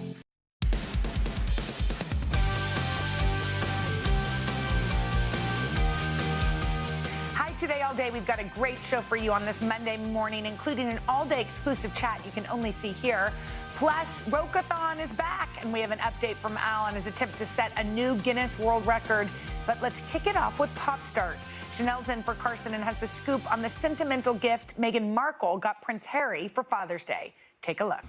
Carson's doing Carsonathon at The Voice in LA, so Chanel's doing Pop Start. Good morning, everybody. Can I use that word, Carsonathon? I love it. All right, first up, Meghan Markle. She sat down for her first interview since her explosive sit-down with Oprah Winfrey. With more on that, NBC's Molly Hunter joins us from Buckingham Palace. Molly, good morning. Hey, Chanel. Good morning, everyone. From a very rainy Buckingham Palace. Look, the royals celebrate Father's Day just like us, but what to get a prince who has everything? Take a look what Meghan did.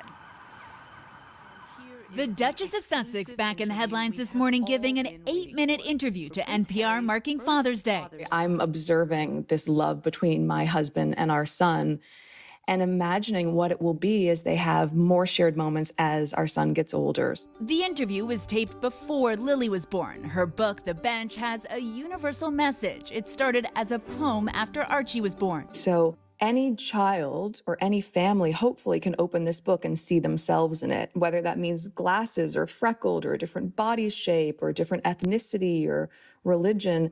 In keeping with the title, Meghan actually gave Harry a bench for Father's Day. And across the pond, Kate, the Duchess of Cambridge, sharing these snaps to mark the holiday. The two brothers, both now fathers on different continents, expected to reunite next month for what would have been their mother, Princess Diana's 60th birthday. But new chapters from Robert Lacey's book, Battle of the Brothers, suggest the deep rift all started over the bullying allegations against Meghan, her team calling those allegations a calculated smear campaign. Now, Roy Nicka of the Sunday Times reports the investigation into those bullying allegations launched in March following the Oprah interview is taking longer than anticipated. And the people who are taking part in it are members of staff, former and present royal members of staff in the royal households. And it's understood that Meghan will not be taking part in the inquiry. And while it continues, the rest of the family is getting on with it. Over the weekend, Prince William and his 2 eldest taking the microphone at a half-marathon race. And the Queen back in the saddle, attending her beloved Ascot on Saturday and preparing for what royal aides say will be a very busy summer. Now, we should add it's Prince William's 39th birthday today. Some very sweet tributes rolling in from the palace and from his father, Prince Charles. Lovely day for it, guys. I hope they're out having a birthday picnic in this lovely English summer weather. Chanel? All right, with that coat on there. Molly, thank you. Finally, it was Father's Day this weekend, and many took to Instagram to honor Dad. Catherine Schwarzenegger Pratt posting this pic of hubby Chris rocking a Girl Dad t-shirt. This is her first Father's Day since baby Lila was born. And Catherine also gave a shout out to her own dad, Arnold, sharing this family photo and writing, "Happy Father's Day to you. It's been such a joy to watch you explore the role of Oppa to little Lila Maria. We love you." And next, Vanessa Bryant, who celebrated her daughter Capri's 2nd birthday over the weekend, also took time to post this sweet tribute to her late husband and father to 4 daughters, Kobe, saying in the post, "To the best girl dad, happy Father's Day, Poppy. We love you forever and always. And a lot of girl dad appreciation this weekend. Demi Moore sharing this throwback of ex-Bruce Willis, showing off his softer side, surrounded by their 3 girls, Rumor, Tallulah, and Scout. And what about you guys? How did you celebrate the weekend? Savannah, we'll start with you. Mike celebrated. Yes. He slept in. We had a nice little brunch. It was fun. Got some stuff he probably didn't want. There he is. There's Feldy. I love it. How about you, Craig? What'd you do, Craig? Lindsay set me up with a nice massage. Nice. Got to go hit some golf balls, and then we had dinner. It was very nice, very relaxing. I like that. How about you? Brian had a great day. He also got to sleep in, watched golf all day. He requested chicken piccata for dinner, so.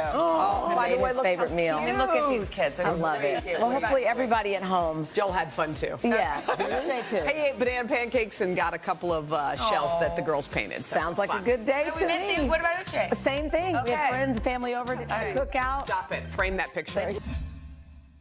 I'm rolling up my sleeves for science, so I'll survive if I can track this virus. For family dinners, family vacations, family anything. For traveling somewhere beyond my living room. And for the Rebels, there is no greater feeling than being in the stadium and cheering on Ole Miss. And now it's your turn. Roll up your sleeves, America. Plan your vaccine, because every shot counts. Visit planyourvaccine.com and make your plan. Killer Roll, the new podcast from Dateline. Subscribe now wherever you listen. The Meet the Press Chuck Todd Cast, free wherever you get your podcasts. This is about 50 votes. If you can't get bipartisanship here, where are you going to get it? If China decided to cover this up, can we ever actually get a definitive answer? What happens if we don't act on police reform this year? If it's Sunday, it's Meet the Press. Tonight, the CDC's new outdoor mask guidelines. What changed that allowed this new recommendation to be made? If we do nothing, what happens to a city like Houston? You're going to repeat this movie over and over again. NBC Nightly News with Lester Holt. The Meet the Press Chuck Todd Cast, free wherever you get your podcasts. Make the most of your day with Today in 30. We give you a mix of everything you love about our show in a mere 30 minutes. Watch Today in 30 on your schedule. Streaming every day on Today All Day. Welcome back. Today on the third hour, Al has a Rokathon update. And do you want to see your favorite pop star in concert without the crowds? Chanel and Dylan might have just what you're looking for. Check it out. Yeah. All right. Well, It's a great that's way to spend Father's Day. everywhere. We're also winners this weekend. We have to ask you about your Father's Day. It's great. That was great. I got to hit some balls. I got to watch the U.S. Open with What a was buddy this? of mine. That is an old picture. Oh, I wonder. I thought maybe you guys were out on the water. We were not out on a boat this weekend. Is that from a magazine? That's No, an amazing picture. that was from a boat trip. You're all over magazines these days. Yeah, okay. All right. Welcome back. Time for Overheard on Third. And in case you didn't know, Al is attempting to set a Guinness World Record title. Al and other meteorologists, it's been fun for us watching them off camera from all across the country. They're all trying to set a record for the most people in an online weather reporting relay. And so essentially, Al has a beach ball, they have a beach ball, and he tosses to these forecasters and meteorologists all over the country. Yeah, and just to make it easy for you, because we love our QR code, there's a QR code that you can scan at the bottom of your screen, or you can head to today.com and you can just watch the streaming. It's fun to see, we're just in Roanoke. It's fun to see, especially when you're in a local market, to see your town come up. Right. We just saw Sioux Falls, South Dakota, Detroit a little earlier this morning, so that's a good one. And So it's a lot of fun. Look at that. And it's almost like if you live in some of these cities, it's your chance, I know. right? You're with Al, right? We can't talk to Al, but they can. We talk to him, we mess up the Mess it whole up. flow. We don't want to All mess right. up any world Well, records. good luck, Al. So did you hear about the Foo Fighters I concert saw it on last night? Instagram, The quite first honestly. concert at Madison Square Garden with 100% capacity since March 2020. Concert goers had to be vaccinated. And I don't look at that crowd. It looks like I have a friend who went, and she said that it's like there was never a pandemic. It was just back to what it was. Goodness. Would It's go? interesting. We just had our first really outdoor concert on the plaza. Was that Friday? Yeah. Thursday or Friday? No, Thursday. Oh, Thursday. Thursday with Coldplay. And even that for me was like, okay, are we doing this? But we were outside. I know. There weren't that many people. So inside. I don't know. Are you ready? I don't know. Maybe if I wasn't pregnant, I'd be a little more Okay, that's willing true. That's to true. try things. But there's actually now artists are teaming up with movie theaters to offer live I guess, live concerts at a movie theater. Yeah. But it's kind of, you wouldn't see them live. They would just be on a screen because, movie theaters have been struggling. Right. People kind of trying to dip their toe back into going to a concert. crowd. So it's kind of It could be a way start. to do it. And you're not like standing up with sweaty folks. I mean, you're in a theater, but you're still enjoying the song. You go to a concert for live music, not to be it with a group of people. In a theater, So, like a concert. yeah. We'll see what happens. I don't know about that. Oh, wait, we have a special congratulations this morning before we go. NBC News correspondent Gotti Schwartz. He and his wife Kimmy, they've welcomed a baby girl. Look at the smile on his face. That is beautiful Kira Setsuko Schwartz. And oh my gosh, there's his wife just snuggled up. Those first moments are just the most special. I remember Al had actually told Gotti, back before they actually had the baby. You'll finally know what it feels like to wear your heart on the outside, and it's like beating for somebody else. And he said he totally understands that now. from the second. Al got a little emotional when he told him that. He did. And now Gotti Al's says a big he understands. softie. There you go. Congratulations, Gotti. Yes. Coming up on Hoda and Jenna, summer's officially here, and we're throwing the ultimate block party to celebrate. Stay with us. The Meet the Press Chuck Toddcast, free wherever you get your podcasts.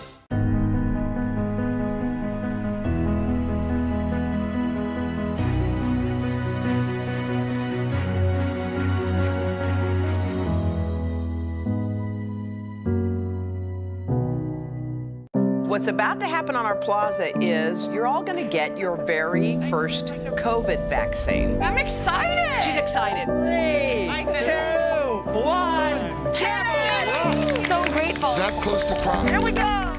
The Meet the Press Chuck Toddcast, free wherever you get your podcasts. I joined Ellen on her set. What's been a difficult year for her personally and for her show. Very few people go through such huge public humiliation. How can I be an example of strength and perseverance if I give up and run away? Right now on NBC News Now. They've done things like installing cameras to help alert Border Patrol to people crossing. They are escaping a number of conditions there of violence and persecution in their home countries.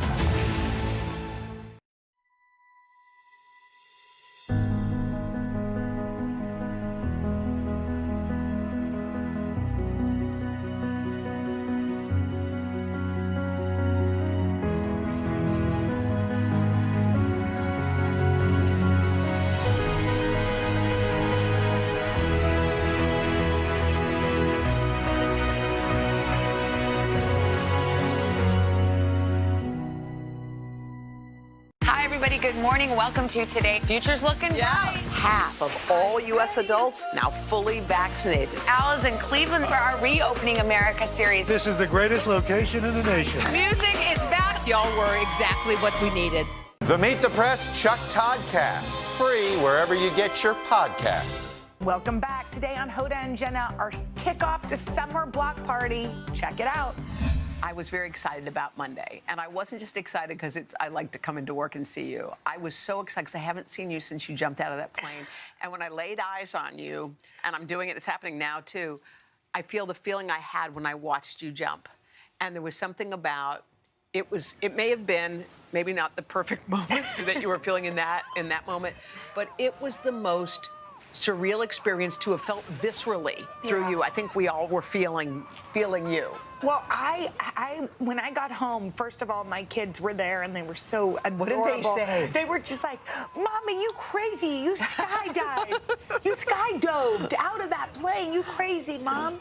And then they were like, "Were you scared?" And I was. Did you tell them the truth? I said I was so scared, but I knew I was going to be safe and there was nothing to worry about. But I have to tell you, I was talking to Henry that night and I said, I don't think most people will get to experience this. There's something so profound about hearing in your ear. First of all, the fact that our tech team pulled that off. Right, I could hear you guys up in the airplane. I could hear you as I jumped, maybe for the first 30 seconds, not perfectly, but once the cord came down. Yeah, the ripcord came. Or the parachute, I could hear you perfectly. And to hear your team, like a group of people that you already adore, cheer for you. Oh. I just said to Henry, I feel like I'm at the right place, like at the right time in my life. And I wrote a letter to all the people that helped with it and our staff, because there is something about working here that even though, not everybody gets to jump out of a plane and listen to the cheering, I feel like everybody that works here knows that feeling. We've been hurt, we've been cheered for, we've been, hurt and picked up by teams that we love. And so, speaking of hurt, I accidentally took out Patty, the sound woman. I didn't mean to. Sorry, Patty. But there was just something really profound, and I hope everybody that's watching right now has a workplace like this. And if you don't, be the one to help make it so. Well, I have to say, it was such a profound moment because people jump on milestone birthdays, like it's my 40th, I'm doing it, or I just passed the bar, I'm jumping. But yours to me was different because after all of it, it was not about you at all, and you felt that. That's what I felt because when you saw the plane and saw your grandpa's name, was that like such a moment? Well, I really was questioning why I was doing it. And I was like, why am I doing this? I think probably Davey heard me say, why am I doing this a million times? Karen Truss had heard me say it, and I looked up. The words came out. And I looked up, and my grandfather's name in cursive was on this plane. Nobody knew it. Our producers, who had worked so hard, didn't know that. And it was this like, oh, that's why I'm doing it, to pay respects to somebody I love so much. Well, it was brave. It was spiritual. You felt all the feels. We all felt it. And it was so crazy because online, people were getting emotional. Because when we were in the studio, we were like, there was a lot of tears. I was like, is this normal? Because we felt you. But this is what people were writing. Lauren wrote this. I was equal parts laughing and crying watching this. Jenna's ability to speak in full sentences while falling to the earth deserves a medal. Yes. No one's even talking about the broadcast piece of it. It's not like you could just yell and freak out because you never know what was going to happen. But I did freak out when I jumped right out. You did. And I screamed your name, which people were like, huh? But I had to have a code word because the one thing I promised my mom was that there wouldn't be curse. Yeah, a beep out. Like, if you don't want you're watching. Here's another one. Jessica wrote this. Loved watching this with my 2 little girls and showing them so sweet. A strong, brave woman like Jenna. Oh, that's so sweet. I started to cry. My oldest said, "You sad, Mommy?" I said, "No, baby. Mommy's crying happy tears." So sweet. Well, thank you guys for it was the most being awesome, part of it. Beautiful here. It was great. We all got stronger because you did it. Anyway, we want to wish all the dads a happy Father's Day. Henry, did you all show him a lot of love? We showed him some love. We cooked some dinner. I made some crab cakes. We sat outside. Oh my gosh, where is Hal? Hal is there. Hal is in the next one. Okay. Look at Hal's face. That's how big he smiles. Wait a minute. I know. That's not Hal. That's Hal. Look at his cute face. He's a big boy now. I know. He's a big boy. I know. That's a beautiful shot. It was so much fun. Okay, what about Joel? Did he have a good day? Oh, we had a great day. We made banana pancakes and bacon, and he doesn't like to eat in bed, but we all did because it was like, and he got some painted seashells, stuff like that. It was really, really sweet. Oh, by the way, he went to the Foo Fighters last night. The concert at MSG. He did? He went. Yes, did that he was say his. You see the pictures of that, and you can't even imagine. Epic. Oh. A lot of people got to hug their dads on Father's Day, and for a lot of people, it's a real difficult time because you're missing your dad. And in our pal Bobby Thomas's case, it's really fresh. And yesterday, Bobby posted the most beautiful tribute to her late husband, Michael, and she shared these photos. That's 5-year-old Miles, and she wrote this. Miles wanted to make sure his Father's Day wishes made it to Daddy in heaven. So he put little notes on balloons and sent them up. Sweet. So Bobby, a lot of people have been asking about Bobby. She is healing a little bit each day. Yeah. It's tough, and she is exactly where she needs to be in her emotions. She's not trying to do. Some people try to put on, but she's not. And I had the good fortune of sitting down with her and talking to her. And we're gonna talk. We're gonna show that interview on Wednesday. And she said part of the reason that she wanted to open up about Michael's death is because she knows so many people are hurting. Yes. And that's so Bobby. And she says, she's such a giver, right? It's not just about her trying to speak of course about not. it. And she says, like a lot of people say, they want to fix it. You'll get better. This will get better. This will get better. And she said, well, like for 5 seconds, can I just sit here And not be okay. Let me sit here. Anyway, we're going to talk to her on Wednesday. So look forward to sharing Bobby's inspiring conversation. Wait to hear from her. Yeah. Okay, so our friend Al is doing something really special today. Yep. He's down in Long Branch, New Jersey, in the middle of his 5th annual Rokathon. And this year, he's attempting to set this. Oh my gosh, San Antonio, Texas. Oh yes, I love San Antonio. So what he's doing is he is tossing to each weather person around the country in our affiliate. It's like a relay. We're not allowed to interrupt him. Right now, he's got San Antonio, Texas on the line. And if he can get through all the affiliates, I think there are 50, maybe even more, because there are more than one per state. I don't know how many he's doing, but if he can pull this off, he may set the record within the hour. Oh, good. So maybe we'll find out. Breaking news. Does Al set the record? My thought is yes. Probably because no one's ever attempted it, so he probably did it already. Come to the block party, Drew! I barely got the cue and I was running in. Happy to see you. Drew, you're having dreams come true.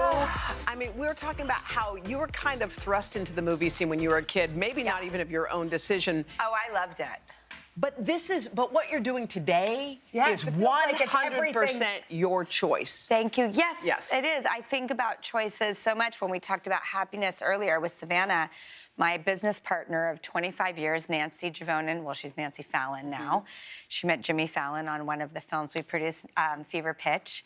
And she had a saying on her fridge that said, happiness is a choice. And for us, it was a common thing. We got T-shirts and books. It was like our thing. Yeah. And I called her a few years ago crying, and I said, I always thought it was about happiness that we were focusing on, but you knew all along it was the word choice, isn't it? Choice, yeah. And she was like, she gives the I know nod. And choices are very important and so effective in your life in positive and negative ways. But it doesn't feel, I will say, inside like I'm starting to meditate for the first time.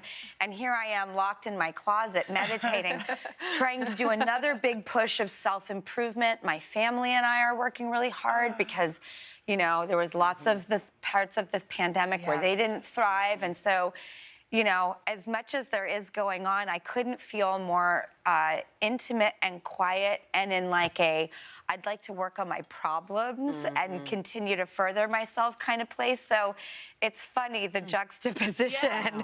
But you know what? That's so interesting because Hoda and I actually go to the same breathing lady. And one of the things that I think about a lot is like our choices at work are different than our choices at home. Absolutely. And I always go to bed thinking like, did I do enough as a mother? Like that's where my guilt lies. That's where Of course. And do you feel that way? Like you're a boss lady, everything is happening, but are you always like as happy as your least happy child? I'm only as happy as my least happy child. And we had a hard time this last year. And because there's so much privilege in our lives, you don't feel like you have the right to complain. Right. But inside our home, it was we really went through a lot. Wow. And there were at that particular age, 7 and 8, where it was just prime.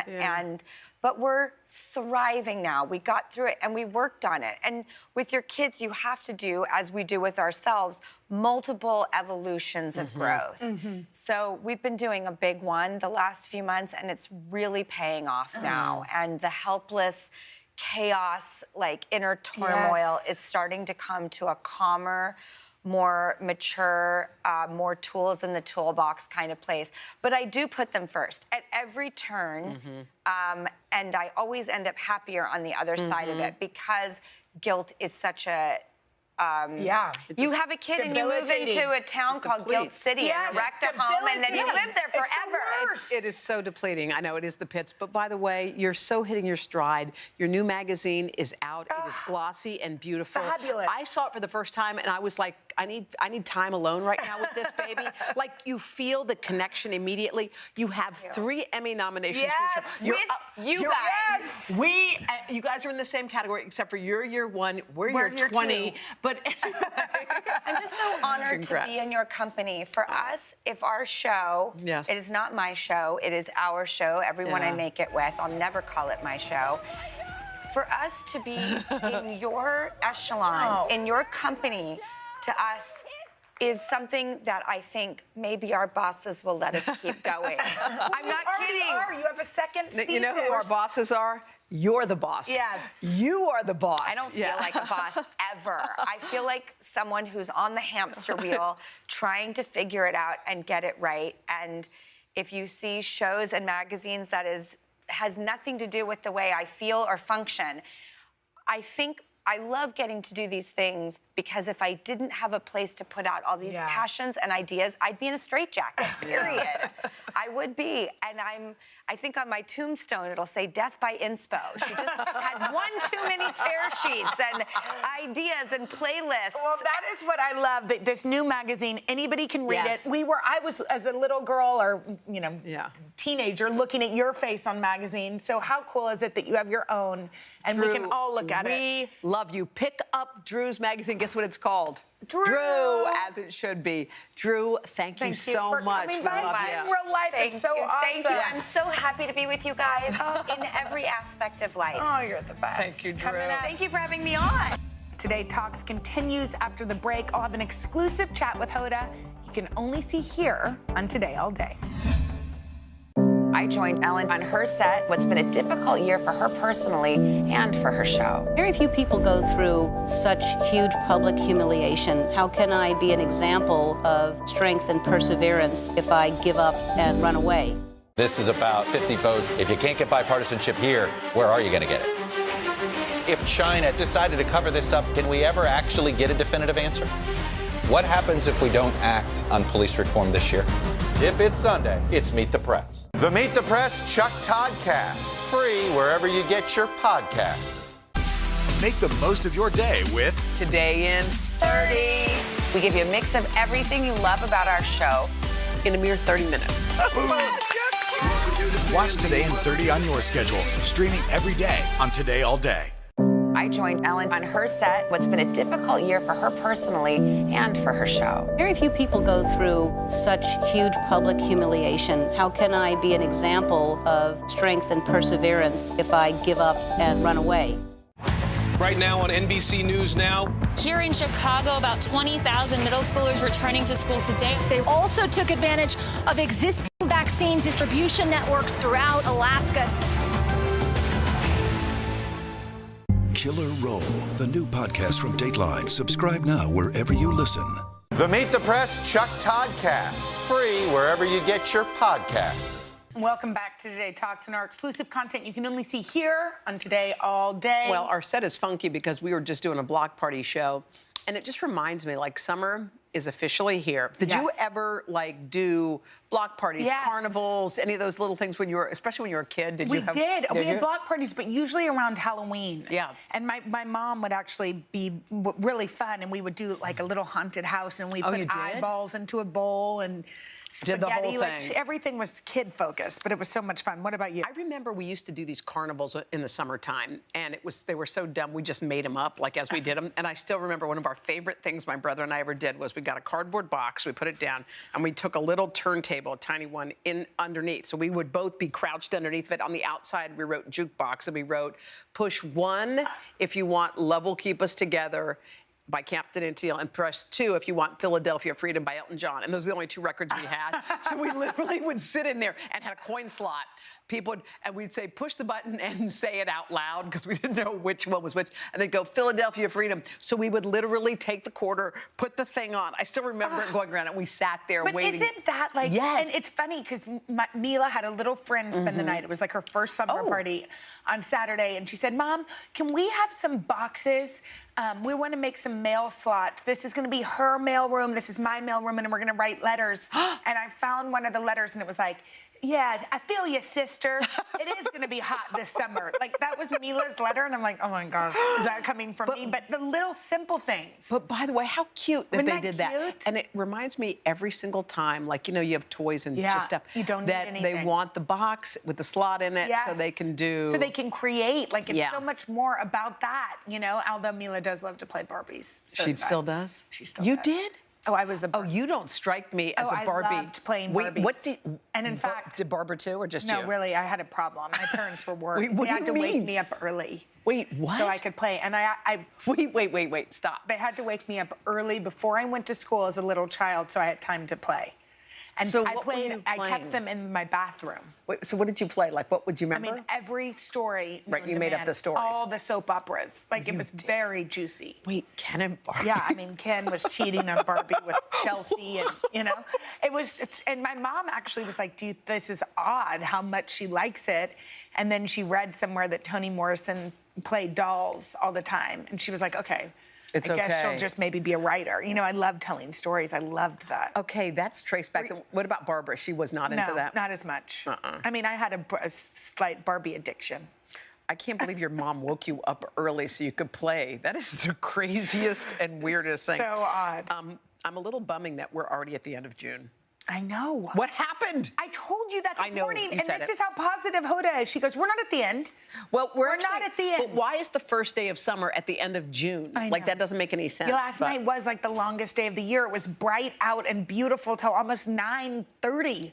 I know. I think what we have to think about for anybody, for all of us, is like the whole linger and savor. Slow. Just everyone slow it down, because I was already looking ahead. I'm like, oh my gosh, it's the 4th of July, Yes. and then this, and then the Olympics, and then by then it's August. Like, I was accidentally looking ahead. I know. Don't look at the calendar. I think you just have to really like sit in the Every moment. in like the moments. I agree. Even the moments that are hard. Yeah, I think you got to do it that All way. right, Is that that's it. That was it? Too bad. It goes by too fast. Okay. Anyway, we'll have more of Today Talks, but keep watching Today all day. It's super fun. Everybody's watching it.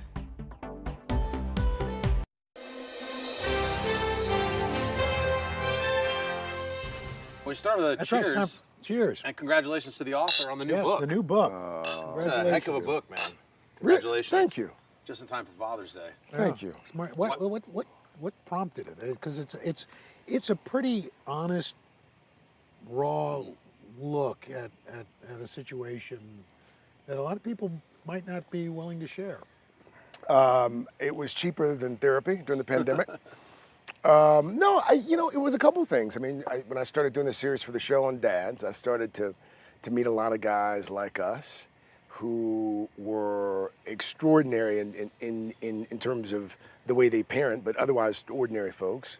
And I think that led me to start to really look at the relationship I have with my dad, which, you've met Dad and we've come a long way, but growing up it was hard. There was the addiction, and then, there were multiple addictions, but for a long time, I sort of blamed him. I was angry, and then. Was he around much? Yeah, he was there. He was there physically, but when he worked third shift, which didn't help. Obviously, he was sleeping during the day, working at night, and so I grew up, and the older we got, the worse the drinking got, and by the time I left for college, like we were, almost estranged in some ways. He wouldn't show up for little league, like we're all there for our.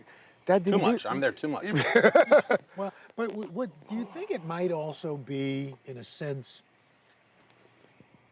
generational and cultural? Yes. That, growing up, he was a black man in the South that at a tough time, a different time. Yes. He, and this is something I found out during the course of the book. Like, my dad didn't know who his father was until he was almost a teenager. And I think it's wholly unrealistic to expect someone to be something that they haven't seen. Right. So my dad didn't, he didn't have a dad. And so he did, exponentially better than his father had done. And so, that, and as you know, sometimes, especially in the black community, especially back then, like, if you were just there, like if you were in the house and you were working, that was enough. That was it. The first line of your book, yes, man, the very first line, right? Do you remember the opening line? Yeah, he was born in a West Virginia prison. That's how the book opens. Yeah, like, whoa. And fun fact, also the same prison that Billie Holiday served her time in. Martha Stewart did her time there. Back then, by standards of the 30s, it was very progressive for women in terms of teaching like skills and trades. And but it's funny because by the time I come along, like the only grandma I knew, like, was the grandma that knew the Lord. Like she was at the church 4 or 5 days a week. She was an usher, and that was the grandma that I knew. I wish I had known what I knew now, like back then, because I could have peppered grandma with all kinds of questions. Right. Congratulations to Lester Holt, the most trusted TV news anchor in America, on receiving the prestigious Edward R. Murrow Lifetime Achievement Award for a career dedicated to excellence in journalism. Right now on NBC News Now. They've done things like installing cameras to help alert Border Patrol to people crossing. They are escaping a number of conditions there, violence and persecution in their home countries.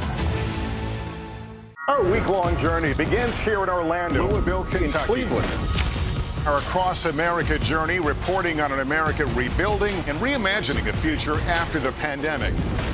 Breaking news tonight, the ceasefire in the Middle East after 11 days of deadly violence. Richard Engel is on the ground.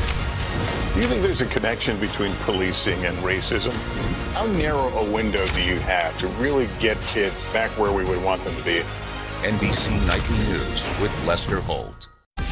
Make the most of your day with Today in 30. We give you a mix of everything you love about our show in a mere 30 minutes. Savannah and Hoda bring you what you must know. The biggest moments of the morning. One Republic! Exclusive interviews. Why did it work for you? You're right. I am more talented than the rest. And important headlines. Major medical news this morning. Watch Today in 30 on your schedule. Streaming every day on Today All Day. But here's the thing, you talk about you parent the way you were raised, and I've seen you as a parent, as a dad. You're a terrific dad. How did you make the jump? I mean, fortunately, along the way, I've always had men in my life who I could look at and emulate their behavior, personally, professionally, like you two. I consider both of you mentors. You for different reasons than Carson. Age. Yeah, well, I mean, longevity. Yes. Although, hell, I guess the same could be said for you. I Maybe. mean, Carson Daly's been in the game a long time. I have 4 kids. So, no, it's but what's been cool is my dad was just up here 2 weeks ago. And he was up here for 6 days. What is your relationship with him now? It's the best it's ever been. Like, he'll call now and just random, middle of the day, hey, just come check on you. Has he read the book? Oh, he read it. He was the first person to read it. What did he say about it? It's probably the most nervous I've been, minus when I proposed to my wife. I said, it's all there. It's good. It's good. Yeah. That was it. That's all he said. I said, any changes? Anything I got wrong? He's like, no. It's all there. Didn't change a word. Do you think he recalls the past as you do? There are parts of the book that he did not remember. I'm sure, yeah. There are parts of the book, there are good chunks of the book where he didn't know that I felt the way that I did at the time. Because I didn't. I mean, we just didn't talk like that. Right. Like, that's not I've heard you talk about the relationship you had with your dad. I mean, you had sounds like a pretty solid relationship with your dad. Yeah. I have one now. I'm thankful for it now. Right. I wish I'd had it, 20 years ago, but what can you do? But, I see these pictures of your dad with your kids, and it makes me smile. I think about it now, and what a great gift. It's the greatest gift, Al. When he was up here a couple weeks ago, he played in that driveway. He played basketball with Dell. So great. In like 90-degree heat. That's all Dell will ever know. Oh, yeah. Exactly. Which is all that matters. Riding bicycles. We went to Dell's soccer game. He's on the sideline. Like, he's like coaching the team. Like, he was that into it. First 30 seconds of the game, my son hadn't scored all season. First 30 seconds of the game, dribble, dribble, dribble, shoot, score. And my dad was like standing like inches away from me and got to see that. He never made it to any of my soccer games or baseball games, a couple baseball games, but having him experience that, right? I don't know. It really, in terms of our relationship right now, it's just, I'm so thankful for it. So thankful. Because, it could have gone another way. What has the reaction been from people who thought that they knew you and didn't realize you have this story to tell? I think the reaction is akin to what you just said. I don't think there are a lot of people that really know me, and that's not a good thing, probably. But my dad was always walled off. I've never been a fan of emoting or sharing, and with this. What does it feel like? to get it? It's out there now. People are reading about it. I've never been more nervous or frightened or scared or anxious. Don't you feel relieved? No. That's not a I don't thing? think I do relief. Wow. I was relieved. Scott said, I was relieved when my dad read it. Right. And my dad signed off on it. And I was like, okay. Halfway through, I realized I wasn't writing this book for like strangers. I was writing it for me. I wrote it for my dad. Right. I wrote it for my kids. That's why it's a good book. Yeah. And once I realized that, that helped frame everything. The highlight was I would go down to the basement and I'd pour myself a little bourbon and I would interview Dad. And so I've got like hours of his voice. I'd never heard my grandfather's voice, either one of them. So I've got hours of his voice on tape. That's cool. Like answering questions. Like there's stuff not in the book, like that's on tape, that the great grandkids are here one day and they're like, oh, my great grandfather, he was a piece. He was a piece of work. I will tell you the gift that you've given your children without even realizing it. And Carson, I don't know, you've lost your dad. Yeah. One of the things I've always dealt with is, I remember what he looks like. I know what but I've had to like play back some video recordings because I can't remember his voice. Your dad? Yeah. Wow. I mean, I know his voice, but just so I can hear it, I have to go and put in the VHS and watch it. At least just you have to his hear it. video. Yeah. And he was on the show once too. Yeah. You know. You don't have recordings, Carson? I do actually. It's on a medium that I don't even know what it is. It's the smallest little cassette tapes. Yeah. But Those yeah, dictaphone tapes. Dictaphone tapes, yes, I do have them. And on the heels of this, I'll go back and listen because when my dad died when I was 5, I remember feeling tremendously guilty, even though my mom married Dick, my stepdad, who I credit for being, I always say God bless me with 2 incredible dads. But I used to feel guilty as a kid because I was so young when my dad passed that I forgot what he looked like and what he sounded like, and I thought that was my fault. I remember that. I remember working through that as a kid. But then it was so quickly replaced by such a great dad that it all fell into place. You said something a moment ago, jokingly. You said this is cheaper than therapy, but you said you talk with your therapist. Oh yeah. Again, something that a lot of men don't want to admit to or admit that. By the they way, need to. To build on that, I've been doing so much work in the mental health space, as you both know. Fathers and sons going there and having a conversation. How are you feeling today? What's in your feelings? That's something else that is. Just doesn't happen, especially in communities of color. No. And I think about your book being out and you being so willing to talk about this. Have you thought about the impact that you're having for young men who look like you? That's the hope. That's the hope. Like I have a number of friends who are either estranged from their dad or have these terrible relationships with their fathers. And I wrote it in part for them and for that reason. Like there's a part in the book I write about where I knew that my dad was a changed man when I went to his rehab facility. And part of the rehab was you have to sort of, you make amends and you write these letters and you talk face to face with the people that you've wronged. And I get down to Statesboro, Georgia, and see my dad, and he gives me this big hug. And we're not big huggers. Right. We're not a hugging family. It's like, oh, Dad's hugging. And he gives me this hug, and I'm crying. He's crying. He gives me this letter that he's written. 40 years, my dad's never written me a letter, but he's written me this letter. And we sat and we had breakfast, and it was just like, it's one of those, like I know on my deathbed, I'll remember that day. And in that moment, like I knew it had worked. But a large part of what he did in rehab was therapy. Like every day, individual sessions, group sessions, it is work, but it worked. Yeah. And then after that, he did 90 days of AA meetings, 90 straight days every day. But no, like we don't talk about it as fathers and sons, and especially in our community, Al. Like it's just not. But it's getting better. It's never too late for your dad to be a hero, though, right? Like as sons, when you look up to your dad, yes, it's never too late. Like we love our dads so much. As a dad, we think, oh, I blew it, man. Like I can't go back and make you can't have there's not a first impression after, there's not a second impression after the first or whatever. You can't go back in time. But as a son, we're like, that breakfast, that was everything.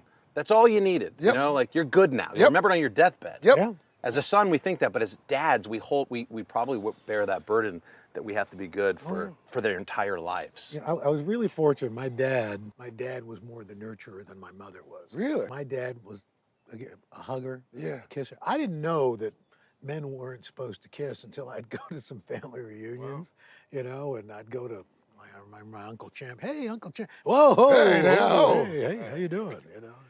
That's not how we do it And here. that's right. What's going on there? This is a different kind of movie, you know. So Meanwhile, we hug and kiss. I mean, of course, you're probably the same way. I know you are. Hug and kiss the kids all the time. Every second I go. Yeah. All the time. Every second. It's but it's interesting because, Carson, you said something.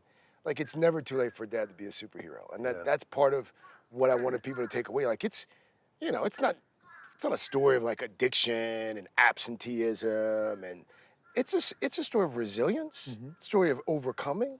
It's a story of how when there's someone that you love, you don't write them off. Like, it's, there are a lot of folks that have people in their lives that struggle with addiction, and they just get to a point, it's like, I've done all I can do. Yeah. I've done all I can do. And we got to that point, and this was sort of our last ditch effort, and we tried before, and lo and behold, this time, he went into rehab, and it changed. Now, granted, he was drunk at the time he went into rehab, didn't remember the intervention, but once he got in, that's why he was there. There you go. Yeah.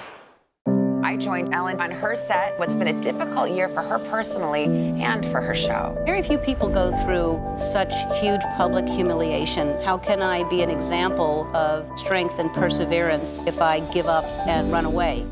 Good morning, everybody. Welcome to Today. Future's looking bright. Are you ready? We're going to do our part to spread the word on the importance of vaccines, so crucial for reopening America. A big day around here, a very special naturalization ceremony. Many of them doctors, nurses, other essential workers. If you are a nurse, thank you. Spring has sprung, guys, and we want to fill this season with some fun and surprises. Yes. This is the face of excitement. Celebrating Earth Day. Let's change the world. Love it! I'm rolling up my sleeves for science, so I'll survive if I contract this virus. For family dinners, family vacations, family anything.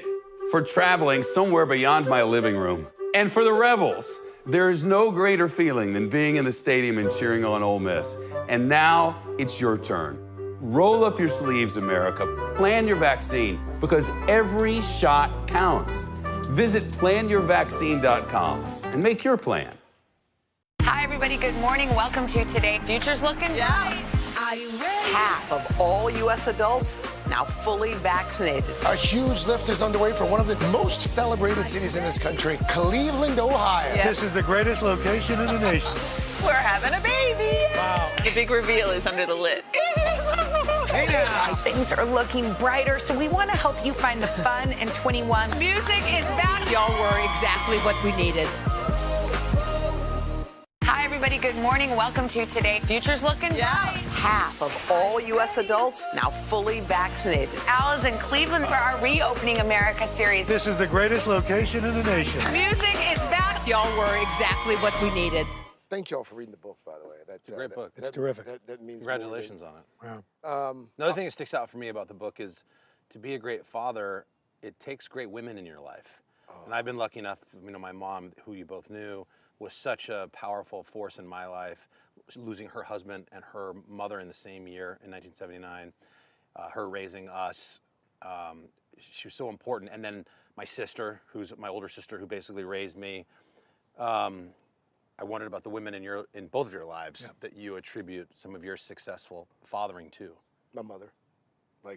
There's like, you can't be as good of a father as you are now without her, right? No way. Right, me neither. Not even fatherhood. Like, I would personhood. Yeah. Like, my mother, God bless her. Like, she grew up in the 50s and 60s. To moms. To mothers. Hell yeah. To moms, because we get the Father's Day, but we all know behind every good father is an even better woman. Yeah. No, my mom, she grew up 50s and 60s.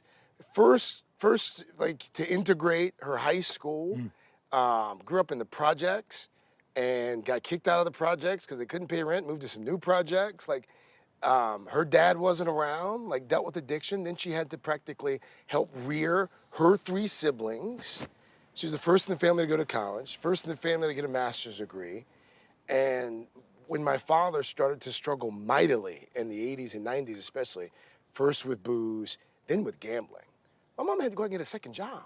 Like, she was a school teacher.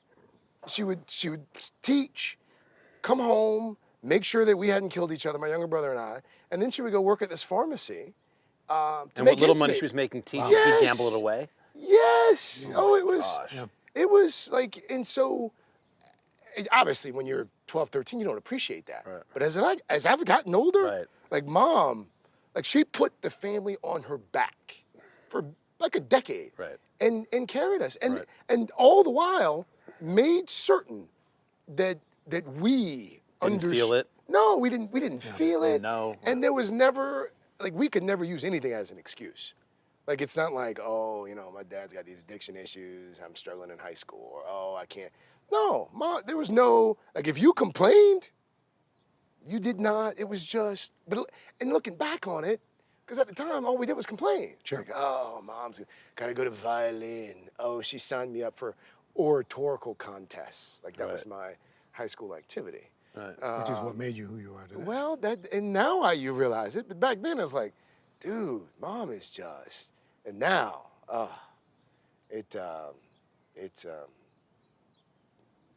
love my father, you know, and we've come to a good place. But let me tell you, I would walk across hot coals. Right. Now, that being said, Carson, Al, I gave her a copy of the book. Mm-hmm. The book's called Pops. So it's a book about my father, naturally.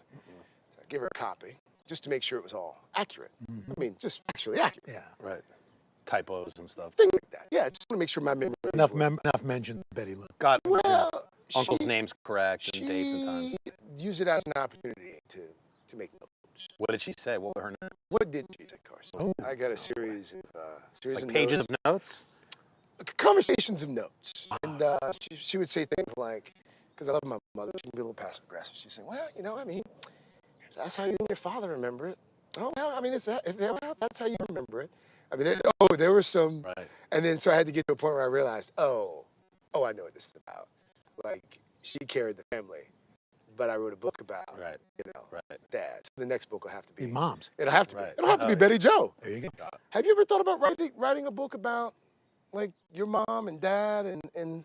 I've included them in some of the past books. You know, and like I said, you know, my mom was, you know, one of those people, like, she was the first black cheerleader at John Adams High School in Queens, you know, back in the 40s. And, that's a big deal. Like, that's the 40s. Yeah, and you know, my dad was a black man who was an artist, couldn't get a job as a commercial artist, so he got a job as a bus driver, supported his family.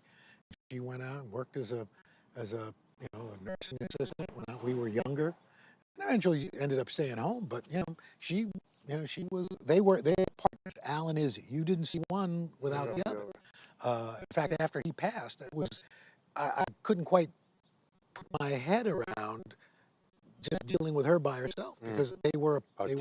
They were a package deal. You know, but she was on one of these. I was just when I did the toast for Courtney's wedding. You know, one of the things my mother said when she first met Deborah, you know, after they got to know each other for a while, you know, she said, Deborah said, "Oh, I love you, Mom," and she goes, "Well, you know, I like you a lot. I don't know you well enough. Love's a big word. Love you, but I like you. I'm sure I'll come to love you." And I was like, "Oh boy," and I don't think I didn't hear about that. Right. But they did come to love each other, and I'm so fortunate that you know Deborah puts up with me. You know. I'm rolling up my sleeves for science, so I'll survive if I contract this virus. For family dinners, family vacations, family anything. For traveling somewhere beyond my living room. And for the Rebels, there is no greater feeling than being in the stadium and cheering on Ole Miss. And now it's your turn. Roll up your sleeves, America. Plan your vaccine, because every shot counts.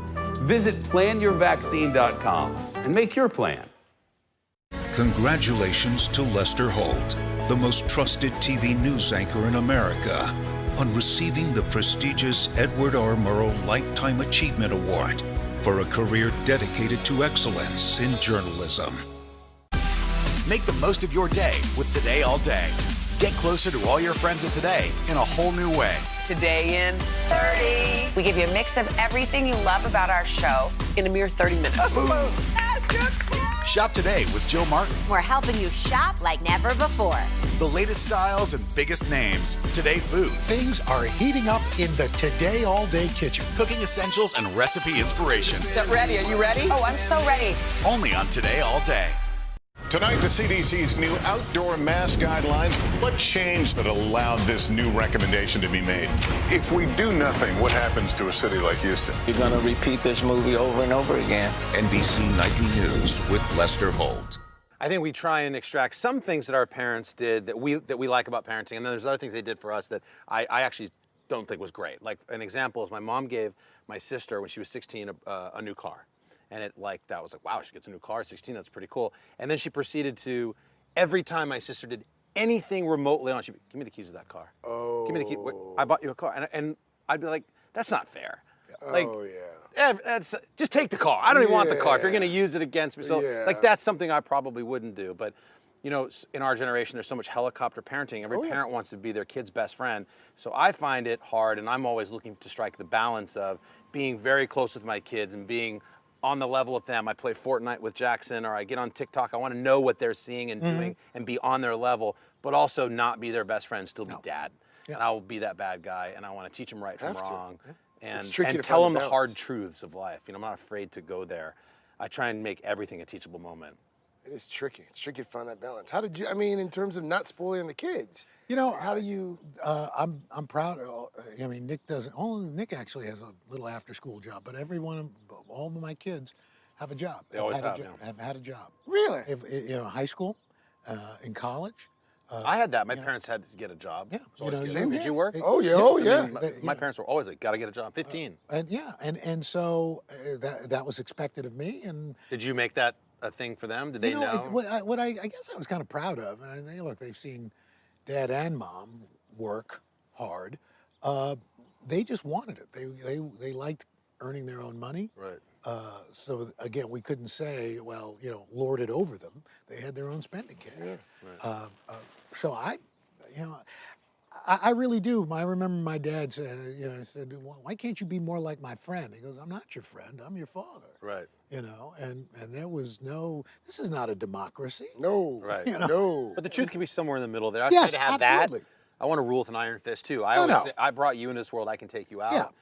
There That are doesn't rules work. in this house. That doesn't work. It used But to. you can't do that all the Everything's way. changed. It has changed. It's changed. And listen, like I said, my oldest is 34. I've seen it change. I've seen it change between Nick and Leela. Oh, for sure. You've got to adapt because I text with my 6-year-old. My 6-year-old she can texts me. text? She can text from her little iPad. Wow. That's And impressive. emote, and she can spell because she can speak into the thing. So it's like I'm having a conversation with like an 18-year-old. But she's 6. Smokes. It's crazy. Yeah. Technology has just changed the way parenting. And I don't think it's changed it necessarily for the better. no, but I do except think, knowing where they are. I love yes. knowing where they are. That's true. But one of the things I think my mother drilled into me was certain etiquette, which I think is important to this day. I'm very proud of my son. He's got his issues, but when he gets a gift or whatever, he Handwrites a letter. Handwrites a letter. We do It that. does. I've gotten a Nick Roker note before. And that's, I think those things And you that shake someone's hand, you look them in the eye. Yeah, Yes, exactly. sir. No, sir. Our parents pass certain things on that, to me, I think are timeless, and it's our job to pass those on. Let me tell you the biggest issue we've had recently in terms of perspective. Like, you remember, it was dinner time when we were growing up. Like, you ate what you ate. Like, whatever mom cooked, This that is was a great dinner. point. I like where you're going with this. That was it. Right. Like, they were It dinner. could be a fish. It could be some sort of Right. meat you You're didn't like, oh, recognize, here's but you food. ate it because it was on your plate. Yes. Well, now we sit down for dinner. Oh, gosh. And it's like they think this is like some sort of 4-star restaurant. Well, that's your own fault. I'm not eating I know. this. I know. My daughter will say to me, "Oh, I can't eat that." I'm like, No, "What are you no, talking- no, That's no. a No, we that's a make hamburger." I make one I meal. don't like fish today. Yeah. No. I was like, I don't like fish today. Yeah. It's Well, one the fish meal, likes and you that's today it. and every day. Yes. One meal. You're eating what we Well- look. We're fortunate because the kids. We don't. We make mac and cheese. No. Pasta. not This is right. what They we're get like eating. 3 options every dinner. This is the generational difference. It Like, is. I want to be like that. Well, it's But just listen. We fall. We don't feel like fighting in that moment. We just want, it's going to ruin my dinner. That's it. Make them some mac and cheese. That's it. It's been 3 nights in a row, so what? That's it. Why ruin the night? No, because in the long term, it's easier. It's not the right answer. You fight the, no, listen, I get it. But again, I don't, right now, I don't have 4 kids under 12, 13. I don't have 2 kids under 8. You know, but early, and I never had, I mean, I had Courtney, and then 11 years later, I had Leela and Nick. So I never had, I always outnumbered them. That's true. Right. That's a good point. I don't know how you do it. Like your name came I love up. every second of it, and it's great. My wife. I mean, it's my wife, man. One point I want to get for Father's Day. Yes. How great is it to watch your kids be with each other? And I was thinking about Courtney getting married and Nick there dancing. What is it like? How great is it to see your kids with each other? The sibling thing. You know, Jack and Etta kind of fight a little bit, but I'll catch them sometimes. And it's at night. Good night, Jackie. And she'll come over and good night. I love you. I love you. They have their own little exchange, not prompted by me or Siri. And it's like, that is the greatest moment. It's you know, and it's funny. They go, I think as they go in and out, as they're Yes. growing old. But Yes. once they get to a certain age, they know that The love is there. These 3 people or 2 people, that is the love that will never go away. That they know each other has each other's back, you know, and that it's them against us, you know. So as a cohesive unit, they can come after us.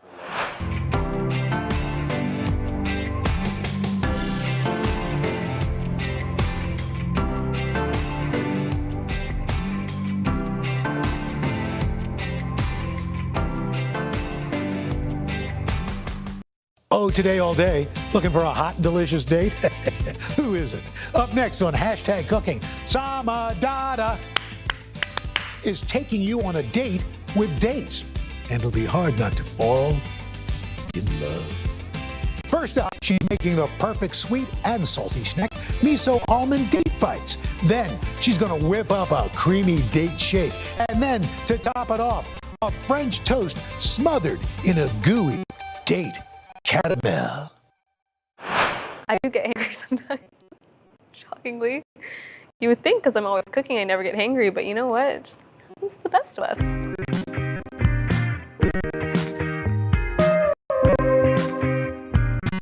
I have been dating for a long time, and no, it's not what you're thinking. I have been eating dates for a long time. I grew up around them, especially during Ramadan when we would eat them to break our fast. And since then, I've been absolutely hooked, and I #cannot stop dating. I want you to be just as obsessed with dating as I am, so I'm going to show you 3 of my favorite recipes. First up, we've got my miso almond date bites, which are salty and sweet. Then I'm going to show you how to make my super simple vegan date shake. And finally, we're going to make my favorite French toast with an almond butter date caramel. When you're shopping for dates, let me tell you something important. Make sure you're looking for the medjool variety. These are a lot sweeter and chewier than their other counterparts, which tend to be a bit drier and not as great to eat with, or cook with, or eat as a snack. I like to eat these plain as well, which is why I look for a nice, delicious, chewy, sweet medjool date, because you want something that's a nice, sweet snack, but you don't want anything that's dry. These miso almond French bites have everything going for them. They've got some umami from the miso, some crunch from the almonds. They're the perfect snack to keep in the fridge when you want something a little sweet, but you still want to eat something wholesome. I'm putting in a solid amount because I love a date. These are going to act as a really nice base, a really sweet and chewy base. It's going to allow the spices to stick together, and we're not going to add any other sugar. I think that's way too much, but I don't care. So I've got my dates in my blender, and now I'm going to add my almonds. I'm using just raw almonds here. These are going to add a nice crunch to these bites. Love a lot of texture here. Now, to seal the deal, seal those almonds in and add a little bit of almond butter.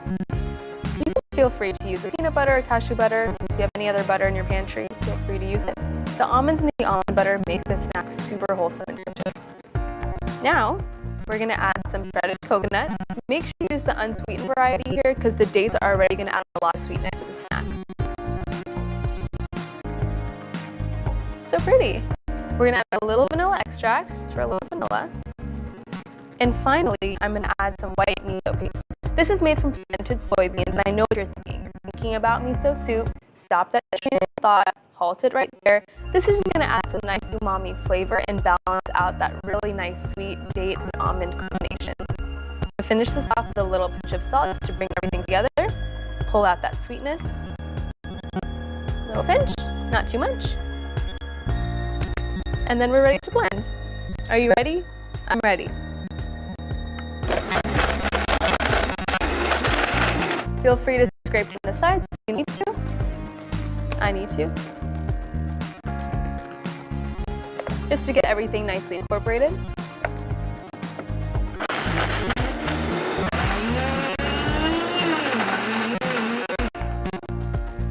What you're looking for with this dough is to have some nice texture. So we don't need everything to be completely pulverized. Totally fine if we have some little bigger or smaller pieces of almonds. That's just gonna really contribute to the crunch. This is what we're looking for. As you can see, it's a bit thick, it's a bit sticky. This is gonna be great because it's gonna help us form it into our little bites. I wish you could smell this. It's like warm and salty and sweet. And I haven't even tasted it yet. Okay. I'm using a really cute cookie scoop here. We want it to be just shy of about the size of a golf ball, but you can make them bigger or smaller if you'd like. I like a little bite-sized bite I can just grab from the fridge when I want something a little sweet and salty. As you can see, this is what we're looking for. You can see a little piece of date here. You got some different sizes of almond pieces. This is good. We like this. We like texture. It's a work of art. We love this bite. Look at how cute. There's one done. My biggest struggle with no-bake recipes like this one is that it really is a challenge to get everything to the parchment paper before I eat it all. But I'm doing okay so far. I did sneak a little bite, though. Don't tell anyone. The dates make it really nice and sticky to form into a little ball as well, which is really great. You add a little sweetness, it allow it to adhere together. See, this is why I love dating. Look at that. Super cute. I always have this in my fridge or freezer because I'm always a little hungry. I always like to snack, so this is really nice to know. I feel secure when I have this in my freezer or fridge. We're almost at the end. There's a light at the end of this blender tunnel. Pretty good. Just rolled out all of my dough into these cute little bites. And now I'm just gonna let them nap in the fridge for a little bit just to firm up while I melt my chocolate.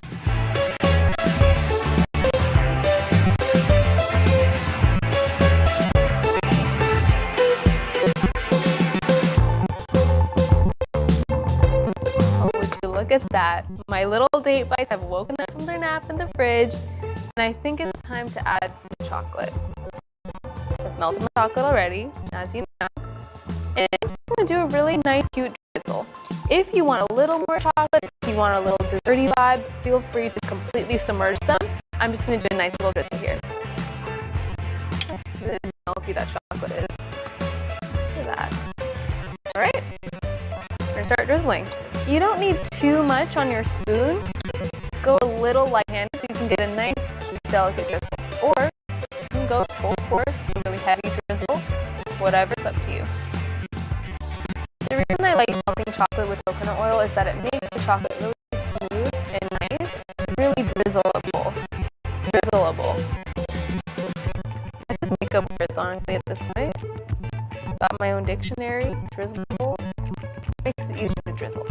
Feeling like you want more of a chocolate moment, feel free to completely submerge. Take them for a swim. I will not judge you. In fact, I'll support you all the way. If you're getting fancy, you can even do a little crisscross action like this. I mean, come on. Picasso balls. He wants his date balls back. All right. Last one. They look so cute.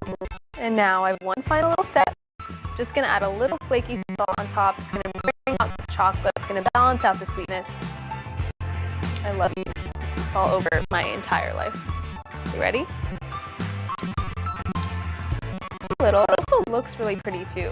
Those big chunks of the salt. It's so pretty. It's so fancy. These bites are gonna take another little time in the fridge for about 30 minutes. I want this chocolate to firm up and then be ready to eat.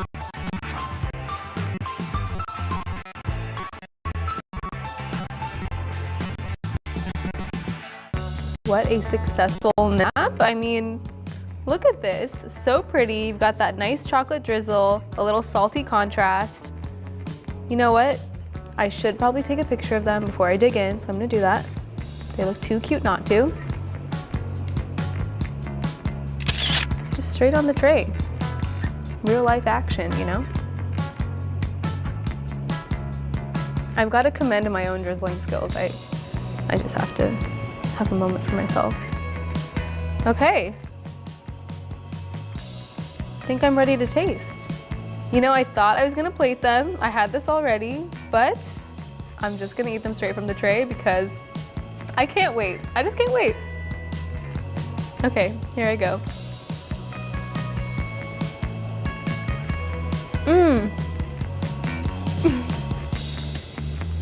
Look at that little almond piece in there. So sweet.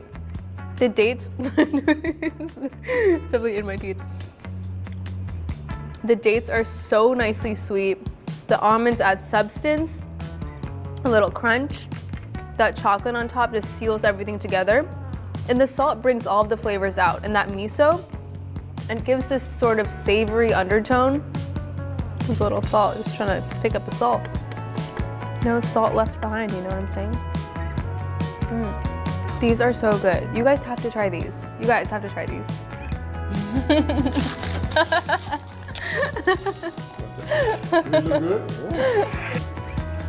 Little crunch. It's the best tasting protein. Yeah? Yeah, it is.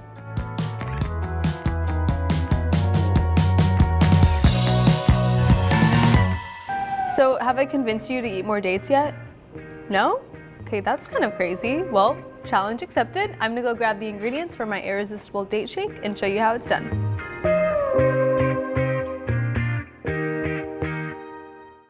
Right now on NBC News Now. They've done things like installing cameras to help alert Border Patrol to people crossing.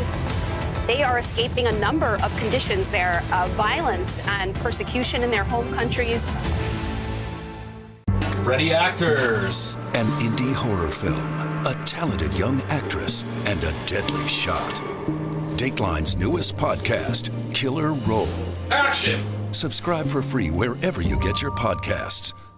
Hi, everybody. Good morning. Welcome to Today. Future's looking bright. Half of all U.S. adults now fully vaccinated. Al is in Cleveland for our Reopening America series. This is the greatest location in the nation. Music is back. Y'all were exactly what we needed. Our week-long journey begins here in Orlando, Louisville, Kentucky, Cleveland. Our Across America journey reporting on an America rebuilding and reimagining a future after the pandemic. Breaking news tonight, the ceasefire in the Middle East after 11 days of deadly violence. Richard Engel is on the ground. Do you think there's a connection between policing and racism? How narrow a window do you have to really get kids back where we would want them to be? NBC Nightly News with Lester Holt. What's about to happen on our plaza is you're all going to get your very first COVID vaccine. I'm excited. She's excited. 3, 2, 1, jam it! So grateful. Is that close to prom? Here we go.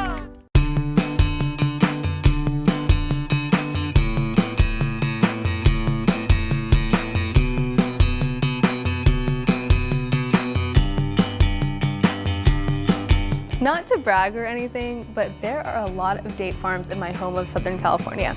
And with the date farms comes date shakes. I wanted to make a super creamy and delicious date shake, but without any of the dairy. But shh, don't tell anyone. They'll never know. Okay, I've got to preface this recipe by telling you something. It is so easy to make, you'll never believe it. I'm just gonna add all of my ingredients into my blender, and it does all the work for me. I've got my dates here. They're pitted. Don't leave any pits in there. That may not end well for you. Adding them straight into my blender.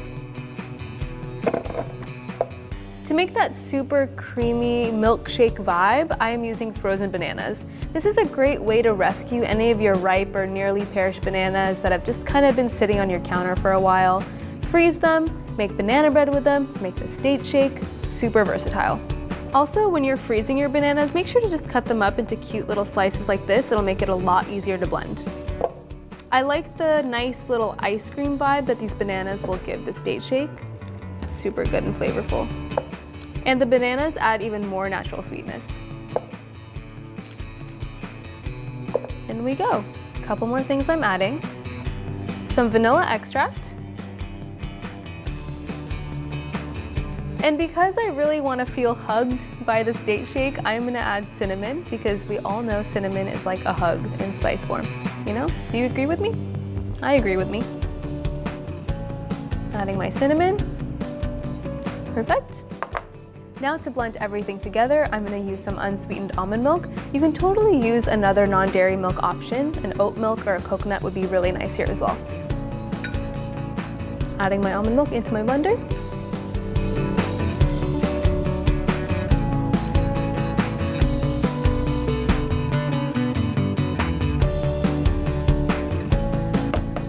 Beautiful. Now all we do is blend. Wasn't that so easy? Kind of crazy. I shouldn't have, but I did. Here we go. Prepare yourselves.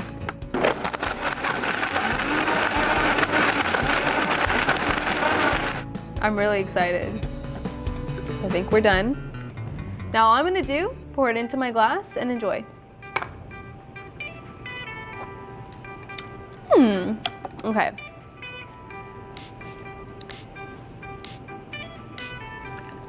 I mean, look how creamy that is.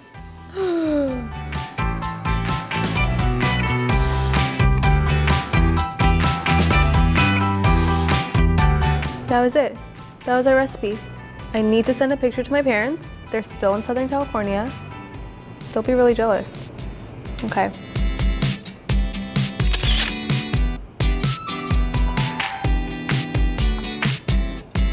Okay, perfect. Now I get to drink it. So thick.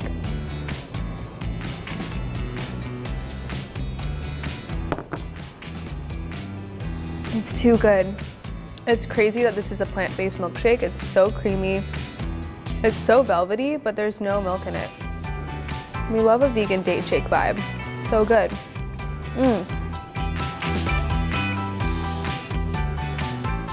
So cute. This is so good. I could eat this forever. Eat it, drink it. I could drink it forever.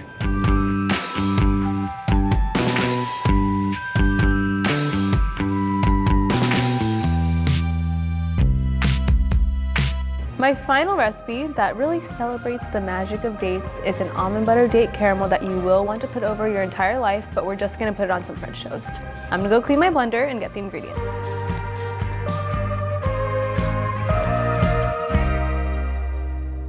For breaking news in our changing world, download the NBC News app. Tonight, the CDC's new outdoor mask guidelines. What changed that allowed this new recommendation to be made? If we do nothing, what happens to a city like Houston? You're gonna repeat this movie over and over again. NBC Nightly News with Lester Holt. Make the most of your day with Today All Day.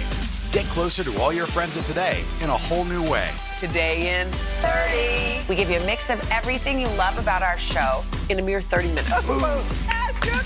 Shop today with Jill Martin. We're helping you shop like never before. The latest styles and biggest names. Today Food. Things are heating up in the Today All Day kitchen. Cooking essentials and recipe inspiration. Get ready. Are you ready? Oh, I'm so ready. Only on Today All Day. It has been a long year. Yeah, where it's been anything but normal. Well, now there's hope. The COVID vaccines. I know. It's been a little confusing. Like really confusing. So it's more important than ever to make a plan. Visit planyourvaccine.com to find out where and when to get your vaccine. What are you waiting for? Roll up your sleeves and plan your vaccine. Plan your vaccine. Plan your vaccine.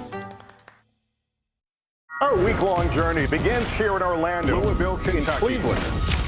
Our Across America journey reporting on an America rebuilding and reimagining a future after the pandemic. Breaking news tonight, the ceasefire in the Middle East after 11 days of deadly violence. Richard Engel is on the ground. Do you think there's a connection between policing and racism? How narrow a window do you have to really get kids back where we would want them to be? NBC Nightly News with Lester Holt. For breaking news in our changing world, download the NBC News app. The Meet the Press Chuck Toddcast, free wherever you get your podcasts.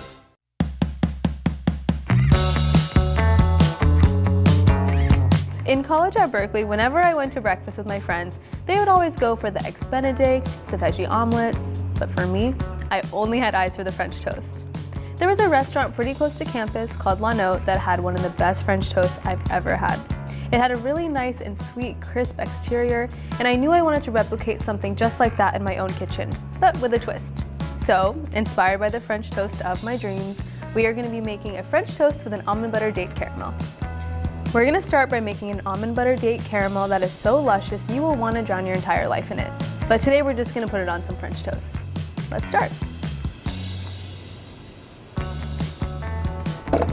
Added some dates in my blender. We're going to add a little bit of almond butter. The almond butter is going to balance out the sweetness of the dates really nicely. To sweeten this up a little further and to add a little bit more of that caramel undertone, we're going to add some coconut sugar. To make a super luscious and velvety caramel, we're going to add some vanilla almond milk. I'm using vanilla here, but if you don't have a vanilla, if you just have it unsweetened, you can add a little touch of vanilla extract.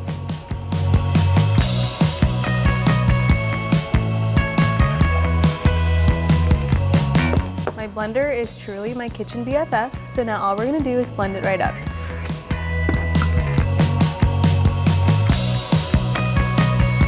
And caramel will await us on the other end of this.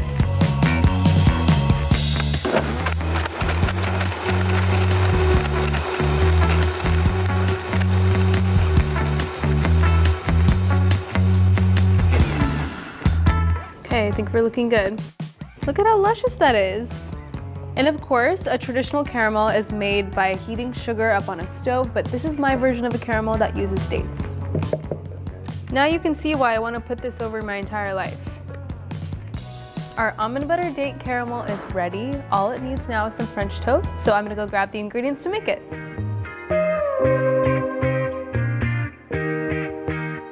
Good morning, everybody. Welcome to Today. Future's looking bright. Are you ready? We're going to do our part to spread the word on the importance of vaccines, so crucial for reopening America. A big day around here, a very special naturalization ceremony. Many of them doctors, nurses, other essential workers. If you are a nurse, thank you. Spring has sprung, guys, and we want to fill this season with some fun and surprises. Yes. This is the face of excitement. Celebrating Earth Day. Let's change the world. Love it! Congratulations to Lester Holt, the most trusted TV news anchor in America, on receiving the prestigious Edward R. Murrow Lifetime Achievement Award for a career dedicated to excellence in journalism. Right now on NBC News Now. Here in Chicago, about 20,000 middle schoolers returning to school today. They also took advantage of existing vaccine distribution networks throughout Alaska. Right now on NBC News Now. They've done things like installing cameras to help alert Border Patrol to people crossing. They are escaping a number of conditions there, violence and persecution in their home countries. Right now on NBC News Now. Here in Chicago, about 20,000 middle schoolers returning to school today. They also took advantage of existing vaccine distribution networks throughout Alaska.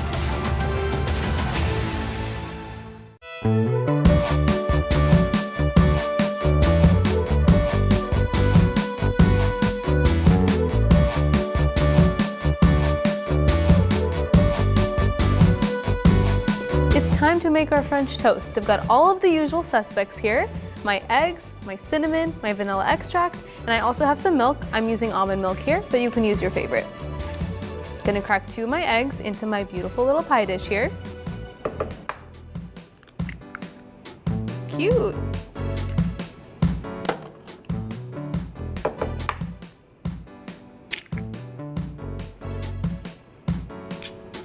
Perfect. I'm going to whisk my eggs together until you don't see any separation between the yolks and the white.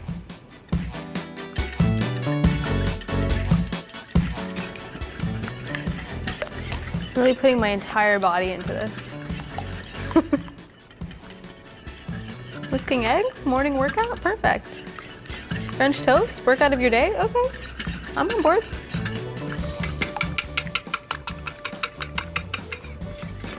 Okay. This looks nice and smooth. Now I'm gonna add some of my almond milk.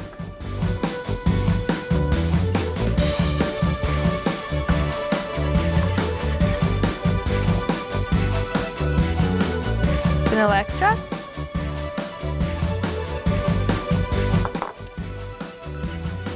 Vanilla extract for me is a must when I'm making French toast. I just love that little extra sweetness, that little essence.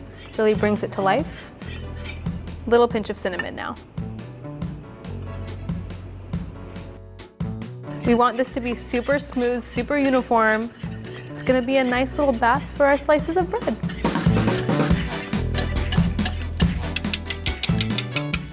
Okay. I'm gonna add a little coconut oil to my pan, let it melt, and then that's gonna be perfect for me to fry the bread in. Time to dredge our slices of bread in my little mixture here. I'm using sourdough bread here because I love that tangy taste. It's my favorite kind of bread. We're gonna let the bread really soak up that egg mixture. And by the way, French toast is a great use for your stale bread. So if you got any stale bread in your pantry, it's time to make some French toast. Gonna flip this over. Make sure it really soaks up all of that goodness. It smells really good already, which I know is crazy because we haven't even cooked it. One last step before I cook my French toast. I'm gonna add a little sprinkle of coconut sugar on both sides because I want that really sweet crispness on the exterior.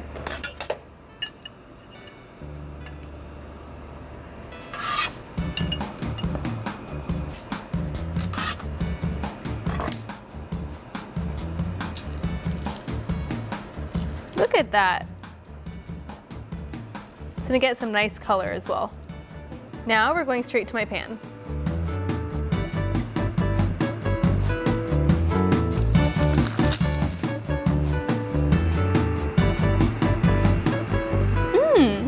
You know what? No harm in adding a little extra sugar on top.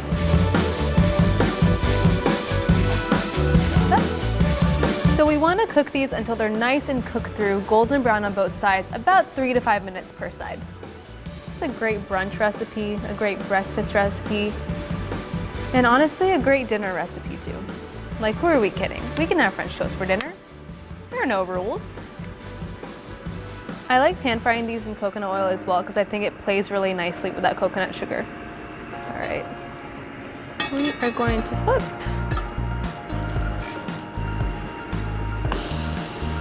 You know, I consider myself a patient person, but then when I'm cooking French toast, I'm like, hurry up. Can't wait all day. It's not even that long. I don't know why I'm being so dramatic. Just gonna flip my second piece. Look at that color. Looking so golden. Ready for a photo, ready for some caramel, some date caramel. All right, these are looking beautiful. I'm gonna transfer them to my plate. So I'm hungry. Do we think they're ready for their caramel? I think they're ready.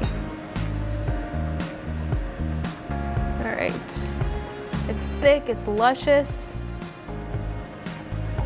I'm gonna be generous here.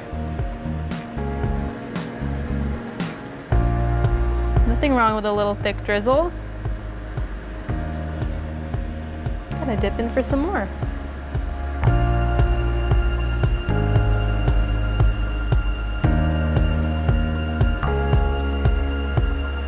I really just went for it. I was trying to be delicate before, and now I'm just straight up going for it. I like having a little pool of caramel on the side. It looks really delicious. I'm gonna add some berries just to sidle up next to that date caramel, sit on top of it.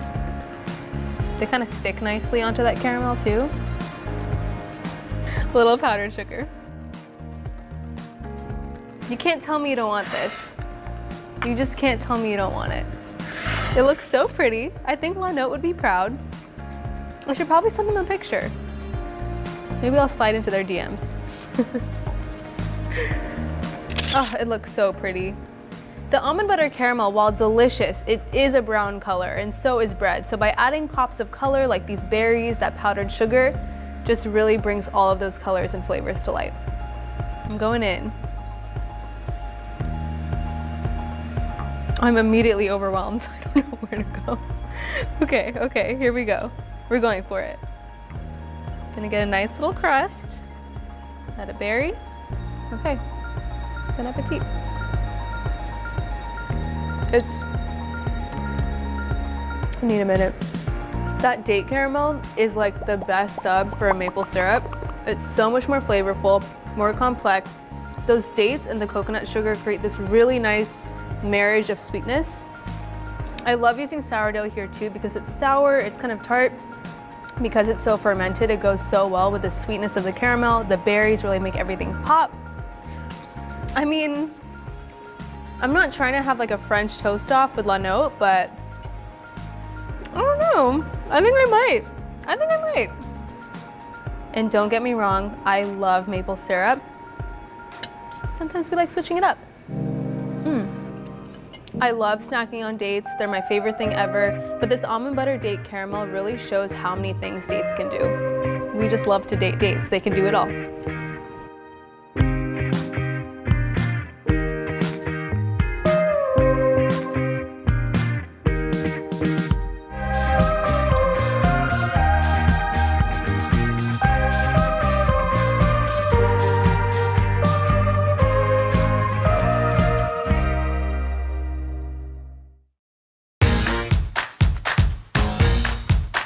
We are back. I'm Anthony Contrino, and it is time to get saucy. We've got a brand new kitchen and new episodes coming your way this summer. Tune in to Today All Day, Mondays at 11 a.m.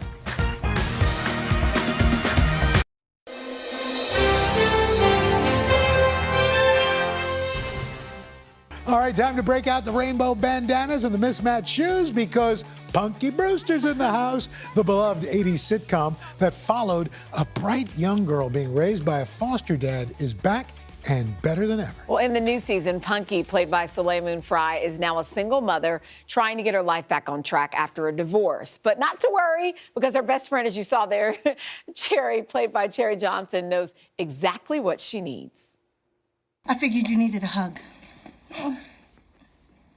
You can stop hugging, I'm fine. But just a few more seconds. How do you always know? Because we've been friends since we were 7. And you texted me last night at 3 a.m. and said, I need a hug and a box of wine. I had a tough day and accidentally watched The Notebook 3 times. Girl, you need a date. Thank you. That's so cute. And I love watching the old clips of you. And now here we have you both, Soleil and Cherry. Good morning to both of you. Good morning. I miss you guys and love you. No. So here's the thing, Soleil. People may not know this. You've been wanting to bring this show back for years. And I remember we've interviewed you before and you were saying, hopefully. Well, now it's finally here. And you're not only starring in it, you're raising the bar, you're an executive producer. How does it feel to finally be here now talking about it because it's happening? This is a dream come true. I mean, you guys have been my extended family over at the Today Show for so long, and to have the amazingness of my childhood best friend, Cherry, who is still my best friend, and for us to be able to be making this dream come true together is just incredible, and I have such gratitude. So, Cherry, what was it like, walking back onto the set and jumping into this character? Because this isn't like a reboot. This is a continuation of your lives. So what was that like? Yes, continuation. Yes. That's what we it. Yes, it was like coming home, like I've been away to college for so many years and all of a sudden I got a phone call and I needed to come back home is exactly how it felt. Wow. Soleil, the original show certainly didn't shy away from dealing with tough issues, and this continuation doesn't either. Why was it so important for you to continue that? Even, talking about divorce, It was so important for us to really hold on to the integrity and the authenticity of the original. And I think, for us, Punky has always been the discovery and rediscovery of our Punky power. And I really feel like I'm rediscovering my Punky power again as well, but also creating dialogues around the household with friends that are about real things that are going on in our lives. And that was always so important to us and so important to the integrity of the show and the fans that grew up with Punky and are continuing to. And Jerry, the show does this great job of not only paying homage to the original, but you've got some Easter eggs, little surprises for folks along the way. Yes, they're hidden throughout the set, and we make mention to a lot of things that I believe our friends that grew up with us will remember. It's beautiful. I think our writers they grew up watching the show, so it was easy for them to jump in and continue the story between the family. And I have to say, we spent her birthday in the treehouse, and I said, "Babe, how are you doing?" And she was like, "I'm with my best friend in the treehouse still." And that's how it felt. It really felt like lightning in a bottle. Every day we got to work, we were in tears of gratitude because we're just so joyful to be able to share this with the world. That's awesome. So many of us wanted a treehouse, by the way. We're out of time. And I think it's cool now that your kids can see it and they can see you as kids. So it's great. Soleil and Sherry, thank you guys. Congratulations for getting this off the ground. Thank you so much. We hope you love it. Punky Brewster, streaming now on Peacock, which is part of our parent company, NBC Universal. It is the all-star, all-female lineup you didn't know you needed. Best-selling author, actor, and activist Busy Phillips, Grammy Award-winning singer Sarah Bareilles, Tony Award-winning Renee Elise Goldsberry of Hamilton, and legendary SNL writer and comedian Paula Pell. 4 grown ladies trying to be pop stars again. Strap in. When their one-hit wonder girl group from the 90s gets sampled by a young rap artist, the women reunite to give their pop star dreams one more shot. Okay, guys, full confession. I got to see 3 episodes of Girls 5 Ever. Gonna be famous 5 ever. Forever too short. Stop it. While the show is very much a laugh-out-loud comedy, there's something very meaningful about seeing a group of women embracing their second chance at fulfilling a dream. It was a contest at the mall, Hoda, and we all just showed up. No, I mean, I feel so grateful. Oh my God, I'm gonna cry. Am I crying? I'm about to cry. The hardest year in all of our lives, someone called me Tina Fey, the best in the world, and offered me like my dream come true. 3-4 months working with the most incredible women and sing with the most talented singers and pretend that you were a pop star. And I fell on the ground. Girls 5 Ever.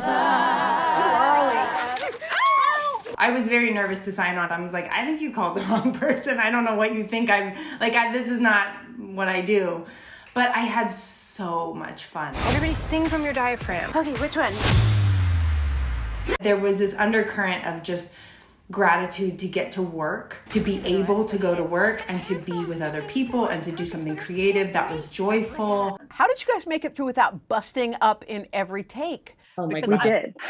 We were at the very end of the shoot. We had, it was like the last hour where we were delirious, and it was a line for Busy that was so ungodly funny, and they didn't warn us, and we were so loopy, and she just said the line, and it was that church cry where you can't come back from it, and it's like, oh, like everyone is about to kill us because we're about to wrap on this entire season, and we cannot get through it. We couldn't get through. While the show is very much a laugh-out-loud comedy, there's something very meaningful about seeing a group of women embracing their second chance at fulfilling a dream. Great.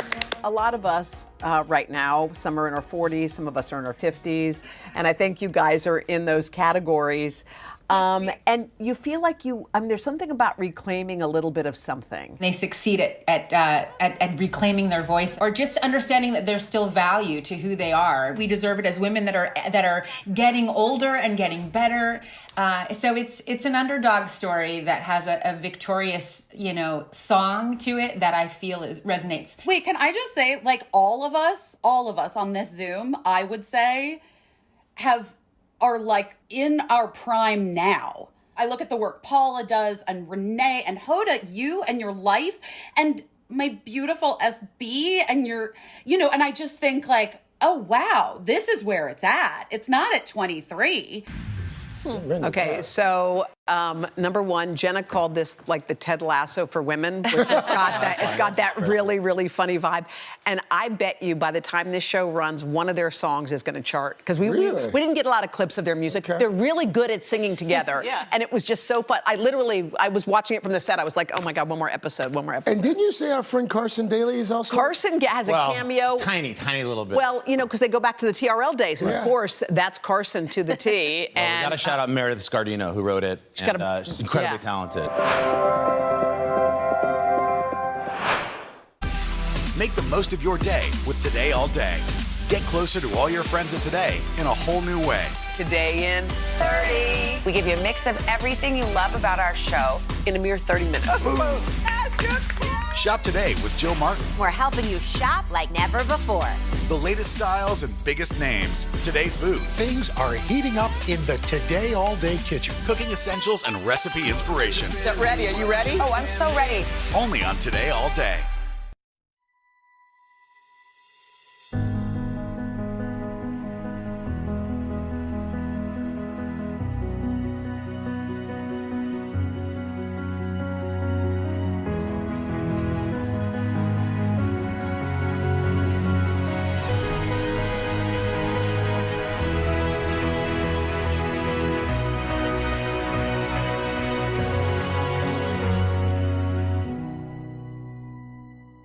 I'm rolling up my sleeves for science, so I'll survive if I can track this virus.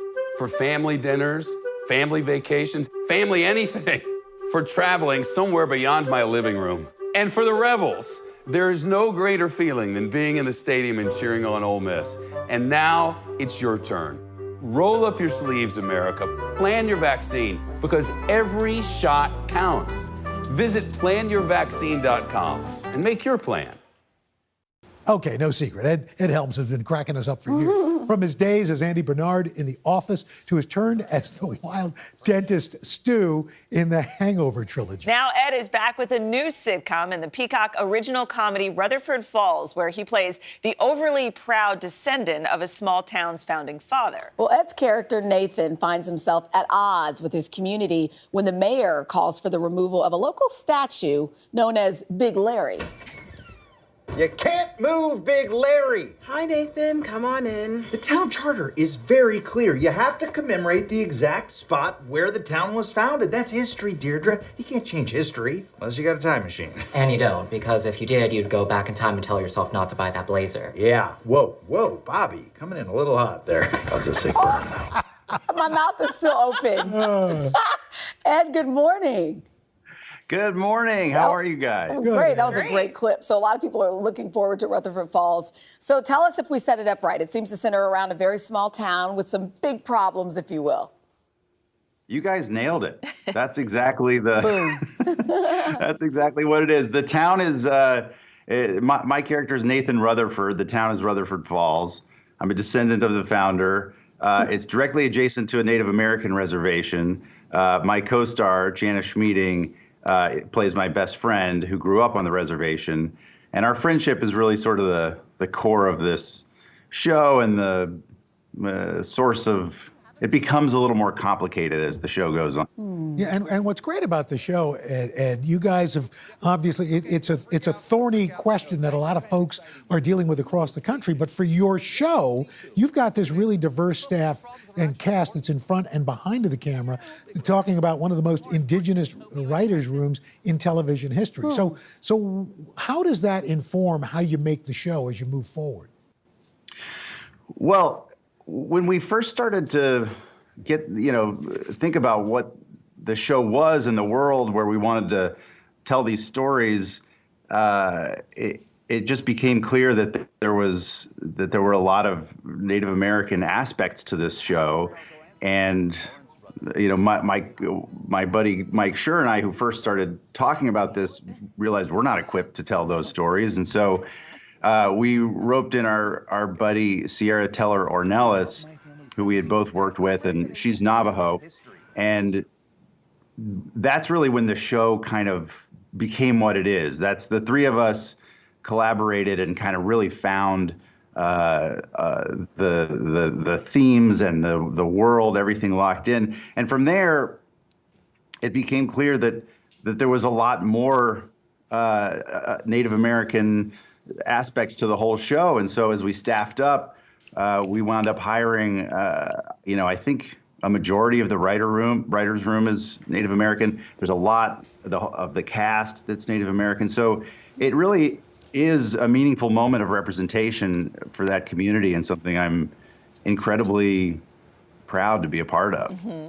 And you mentioned Michael Schur. You worked with him on The Office, of course. So for Office fans, does that give us any hope that maybe there's also an Office reunion in the future? I love this. You guys always ask. Of course we do. It's coming. Come on, you know who we are. Reunions. But we buried it in the middle. Did you like that, though? So I think, unfortunately, that Mike Schur and I having a little mini reunion on this show is maybe the extent of the Office reunion. Wow. I'm not aware of anything in the works. Would you be open to it? Oh my gosh. Guys, of course. Okay, I mean, all right, good. This is the thing. The cast of The Office loves that show as much as the fans. Like, we are, it's. Yeah, well, before you leave us this morning, what? I was just going to say, Andy Bernard is a big banjo player. Thank you. That's what I wanted to get in. Go for it. And the fact is, during the pandemic, I understand you have really taken those banjo skills I love it. to the next level. Yes. I have hunkered down a little bit. There was a little phase there where I got a little too serious about my banjo playing. Oh, look, I'm wearing the same. Wait, Ed, your face looks really serious. Like, I thought it would be like a joyful thing. Like, your face is like. Steve Martin always says you can't be angry and play the banjo. I'm not angry. I'm just concentrating. Okay, focusing. There's a big difference. Okay, all right. It's a difficult instrument. We wouldn't know. So we trust you on that one. Even in spite of this interview, will you come back again? Guys, I love being on. Honestly, of course, anytime. And bring your banjo with us. Maybe we'll do a little something. Ed, duo? Do a little something. Oh, I thought you played the banjo. No, Dylan's playing the piano. Craig plays the violin. We can do something. Ed, thank you. Thanks so much, guys. For breaking news in our changing world, download the NBC News app. I joined Ellen on her set. What's been a difficult year for her personally and for her show. Very few people go through such huge public humiliation. How can I be an example of strength and perseverance if I give up and run away?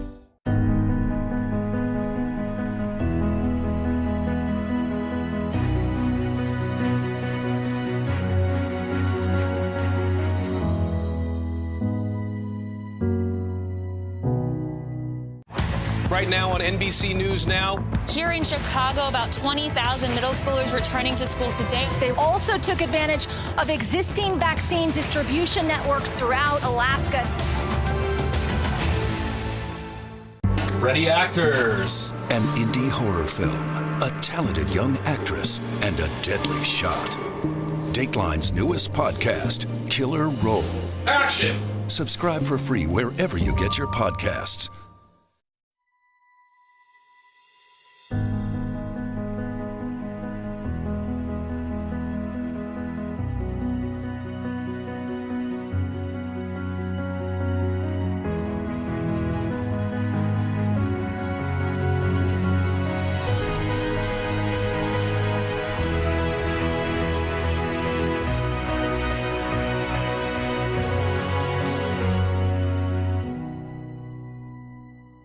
Killer Roll, the new podcast from Dateline. Subscribe now wherever you listen.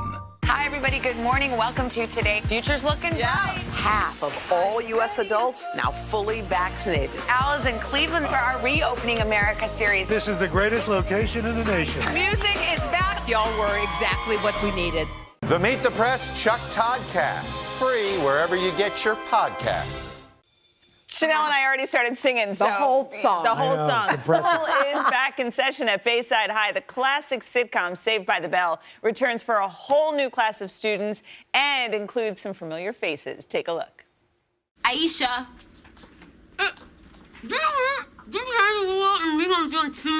What? Jamie challenged you to a football off and now he's meeting you on the field in 10 minutes? Whew, that sucks. I'd go with telling Jamie he's bad at football, because he's about to do a football off in front of the whole school, but I didn't know if that was unrelated. I'm a terrible mom, okay? I protect Jamie from everything. I fix his homework, I stand up to his bullies, I tell him he's a great chef, and now every night I have to eat his world-famous raw spaghetti with water sauce. Ew. Oh, I'm so excited for this and so can't wait to talk to you guys. Joining us this morning, Mario Lopez returning as Slater, Elizabeth Berkley Lauren as Jessie Spano, and Heskeria Velasquez, who plays a new character, Daisy. Good morning, everybody. Good morning. Hey. Good morning. Okay, Now, so when you said you're so excited, did you mean that? Oh my goodness! You should have heard us during the commercial break. She's talking about her. I'm so excited. I did not even mean to do that. Good fun, great fun. That would have been so. Al, great to see you, man. Good to see you, Mario, all you guys. It's like a six-way call right now. Right? All right, Mario, so you start us off. You're back at Bayside. How would you describe this revamped version of the series? Well, you know, they're calling it a reimagining, and I just think they've done such an awesome job blending the nostalgia with an updated 2020 version with a really stellar young, diverse, talented cast led by the beautiful Heskeria Velasquez there. And we've had so much fun doing this. And Tracy Whitfield, our showrunner, who we're blessed to have, who ran 30 Rock and the Mindy Kaling Show and is very, very talented, just put together this world that I think really came through in a big way. And I'm so happy with the way it turned out. I hope people check it out. I've been saying, before you have a turkey, try a little peacock, because I think you won't be disappointed with the new Saved by the Bell. That's cute. And Elizabeth, I mean, how surreal was it to produce and star in this? You know what? This show is such a beloved show. Excuse me. And for so many years, this show has meant so much to so many people. Mm-hmm. And, you know, we knew, like Mario said, the right ingredients, the right people, the right collaborators, this amazing new young cast, everything came together and it just felt like the right time. And it was amazing to also produce. We got to participate in being able to cast these amazing talents like Heskeria. And it was quite surreal. I have to say, being back in the hallways of Bayside were incredible, especially with this guy here who I have so much history with, in that iconic Max, or in the hallway with those red lockers. But it was so beautiful to have the duality of a full circle moment, but then new beginning. Heskeria, let me bring you in here. You weren't even born when this show first aired, as from what I understand. And as someone in the younger demographic, how does it feel to bring this show to a new generation and audience? I'm hoping to watch it with my kids because I loved it. Yeah, I mean, I wasn't born when it first aired and when it was out, but Take it easy. But the show has such a great following and such a great fan base that they kept it alive all these years. And I think for the new generation, me and my fellow castmates, I think we can only hope, and you know, we hope that we make justice to this show and it can run just as long as the original, you know, Saved by the Bell. And I hope we did it in a respectable way and kept that nostalgia that a lot of people love. And I'm just really excited. Yeah. And can I just say, I'm just so excited to be on the Today Show. I watch it all the time. And it's like, I grew up, you know, I'm from Washington Heights, New York, the Dykeman area. So I watch it every morning. So it's that's full awesome. circle moment right now. Well, my friend, you are meeting the moment because you're on the Today Show. And, you know, I was just talking about it this morning. The reviews are fantastic. People are loving it already. So congratulations. Soak it all in, my friend. I think we're really excited. I am. our world needs some joy, and our show has always brought that to people. And this new reimagining does that same. It celebrates connection, relationships, friendship, and so hopefully families who are, safely celebrating the holidays can really get some joy from our show. That's sweet. Well, we certainly will. It's my next show to binge watch. Thank you guys so much for joining us. And you can catch the new Saved by the Bell series starting today on Peacock, which is part of our parent company, of course, NBC Universal. Make the most of your day with Today in 30. We give you a mix of everything you love about our show in a mere 30 minutes. Watch Today in 30 on your schedule, streaming every day on Today All Day. Good morning, everybody. Welcome to Today. Future's looking bright. Are you ready? We're going to do our part to spread the word on the importance of vaccines, so crucial for reopening America. A big day around here, a very special naturalization ceremony. Many of them doctors, nurses, other essential workers. If you are a nurse, thank you. Spring has sprung, guys, and we want to fill this season with some fun and surprises. Yes. This is the face of excitement. Celebrating Earth Day. Let's change the world. Make the most of your day with Today All Day. Get closer to all your friends at Today in a whole new way. Today in 30. We give you a mix of everything you love about our show in a mere 30 minutes. Shop today with Jill Martin. We're helping you shop like never before. The latest styles and biggest names. Today Food. Things are heating up in the Today All Day kitchen. Cooking essentials and recipe inspiration. Is that ready? Are you ready? Oh, I'm so ready. Only on Today All Day. Our Across America journey here in Louisville, Kentucky. Cleveland, reporting on an America rebuilding after the pandemic. How narrow a window do you have to really get kids back where we would want them to be? NBC Nightly News with Lester Holt. My favorite character from the original is my dad, of course. People told me that I look like Mark, yes. And we actually have a lot of similar interests, which was funny to find out. I could relate to Zach's schemes completely. I think there's a constant nagging of trying to live up to my dad's schemes within the school of Bayside. Hi guys, I'm Mitchell Hogue and I play Mac Morris on Saved by the Bell. Ah, Bayside. How would I describe Mac? I am the king of Bayside that has an abundance amount of privilege and pulls pranks to cure a luxurious boredom to gain attention. How familiar was I with the original? I actually wasn't very familiar. I knew about it, but I actually didn't even watch the original to prepare, just because, yes, this is a reboot, but it's completely different in a completely new world. It's almost a spin off the same story, but all new people and storylines, and Tracy, our writer, did a beautiful job of that. So I actually didn't familiarize myself with the original a lot. I thought the original Saved by the Bell was hilarious. Like, there's a reason that it did so well.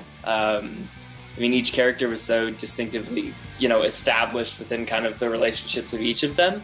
And I think that's what Tracy did with the new one as well, which is a beautiful thing. What appealed to me about telling a story was working with Tracy Wigfield, because the way she wrote it was brilliant. And also, I think, due to my look, I do get a lot of different opportunities and roles to be, the privileged white male, and having a story where that's kind of exposed by other people coming in and showing me different ways. It was very attractive. Why is everybody so rich? The premise of the reboot is the original Bayside and kind of the bubble and the kids that live within it all are very privileged and are, comfortable in their own habitual patterns. And then new kids come in that are from a low-income school, and they kind of come in and pop the bubble of privilege and expose us to things that we didn't know about or things that we didn't even know existed. And we start to use our own privilege and kind of join hands with each other to help each other out and bring each other up. My favorite parts of filming were, there were so many. It's such a big ensemble that there were so many personal relationships and moments with the whole ensemble that I think just hanging out with when everybody was on set, you know, from the old crew to the new crew, and we would all be sitting there just kind of talking through their old stories and how it relates to ours, and it was always fun to compare that. You look amazing and your hair's fire. Working with Mark was great. He's such just a professional and wonderful person to work with. I mean, we have so many similar interests that in the beginning we just related on a personal level, and then kind of getting into work and him kind of telling me about, you know, fame and how to deal with that, and kind of through the different years about what he's gone through and personal stories. It was just, it's a great relationship with him. Working with Elizabeth and Mario was fun every single time. Mario is just, as my mom would say, a hoot. He always is making us laugh and doing something on set that you didn't know that you could do. And then Elizabeth is just a sweetheart. She's like a mom. Why do people still love Saved by the Bell? Number one, I think because we all need something a little bit nostalgic right now to comfort us. I think that's why I'm really excited for people to see this new version of it, because it does still tie in, you know, things from the original. And I also think it's just a show that included everybody, and it was one of the first series and shows back then that did include everybody in a very communal way. Welcome to Today All Day. All day? Today, all day. All day. This is a long way of asking who's your favorite character you've ever played? The unicorn. The unicorn. You gotta have the unicorn.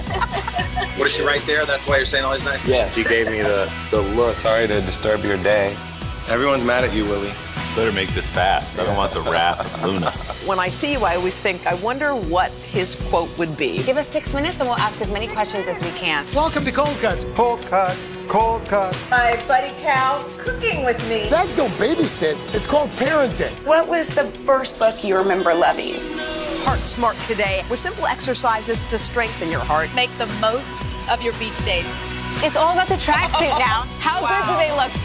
I now pronounce you husband and wife. Kiss the bride. This morning, a story of people helping people. You've received tons of letters from people who have been inspired. Let's do the weather out. Okay. All you gotta do is say, it's cold, it's warm, it's raining, it's snowing. That's it. One of our most favorite franchises ever, Ambush Makeovers. Okay. Look at it. It doesn't look so good. No, it doesn't look good. Will you judge us in a cook-off? I will, and you guys will definitely win something. Today, all day. All day? All day. Welcome to Today All Day.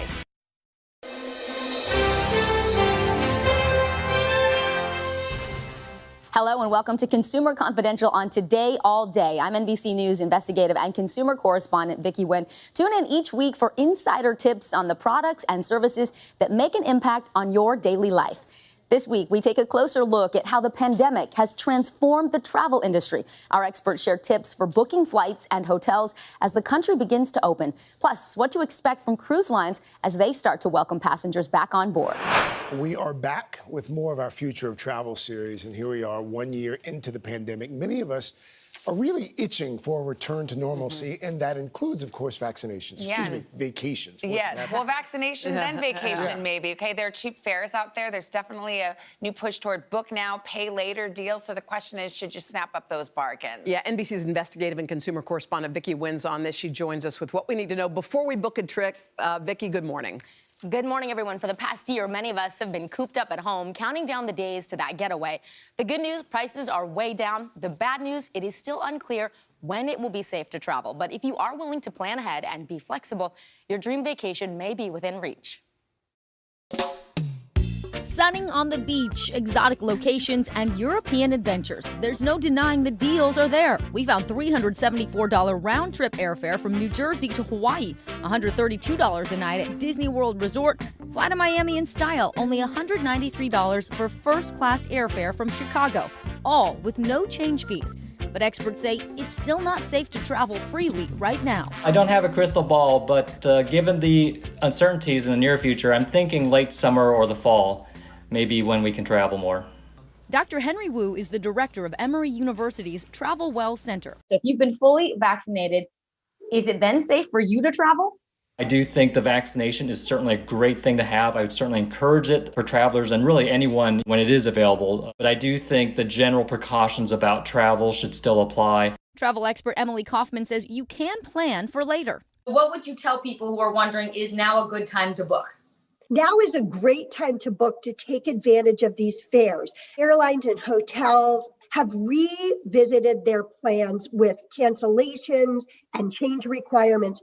According to travel website Hopper, people are taking advantage. They've seen a 100% increase in demand for travel July 15th to August 15th. There's so much pent-up demand for travel right now. Christopher Elliott is a travel consumer advocate. If you're booking right now, what should you be doing?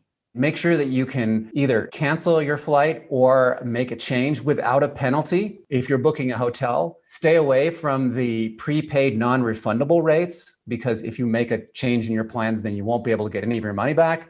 And while bundled airfare and hotel packages can save you money, it can be much harder to cancel, especially if you book through a third-party travel site. Last summer, we interviewed customers who struggled to get refunds on their packages. I have been waiting for 2 months for a refund. They would put us on hold and hang up, or they would transfer us and hang up. And that happened 3 times. This is all my correspondence with them, trying to resolve this and get my money back. Pre-pandemic, I was a big fan of the package deals. They made everything so simple. However, now I feel like they're more complicated if you need to undo them. I believe right now at this time, it's best to book directly with your airline or directly with a hotel. One popular trend during the pandemic, so-called book now, pay later travel plans.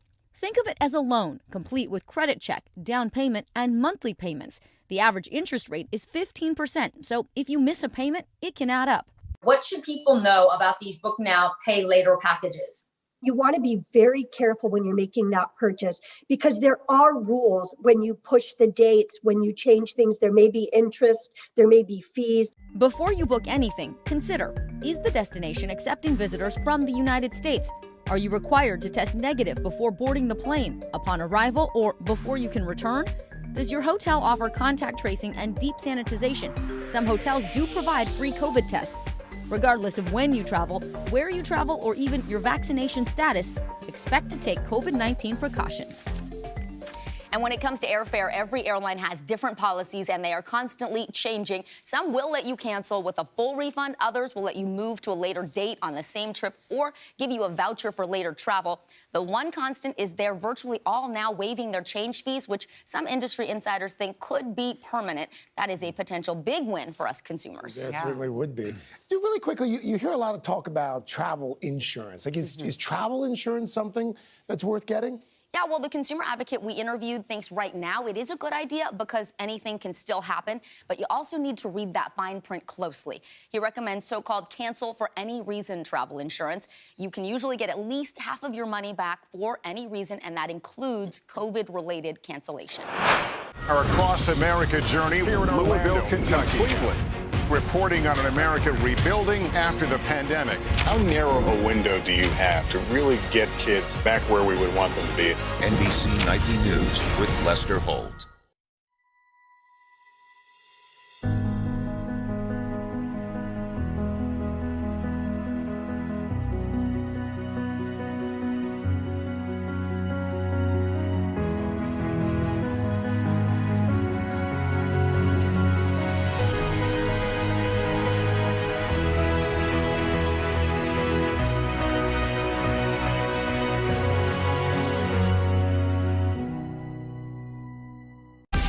Make the most of your day with Today in 30. We give you a mix of everything you love about our show in a mere 30 minutes. Watch Today in 30 on your schedule, streaming every day on Today All Day. Congratulations to Lester Holt, the most trusted TV news anchor in America, on receiving the prestigious Edward R. Murrow Lifetime Achievement Award for a career dedicated to excellence in journalism. Tonight, the CDC's new outdoor mask guidelines. What changed that allowed this new recommendation to be made? If we do nothing, what happens to a city like Houston? You're going to repeat this movie over and over again. NBC Nightly News with Lester Holt. This morning, we don't know exactly when, but what we do know is when the cruise lines resume, some, like Virgin and Crystal, will require everybody passengers and crew members to have been vaccinated. Analysts believe it's possible we could see the cruises resume as early as July.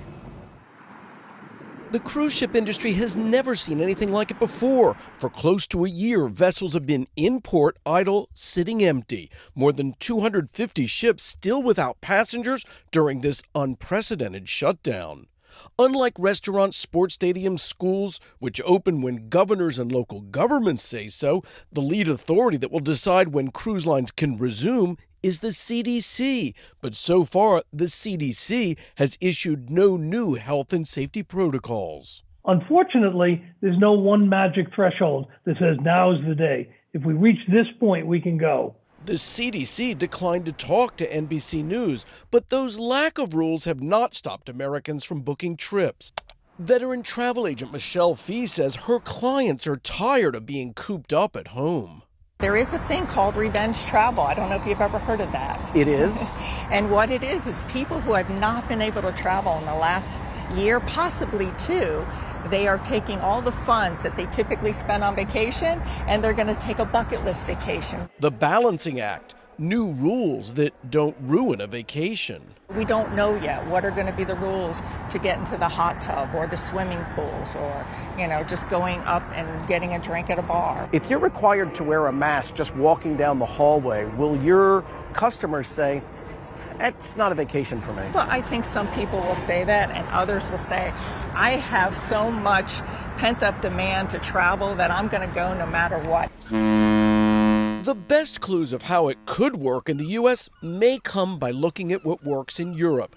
Everyone must test negative before boarding. Masks required. Ships limiting the number of passengers.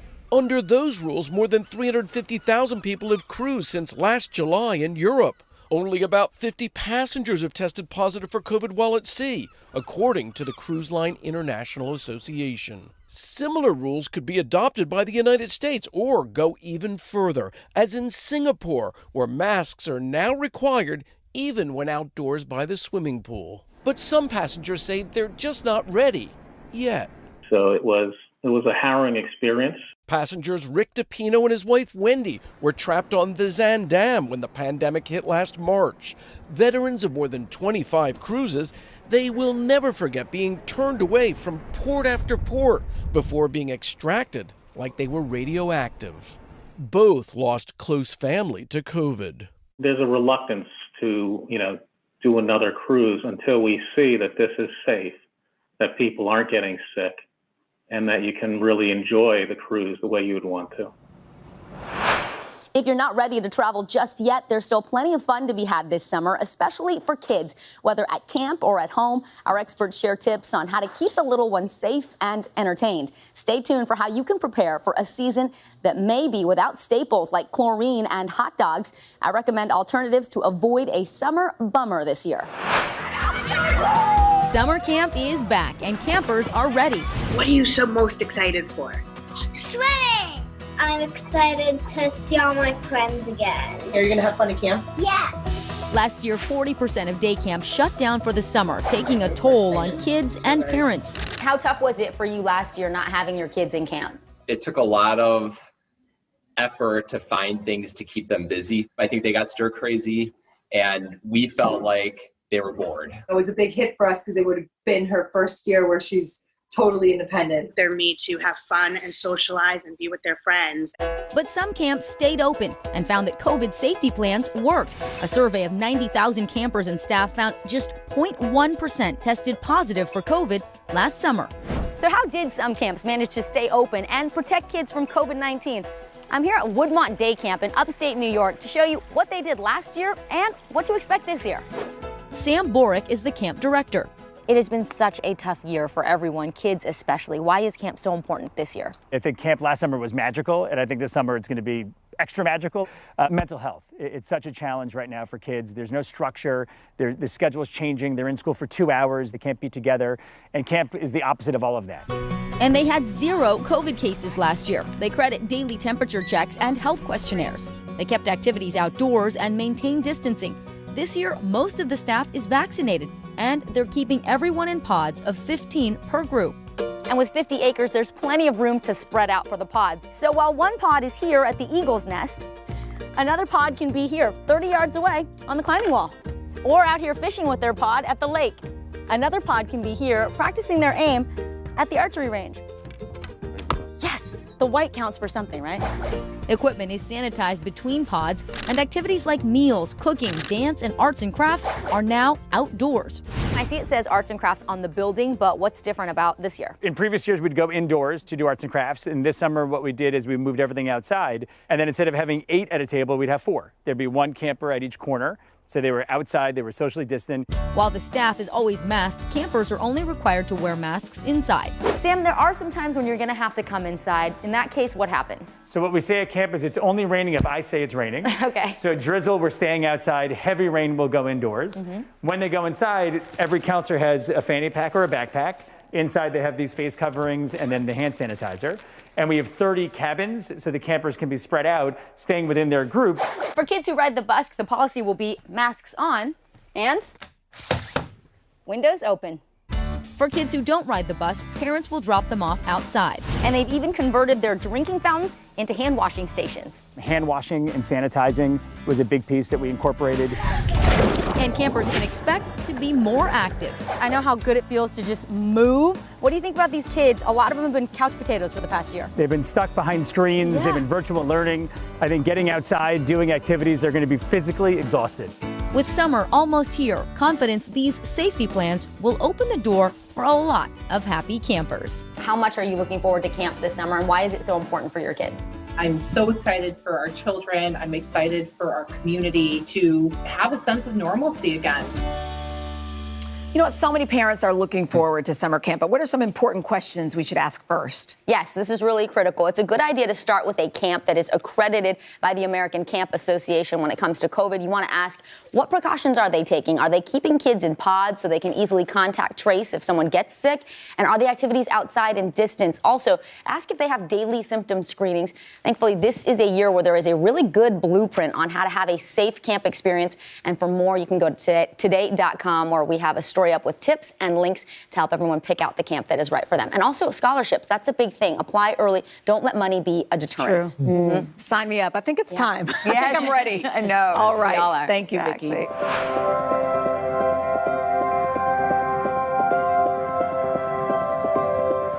For breaking news in our changing world, download the NBC News app. I'm rolling up my sleeves for science, so I'll survive if I can track this virus.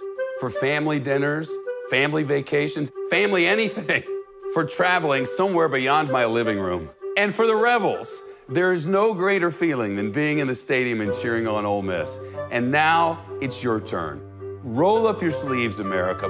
Plan your vaccine, because every shot counts.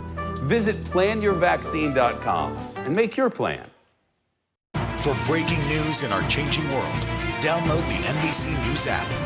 What's about to happen on our plaza is you're all going to get your very first COVID vaccine. I'm excited. She's excited. 3, 2, 1, jab! So grateful. Is that close to crying? Here we go.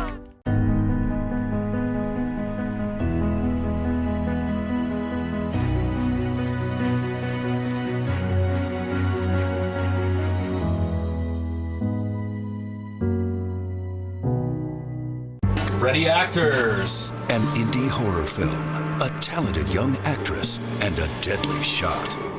Dateline's newest podcast, Killer Roll. Action!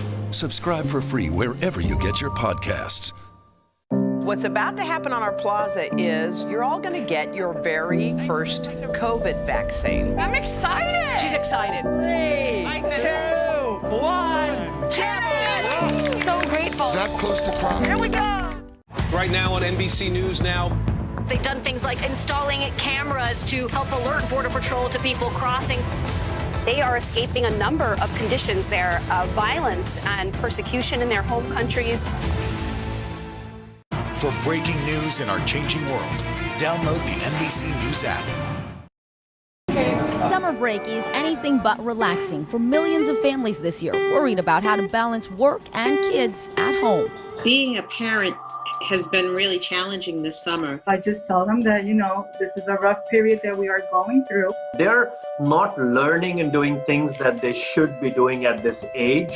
So should parents let their kids have a summer without limits or keep them on a strict schedule? I asked the experts, Dr. Jennifer Shu, a pediatrician, and Dr. Harold Koplowitz, a child psychologist with the Child Mind Institute.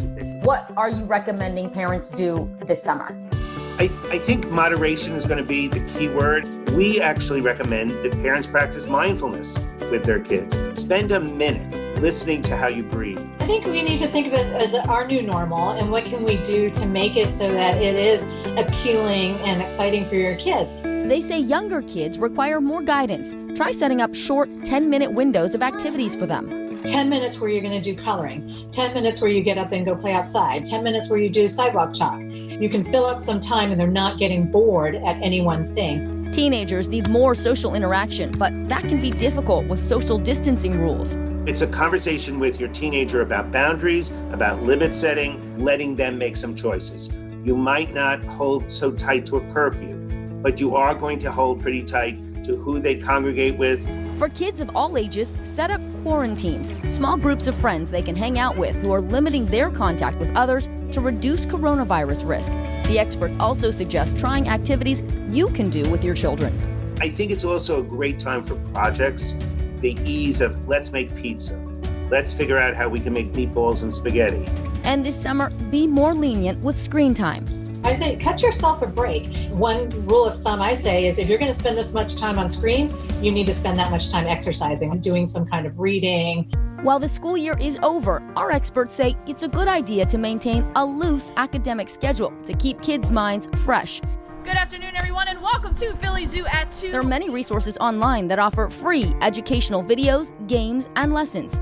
Well, welcome back to our 6th and final lecture today. One of the most innovative comes from the Wave Learning Festival. Volunteer college students from across the country teach completely free 3-week courses on everything from historical speeches to stand-up comedy and sign language.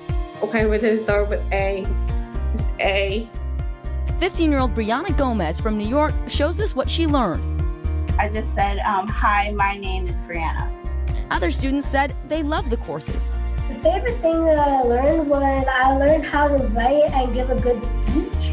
All of my instructors were college students that were just really interested in the fields that they were going into. They were so passionate. While there's no one-size-fits-all approach to parenting during a pandemic, our experts say start by taking care of yourself. This morning on our ongoing series, Summer Safety on Today, an important message has to do with water safety, and Vicki Nguyen has been looking into that. Vicki, good morning. Hey, good morning, everyone. Yeah, doctors are really concerned that more kids will be swimming unsupervised this summer. Why? Fewer summer camps are open, more parents are at home, working from home, juggling that with childcare, lots of distractions. And it only takes a few seconds for a child to slip into the water unnoticed. So this morning, I'm showing you some simple tips to keep your kids safe as they try to beat the heat this summer. The unmistakable sound of summer. Kids playing in the pool. But without proper attention, fun can quickly take a tragic turn. On average, more than 950 kids drown each year in the U.S. Drowning is the leading cause of unintentional death among kids ages 1 to 4. And it's not just pools you need to be worried about. Ponds like this and other natural bodies of water can also lure kids. So we brought in Mary O'Donoghue. She's the Senior Aquatics Director at the YMCA to talk to us about some basic summer safety tips and also why you think this summer we need to be on extra alert. With the COVID and everybody social distancing, children haven't been in swim lessons. They haven't been in school. And a lot of places are closing down their camps. Some of the public pools haven't opened up and parents are at home working and distracted. What worries you about that? It takes as little as 20 seconds for someone to go under the water and not be able to get back to the surface. There are some basic tips that you can evaluate how your children are comfortable in the water. Okay, I have my 3 girls waiting, eager to get into the pool, so let's go. We are all suited up, ready to go. Emmy and Odessa, they're older, they know how to swim. Renly does not know how to swim yet, and this would be their first swim of the season, so what should we be doing right now? We're going to look for a Coast Guard approved life jacket for non-swimmers, and you're also looking at the weight category. So this looks like it will fit her. It's 30 to 50 pounds. You want to make sure it fits snugly. How does that feel, Boo? Good? Next, the big girls are up for a quick water competency check. We'll keep our social distance here. You want to make sure that they can independently submerge in the water. When they come back up, that they can turn around and look to see where the safest place is to get out or grab a hold of and be able to climb out independently. Check to see if they can swim the length of the pool. And ask them to tread water for a minute. Water first. Lay down. Okay. So, Mary, what if you have a child that's not really into being in the pool? And that's fine. Just let them be comfortable in how they are. Sometimes it's just sitting on the wall, putting their feet in. Having the Coast Guard approved life jacket on will ensure that if they do get into the water, they're going to be safe. Pool toys are fun, but they can also be dangerous because they block your view of who's in the water. It doesn't look like there are any kids in the water right now, but there are. So make sure you take the pool toys out when you're not using them. For extra safety, consider a pool alarm. This one comes with a wristband that will let you know right away if someone falls in. It's also important to have a sturdy gate with openings that don't allow little ones to slip through, and you want to make sure the gate is self-locking. And don't forget kiddie pools and above-ground pools. Experts say children can drown in as little as 1.5 inches of water. So empty those smaller pools after using them and remove the latter from larger pools. And no matter what kind of water the kids are in, always designate a water watcher, an adult assigned to watch the kids at all times. Tips to keep your family safe while swimming this summer. And remember, even if your child is a good swimmer, fatigue kicks in as the day wears on. So set a timer, get them out, remind them to hydrate, give them a break, and put on that sunscreen. And for those inexperienced swimmers, the AAP recommends touch supervision. That means staying within an arm's length of that. Hi, everybody. Good morning. Welcome to Today. Future's looking bright. Are you ready? Half of all U.S. adults now fully vaccinated. A huge lift is underway for one of the most celebrated cities in this country, Cleveland, Ohio. This is the greatest location in the nation. We're having a baby. Wow. The big reveal is under the lid. Hey now. Things are looking brighter, so we want to help you find the fun in 21. Music is back. Y'all were exactly what we needed. This is about 50 votes. If you can't get bipartisanship here, where are you going to get it? If China decided to cover this up, can we ever actually get a definitive answer? What happens if we don't act on police reform this year? If it's Sunday, it's Meet the Press. Tonight, the CDC's new outdoor mask guidelines. What changed that allowed this new recommendation to be made? If we do nothing, what happens to a city like Houston? You're going to repeat this movie over and over again. NBC Nightly News with Lester Holt. Right now on NBC News Now. They've done things like installing cameras to help alert Border Patrol to people crossing. They are escaping a number of conditions there, violence and persecution in their home countries. What's about to happen on our plaza is you're all going to get your very first COVID vaccine. I'm excited. She's excited. 3, 2, 1, So grateful. That close to prom. Here we go. Okay, well, let me preface this by saying we don't need to run out and panic and buy things and hoard things. Absolutely not. It's just for you to be aware that you might have a harder time finding some things, and so you want to plan ahead. So let's show you the list when it comes to food. Hot dogs and bacon because of an overall global supply issue. The ketchup packets, I'm not so worried about that because there's plenty of ketchup to go around with the bottles and that sort of thing. Chicken wings and chicken, that's becoming an issue due in part to the popularity of all these crispy chicken sandwiches that are being added to fast food menus, like chicken is the new black. Bubble tea, this is something personal and near and dear to my heart. Those little bobas could also be a shortage of those.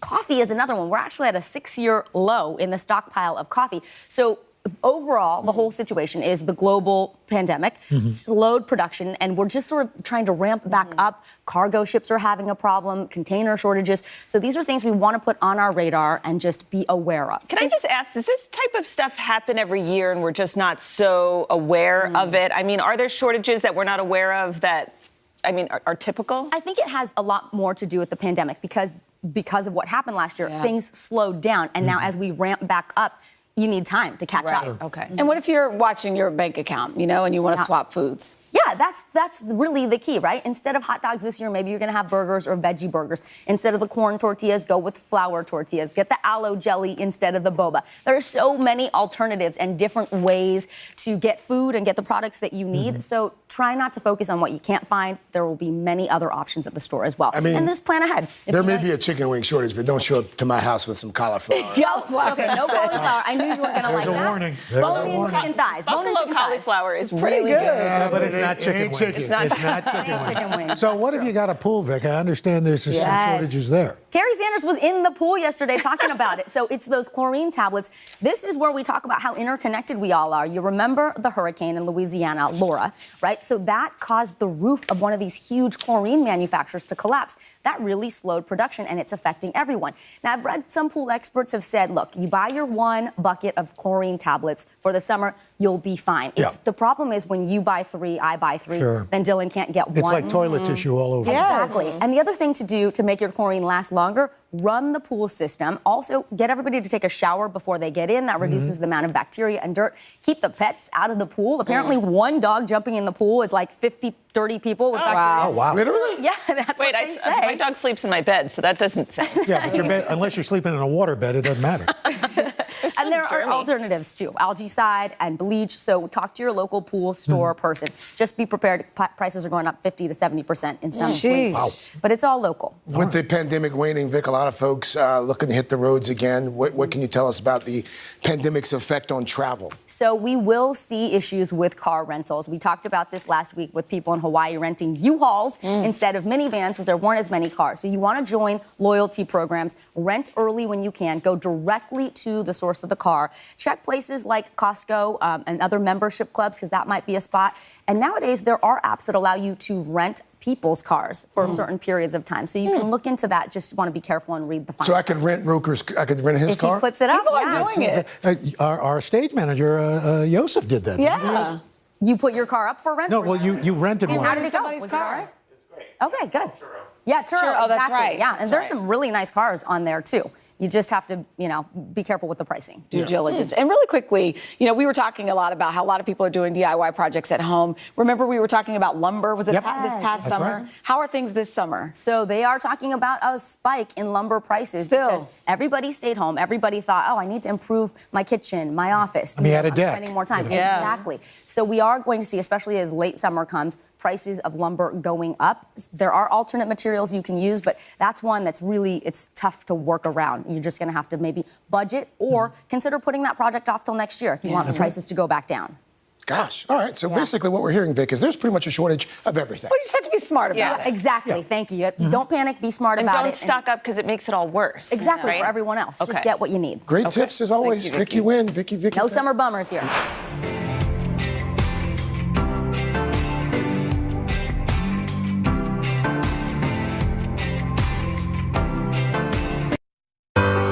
These are places we may not be able to visit for a while. Come with us as we take you there, into our incredible world. Woo!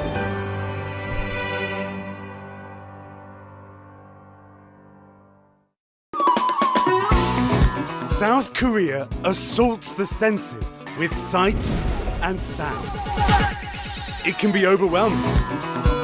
High rise, high tech, but with a flip side that has its roots in a more tranquil, ancient age. On our journey through this incredible country, we will encounter everything. From K-pop to giant robots and the amazing women freedivers of Morado Island. But for the first-time visitor, this collision of yin and yang can be confusing. So I think I'm gonna need some help. Hi, Hannah. Hi, Kieran. Travel writer Hannah Yoon is giving me a tour of the nation's capital, Seoul. Yeah, some people say it looks like an alien spaceship. And a crash course in Korean culture. I think Korean people are really passionate about sports, about food, about family. Food. Now that's a good place to start. This is Gwangjang Market. They have some of the best street food in Korea here. Gwangjang Market is a mecca for foodies from around the world. This is tteokbokki, spicy rice cakes. It's like sticky rice. It's got a little bit. Yeah. 65,000 people a day visit here. This is called omu. It's very fishy. Delicious. There are noodles, noodles, and more noodles. These are kimchi dumplings. And a near obsession with a fermented spicy vegetable dish, kimchi. I love kimchi. The more Korean of a thing you eat, the more that Korean people love it. Good. You wanna go for a coffee? Yeah, I'd love to. Koreans are crazy about coffee. Crazy is right. This is, well, the Sheep Cafe. Of course, there's a meerkat, raccoon, and kangaroo cafe too. And at cafes, you can sip your own selfie. Wow. And here at the Princess Diary coffee shop, you get to dress up for your dream wedding. Nearly ready. That goes for the groom too. How do I look? I think the trousers may be a little big. I feel a bit like Charlie Chaplin. South Koreans have a thing for the weird and wacky, which combined with that love of food produces this. So this is a mukbang where people broadcast themselves eating because people don't want to feel lonely when they're eating at home by themselves. This particular video has about 6 million hits. 6 million people Yeah. And this is watching only... this guy eat. The streets are bustling. This is a work hard, play hard culture. There's a lot of pressure to do well, to perform well. And pressure to look good. Image is everything here. No wonder some South Koreans are obsessed with cosmetic surgery. Let me show you something. On this floor, this floor, this floor, this floor, this floor, and on, they all offer plastic surgery. In fact, this whole district in Seoul is dedicated to making people fit the beauty stereotype. Dr. Kim. Hi. Dr. Kim is one of Seoul's top cosmetic surgeons. In Korea, he says, parents often give their kids cosmetic surgery as a graduation present. Asian patients maybe want to have the concept of beauty in between the Asian and Caucasian. A kind of mixed look. Yes, a mixed fusion. look. Yeah, many people prefer the mixed look. Please look at this scanner. Now, my turn. Dr. Kim takes a 3D scan of my face. So what can he do for me? Recommend you to make the eyebrow higher. Your nose is quite nice, but tip is bulky. And you have some wrinkles around the eyes. I quite like my wrinkles around my eyes. You like it?